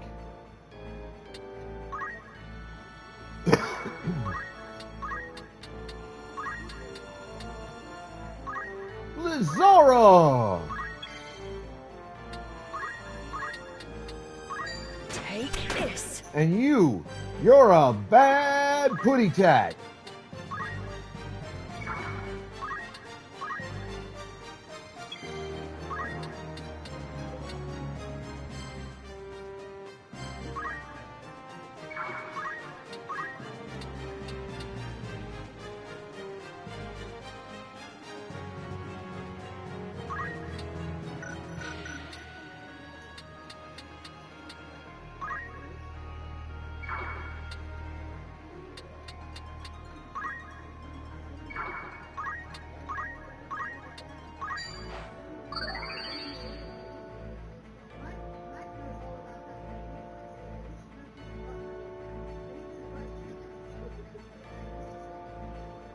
Motherfucker, I don't want to fucking hear it. Ace, you're in fucking Florida. Fuck you. For you, freezing is like 55 degrees. Bitch, it's like 23. Yeah, it's my fucking PC is reading 23 fucking degrees outside. Fuck you.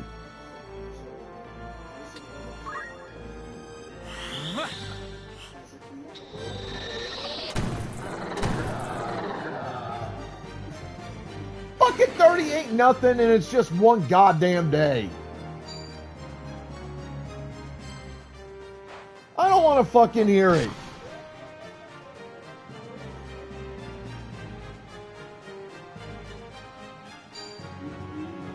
For weeks, our average nighttime temperature has been about 25 to 28 degrees. Fuck you. Oh, it was fucking 30 degrees for one goddamn day just the other day in fucking Florida in the morning. Fuck you. I don't want to hear it, you whiny bitch. Right.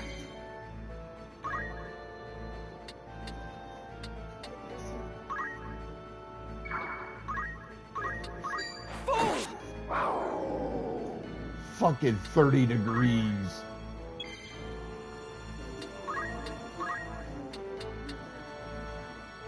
Oh, shit.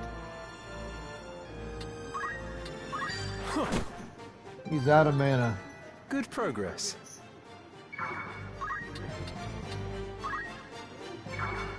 I'm in Iowa, bitch. Fuck you.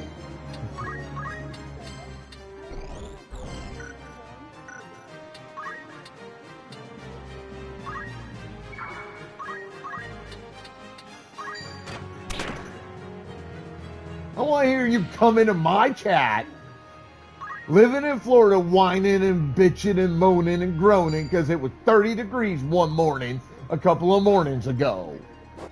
Bitch, we've had 30 degree or below fucking temperatures up here every fucking day for damn near the last month. Or damn near every day. Fuck you, I don't want to hear it. Pathetic. Shut the fuck up. Iowa won't fucking let me go.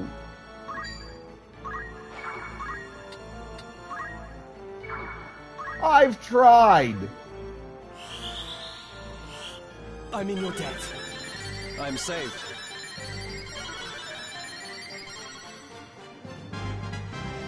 Stronger than ever.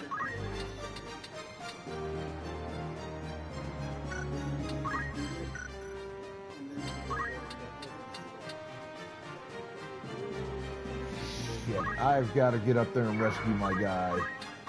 Or just end this fucking battle.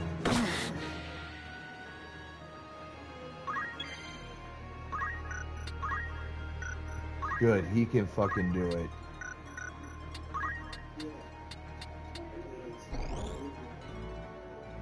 Shit, no he can't.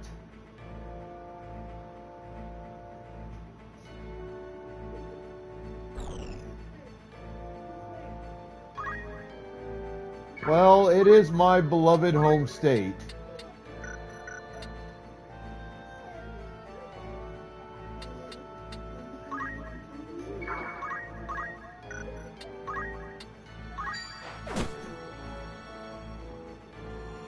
Where am I needed?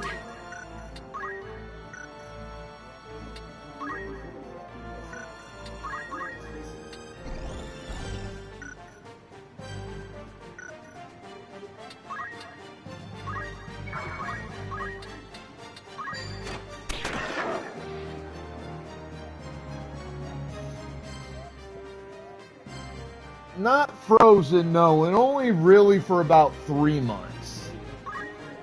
At most.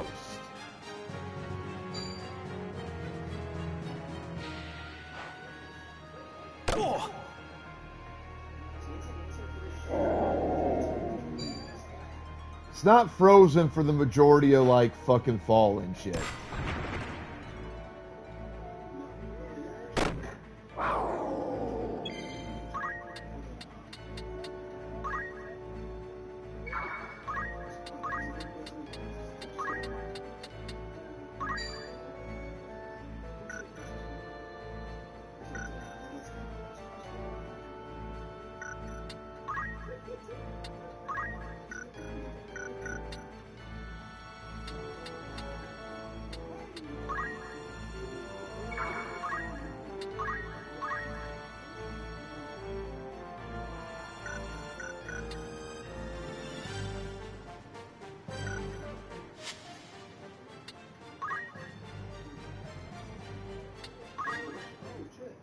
Damn it, I fucked it up.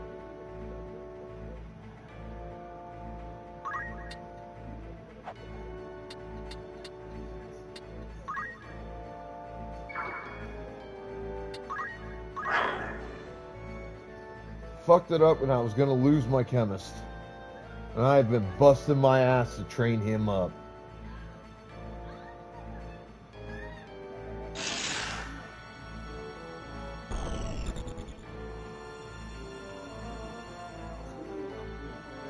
Right.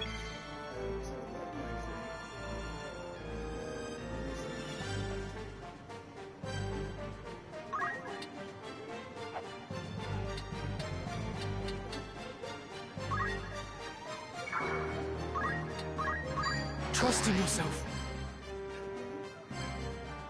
The next move is key.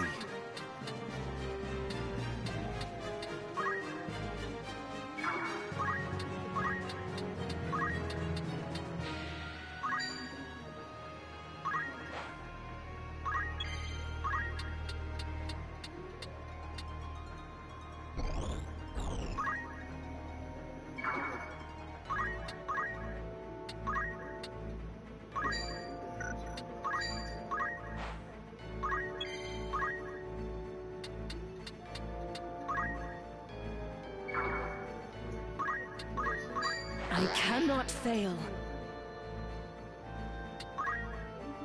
Nothing can stop you.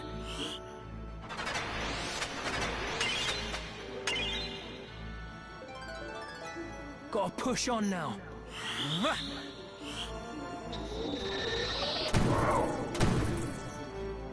Damn, 80 to that motherfucker?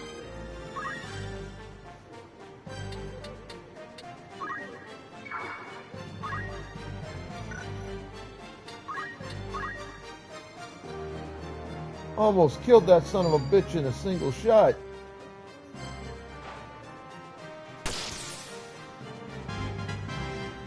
I think I pissed him off. Wait, what?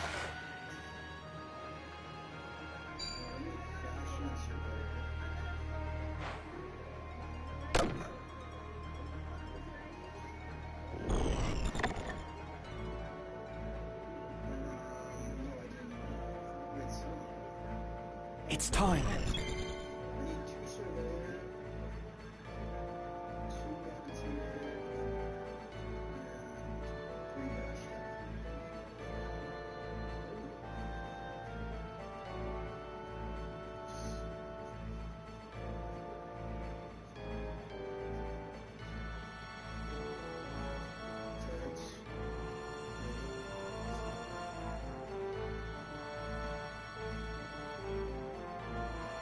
I don't know where you're seeing that, Ace. I just checked several different streams that I'm watching at the moment. and I don't see $8 as a sub price.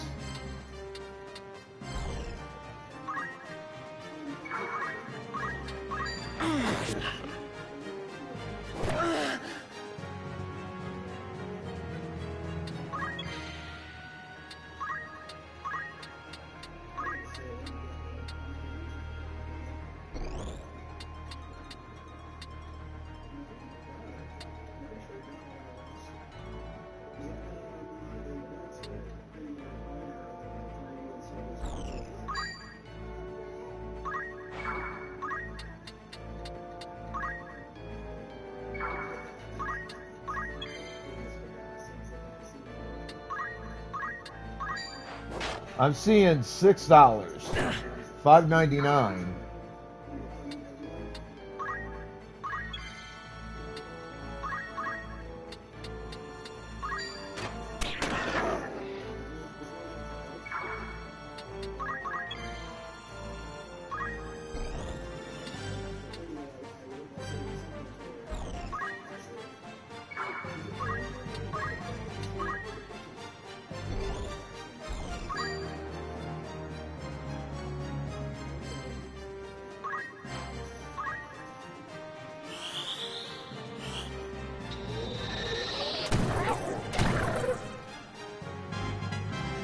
Good progress.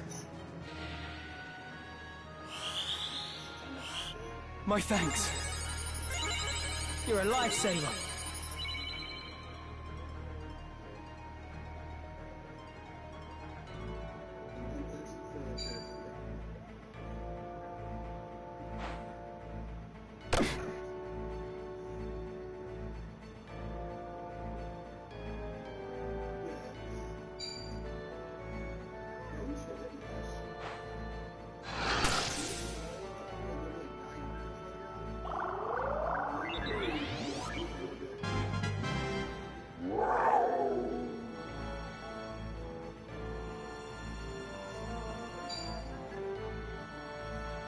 I'm a bitch, I'm a lover, I'm a lie, Now's my chance! I'm a sinner, I'm a saint. There's nothing in between.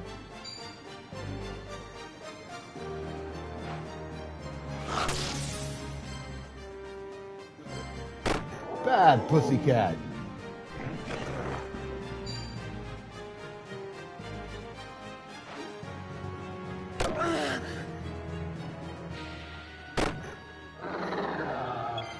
Bad goblin.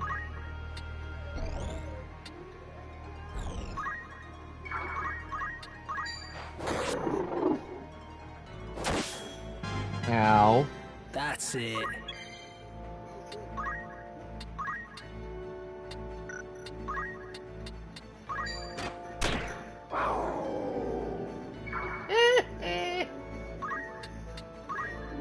Fuck you, you fucking shit.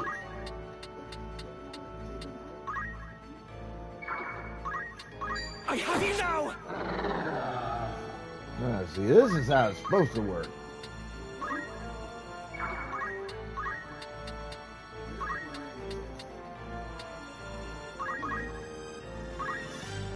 Let me see. Oh, hey, Stitch. How you doing, darling?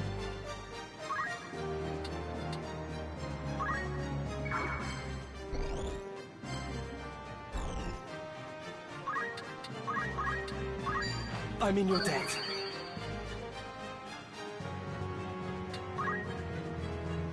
It's a day.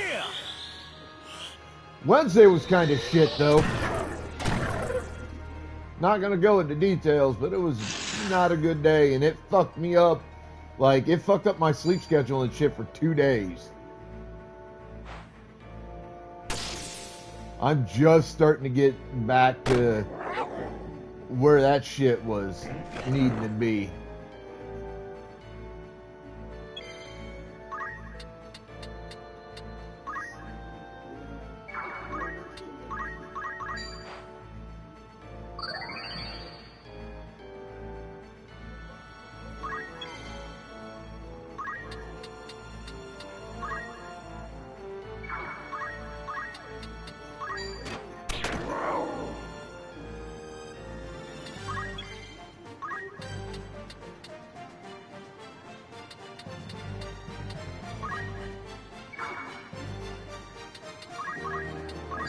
Fear not.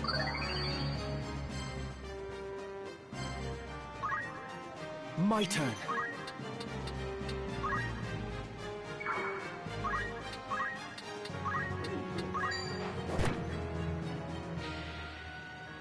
I fear nothing.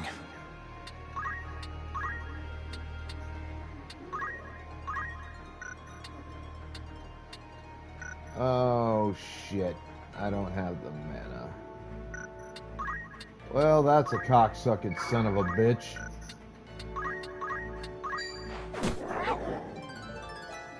I'm gonna have to beat his ass the old-fashioned way.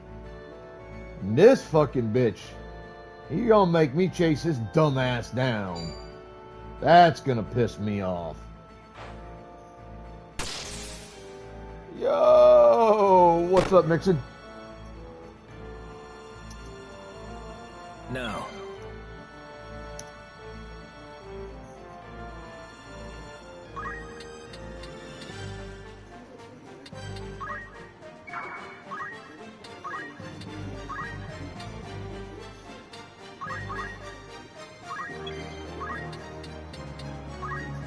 Come here, you cunt-ass goblin, and fall.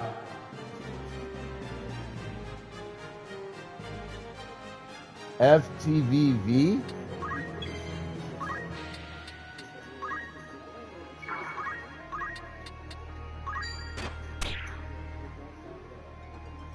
Oh, Kitty Sunio comes in with a raid.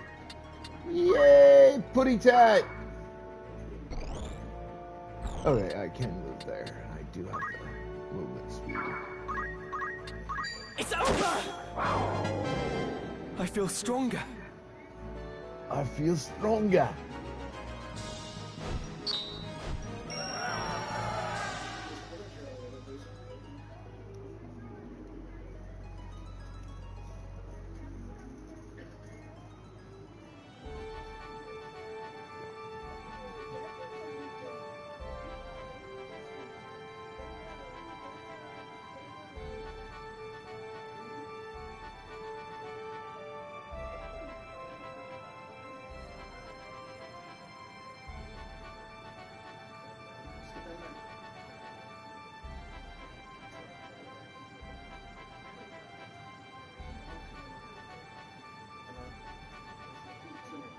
I should have drawn that one out a little bit. Welcome. You're in safe hands with me. This is your... Many thanks.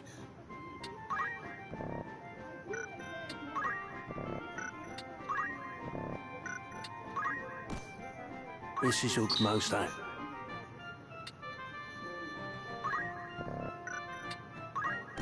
This is your... It won't be just... Will that be all? After all, in particular, are you happy? Thank you for... Are you happy? Anything? May I help with all? Come back. Alright, Welcome. Looking to... What sort of recruit are you looking for?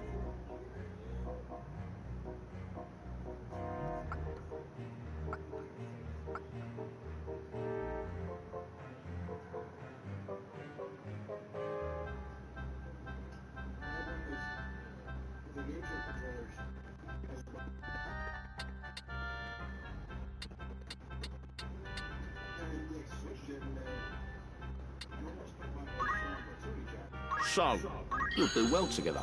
Is there aught else? Hey, trophy earned. Great expectations.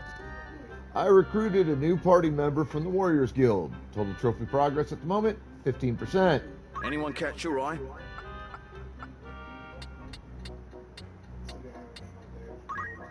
So, a perfect fit, I'm sure. Let me know if you need a... What sort of recruit are you looking for?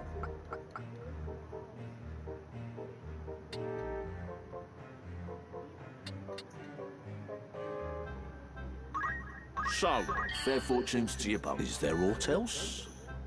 Certainly. I have enough room to recruit 1, 2, 3, 4, 5 more. You have another task for me? Anyone meet your needs? Son, you'll do well To together. a Let me know if you bell. need anyone catch your eye. Son, fair fortunes to you. Is there auto? What sort of recruit? Son, you'll do At well this together. point, it Let me doesn't know if anyone catch matter. your eye. Son, fair fortunes to you. You have another time. What sort of son? A perfect fit, I'm sure. Is there auto? Change of name, eh? Let me know if you need auto. Your pet.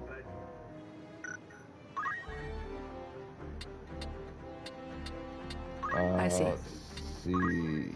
I'm gonna change your job to.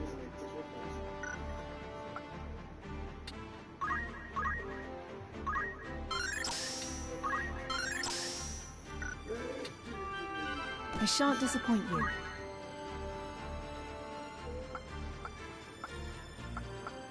Did you know? Monks must...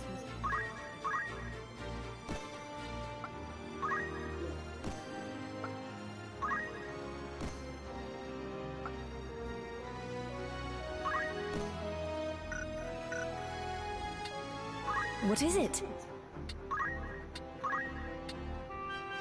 I'm eager for battle.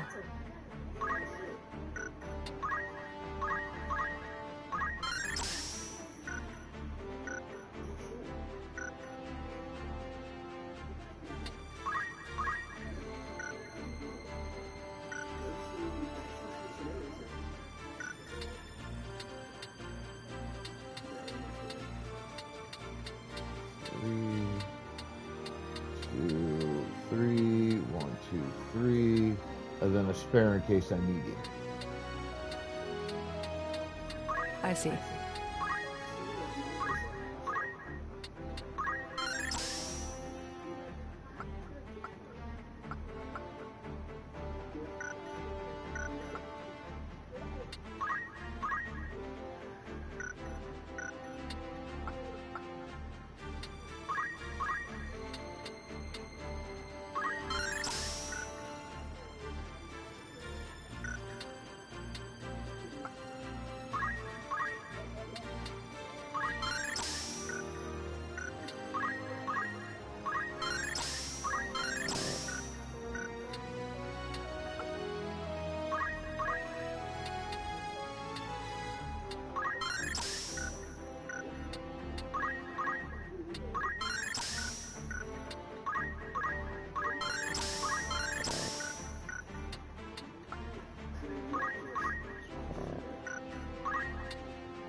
What do you need?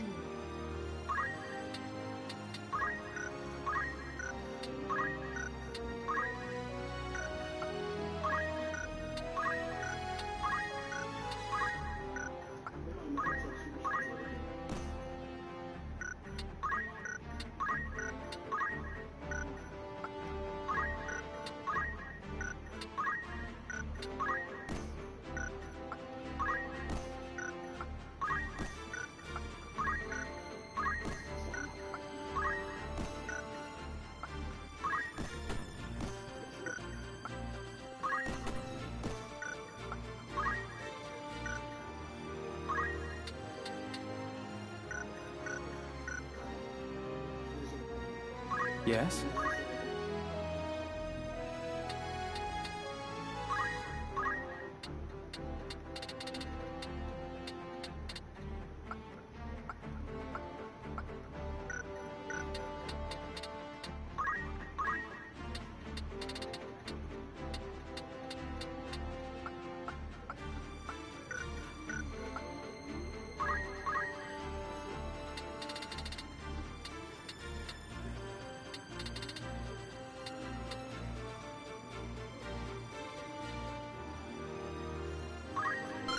Alright, I can deal with that being learned.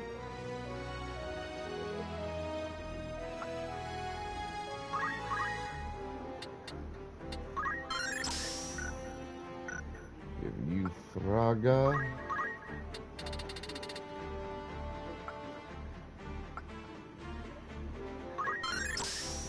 Throw item.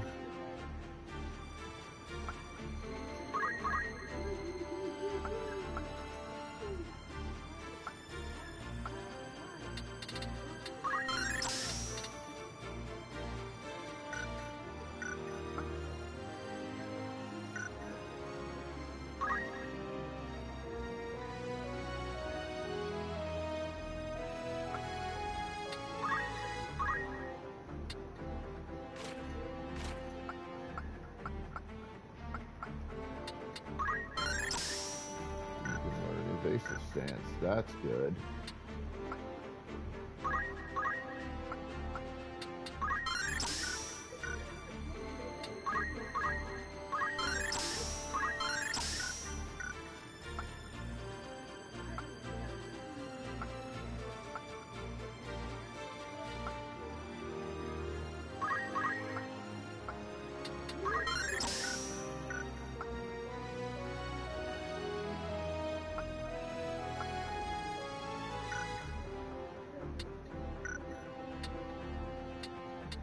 You need me?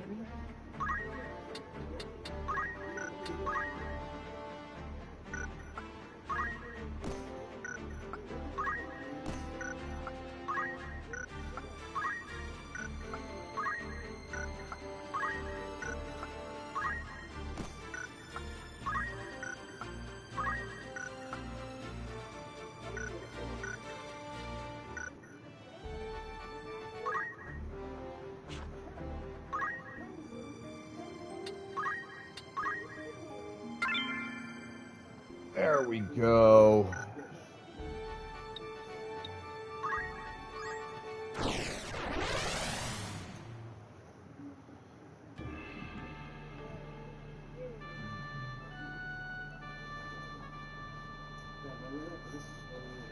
I could gear them up better, but beyond that, they're actually set up pretty well to just run out and do jobs while I keep my main 5.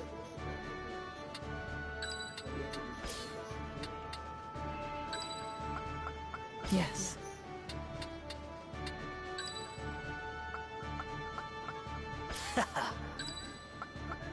You can rely on me. Forward.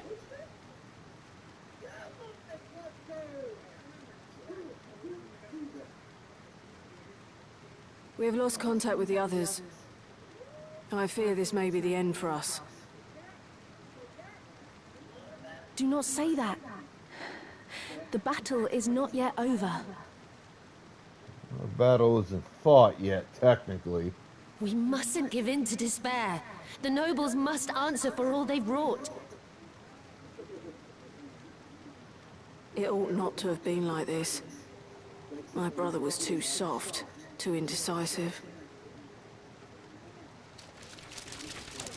The enemy!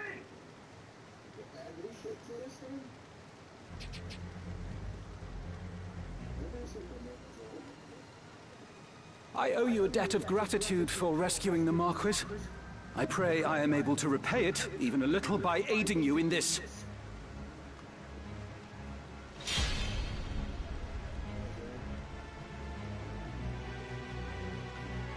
So I kick everybody's ass but yours. I force you into a corner.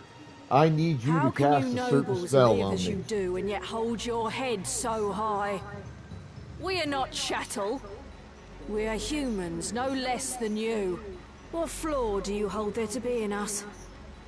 That we were born between a different set of walls? Do you know what it means to hunger? To sup for months on naught but broth of bean? While you wage your wars that you might grow fat, we are made to starve. You call us thieves, but it is you who steal from us the right to live. You, no less human than we? Now there's a beastly thought. Oh, shut up, Argath, you piece of You've shit. been less than we from the moment your base-born father fell upon your mother in whatever gutter saw you sired. You've been chattel since you came into the world, drenched in common blood. By whose decree? Who decides such foul and absurd things? 'Tis heaven's will. Heaven's will? I You would hate pin your Argath. bigotry on the gods. Argath is such a douchebag. No god would fain forgive such sin, much less embrace it. All men are equal in the eyes of the gods. Appreciate that, Wandering. Men, yes, but the gods have no eyes for chattel.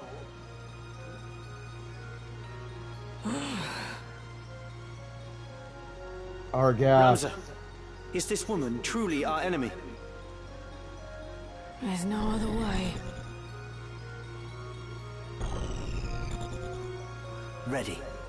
So, my character Ramza has a certain ability under Squire he can't learn, so I cannot master the Squire abilities without having a specific spell cast on him. Spell specifically is Ultima.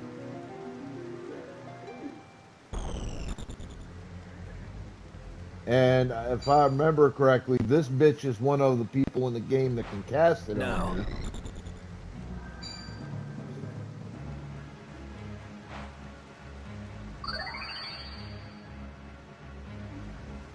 But I gotta get her almost dead without actually killing her.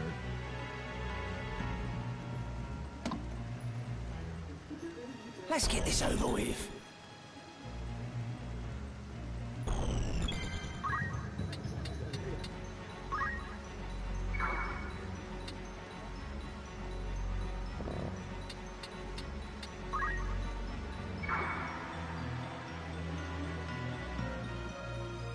What kiddo is drinking syringes worth of water? And why are they drinking out of a syringe to begin with?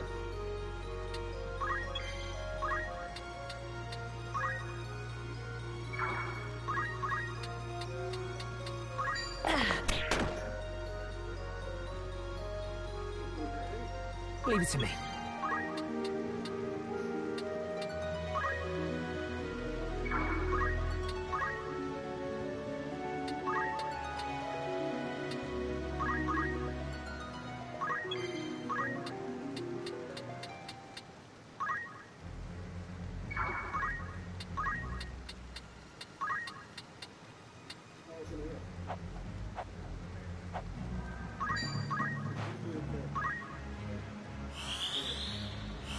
Much obliged.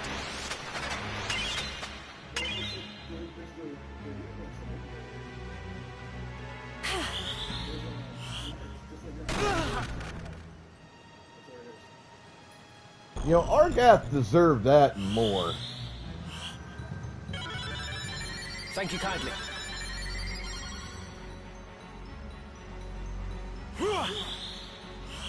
Drop the white mage. There's no other way.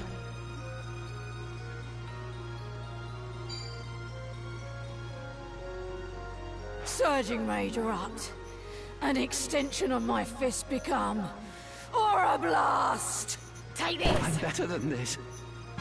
No, you're not, I can Argath. do this. You're a piece of fucking shit. Leave it to me.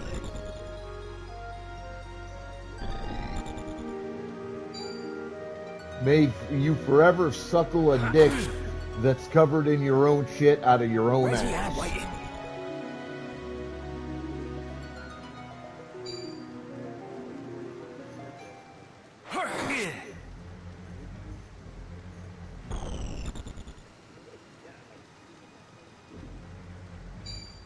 Thank you, Sir Delita.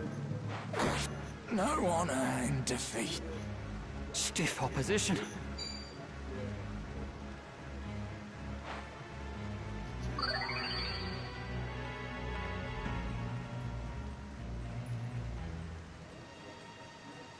What choice do I have?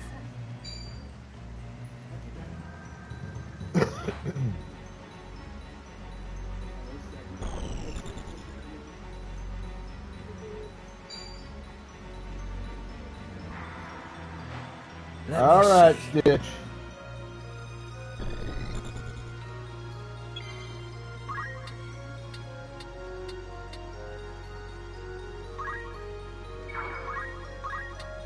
I have you now!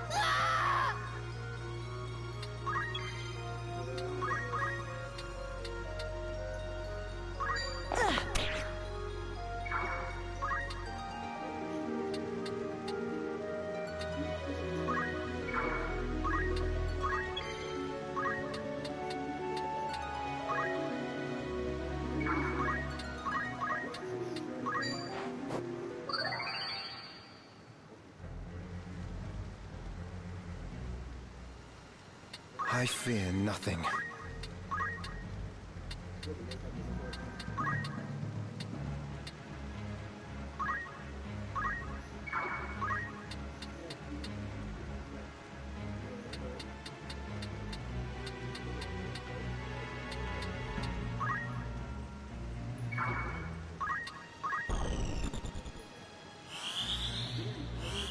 I'm in your debt.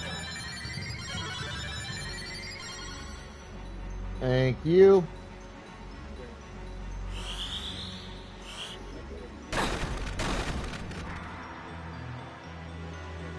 There's no other way.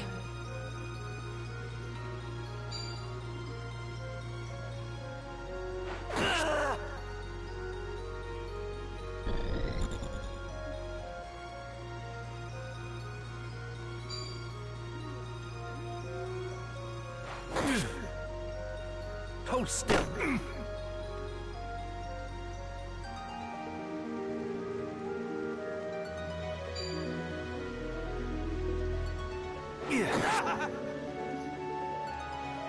Victory is mine.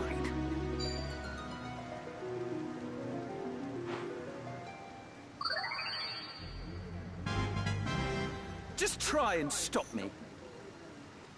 For all the help you are in combat, as a The time is now. game character, you are a worthless piece of shit. And I hate you most sincerely. Now.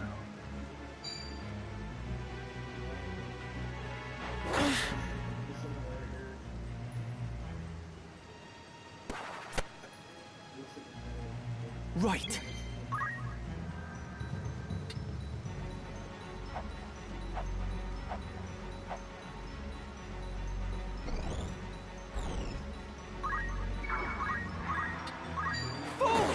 No, not like this.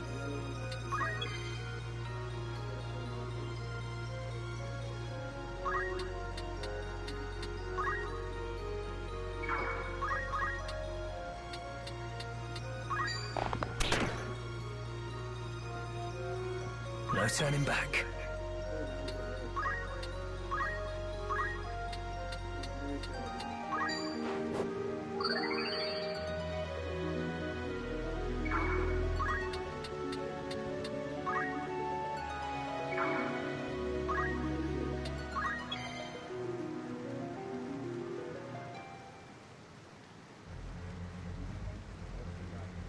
Shouldn't be playing with your balls in public there, Stitch.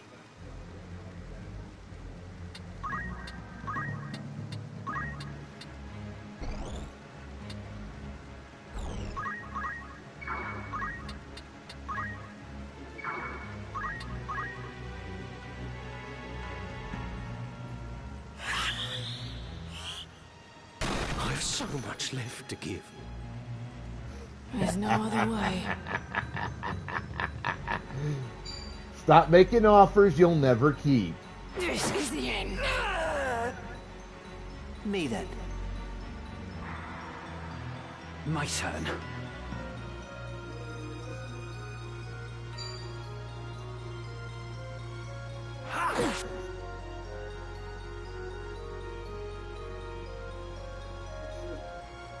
My turn.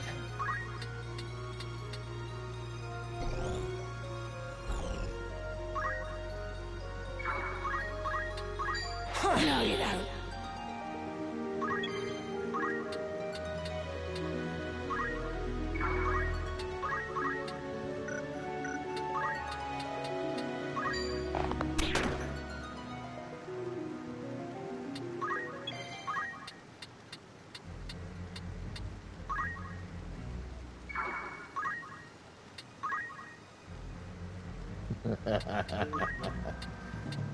Who says I dream of you when I have such dreams? Smidgen on the conceited end, isn't it?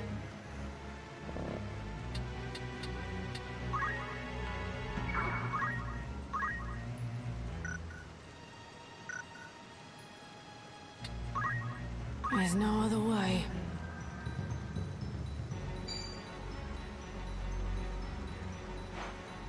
There. No, I don't dream of you because I don't know what the fuck you look like, so... kind of pointless. Back on your feet. Alright, chemist, you got work to do. Your dumbass back on your feet.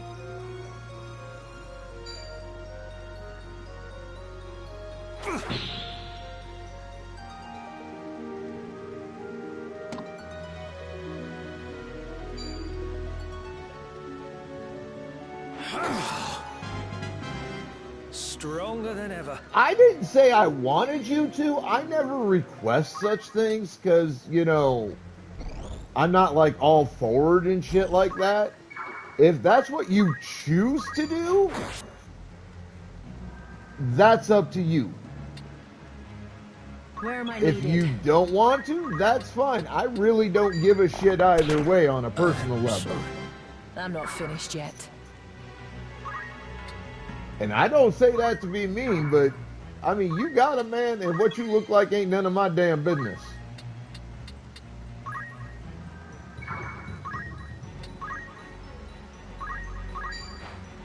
Close one. I ain't trying to step in the middle of all that. There's no other way.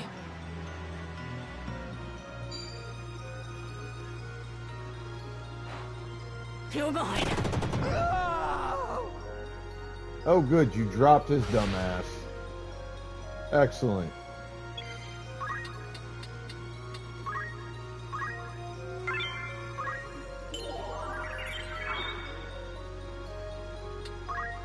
Ready.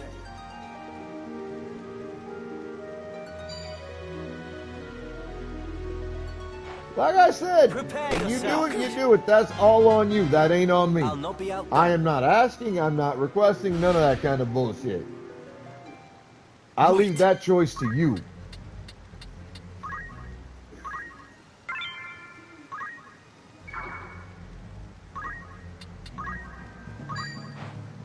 I am a Beowulf.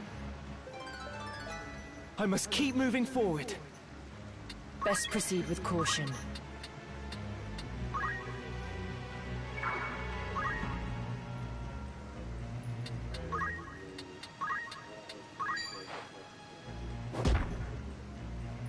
Come on.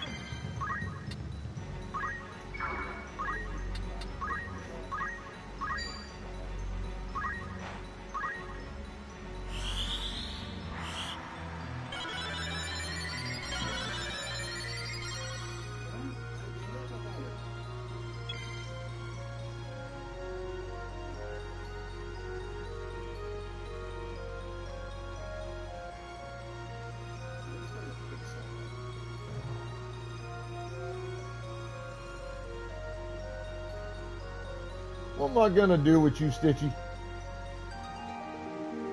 I threaten punishments and you're just like, I enjoy that shit.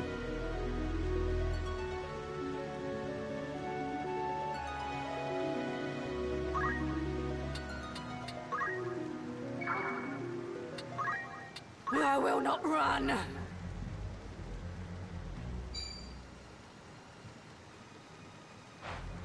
Down with you.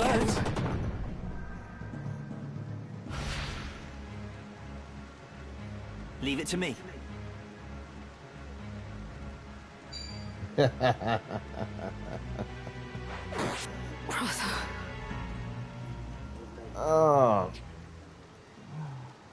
Lay down your sword. Resist us not, and your life will yet be spared. Final Fantasy Tactics. How do I get Ramza's hidden Squire ability?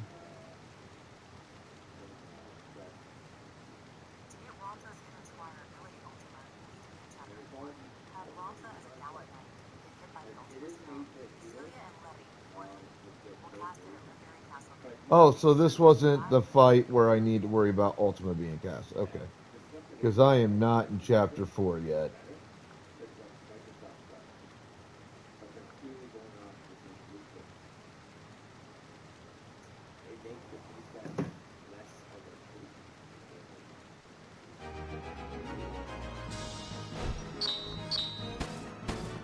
Well, the game's not gonna fucking tell you how to do it, Stitch. It's not cheating to look up information for things that you don't know how to do off the top of your head. You, am I? So have my head and be done with it.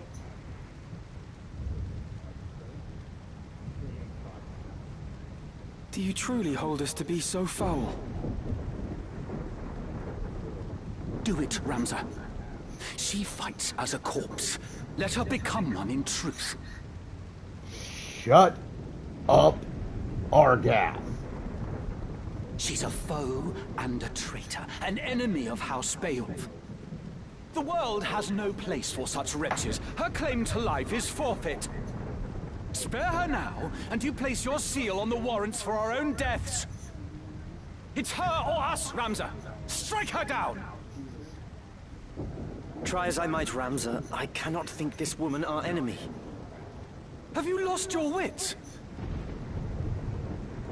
She is no more chattel than you or I. You turn against our cause, Delita. I should have expected as much. You deny me even the mercy of an honorable death. Pox on you and your pity. So long as you bear the name Beowulf, you will ever remain an enemy to me. You do well to remember that. Sad to hear you say that, milady.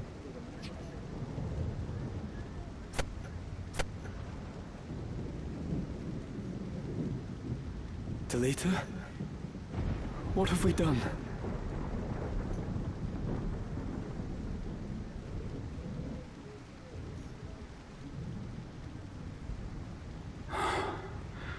Good night, Stitch. On your pity indeed.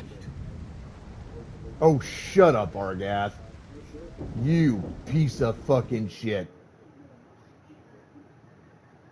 Argath is one of those kind of video game characters where if you could, like, literally reach in and just beat that dude's ass, you do it in a fucking heartbeat. He's just the worst. I hate that guy. Be quick about it.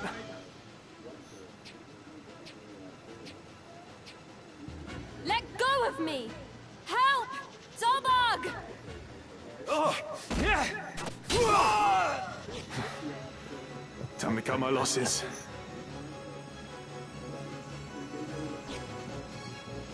Alma, are you unhurt? Yes, but Tetra... Yes, I know. Lord Zolbog. Lord Brother! Dystark, you're a piece of shit, too. If I understand your place in the scheme of this game. Worry not. I am fine. Alma, are you all right? Like, Alma's a sweetheart.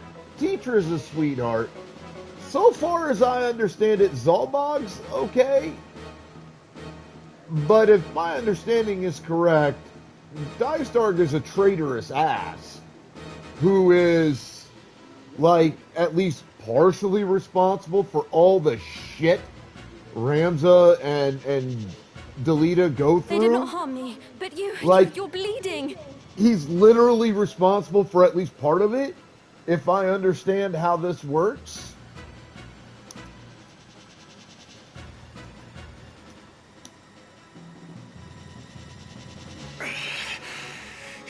fevered dream would I have thought the brigade so bold to strike us here. They must have come for me. 5 among our guard are slain, and Tetra taken. Like as not to ease their escape. Find them. Search every den and dovecot if you must. Please, brother, you mustn't speak. I mean, it's one of the Reggies. I hate Pokemon, but I know he's good, so... Dice dog! That's what you told your boyfriend the last time you two did naughty things on Skype.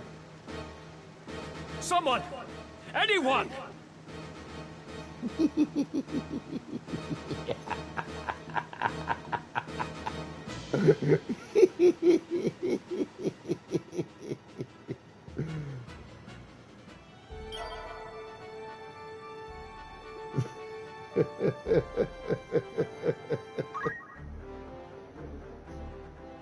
What is it? I'm bad. I know.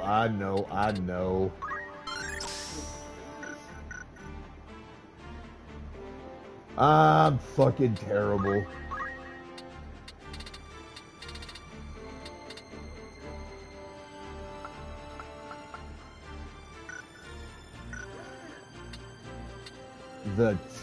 I don't even want to know what you mean by that. I really don't want to know.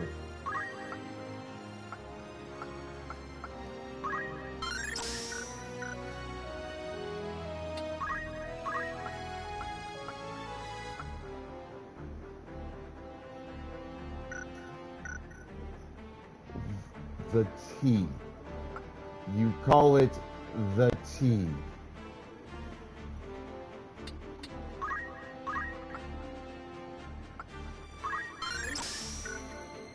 Okay, whatever. That doesn't make any fucking sense.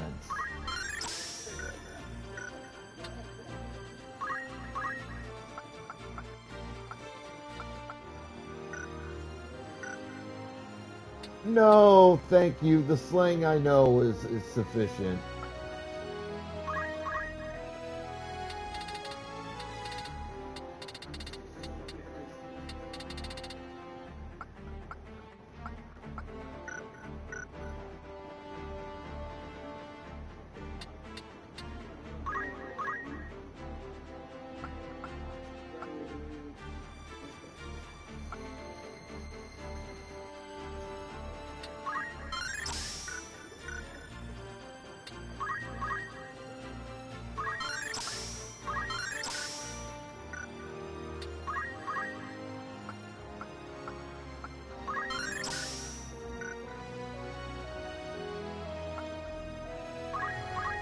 Where are you kids today?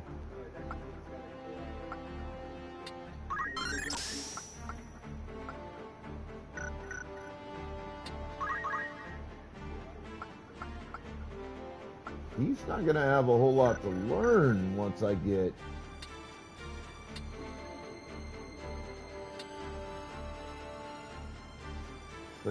finished with Chemist. You may have nothing left to learn.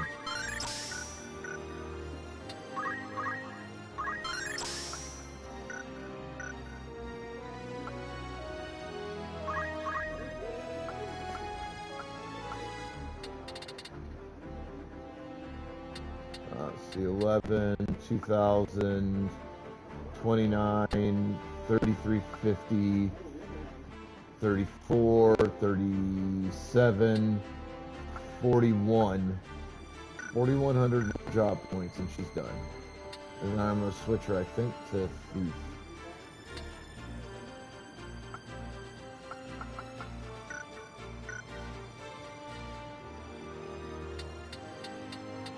By all means.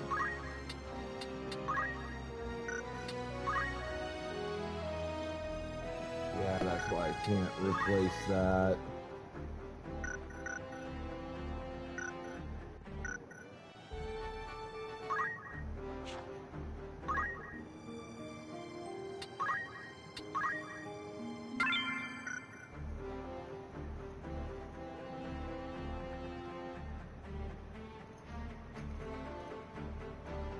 it's more air your dirty laundry, but I get the gist.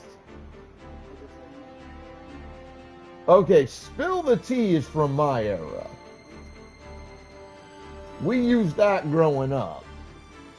That is not modern slang. Just so you're aware.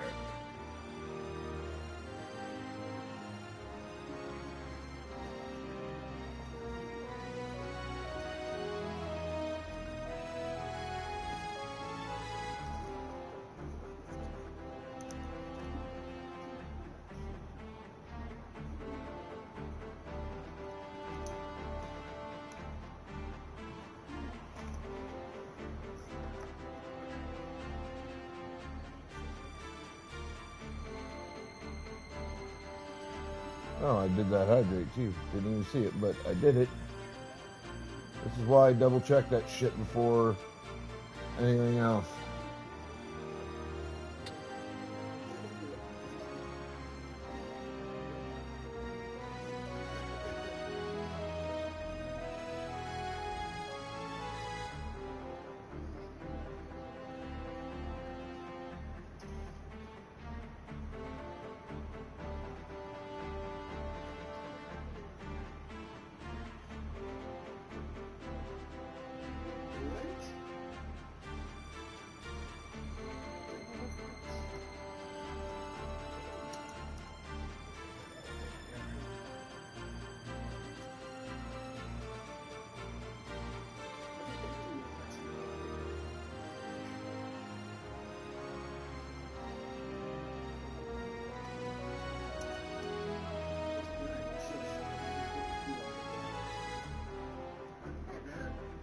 Hey, S-Job. What's up, buddy? You fucking asshole.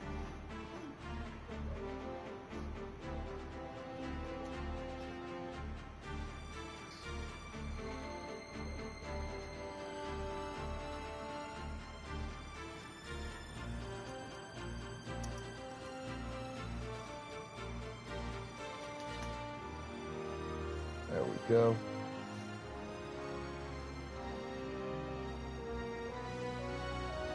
Ah, Ocarina of Time.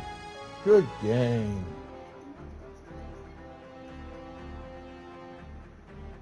Alright, so it's that time of the night, motherfuckers. For me to find somebody.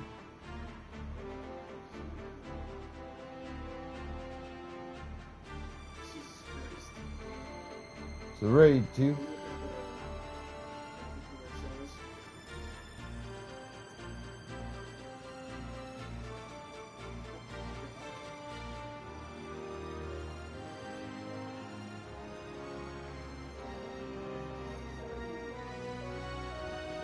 I think I found one.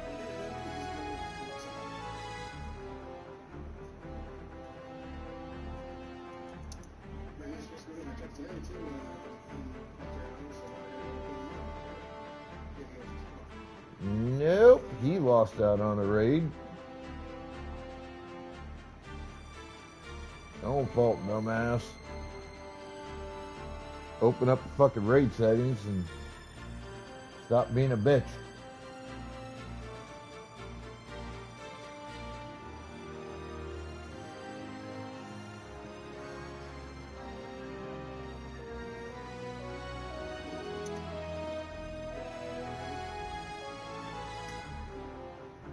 Alright, we're going to raid into Gamer Tifa. No, we're not. Because she has followers only chat. I don't raid into channels that do that. I think it's disrespectful to potential viewers who want to come in and watch, but don't necessarily want to fucking follow. It prevents them from being able to interact and network. And that pisses me off.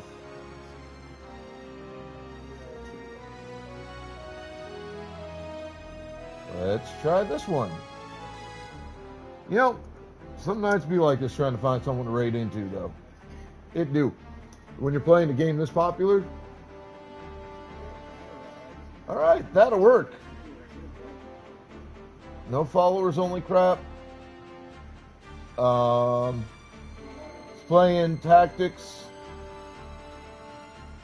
Apparently first ever playthrough, which is what this is for me, so that's cool.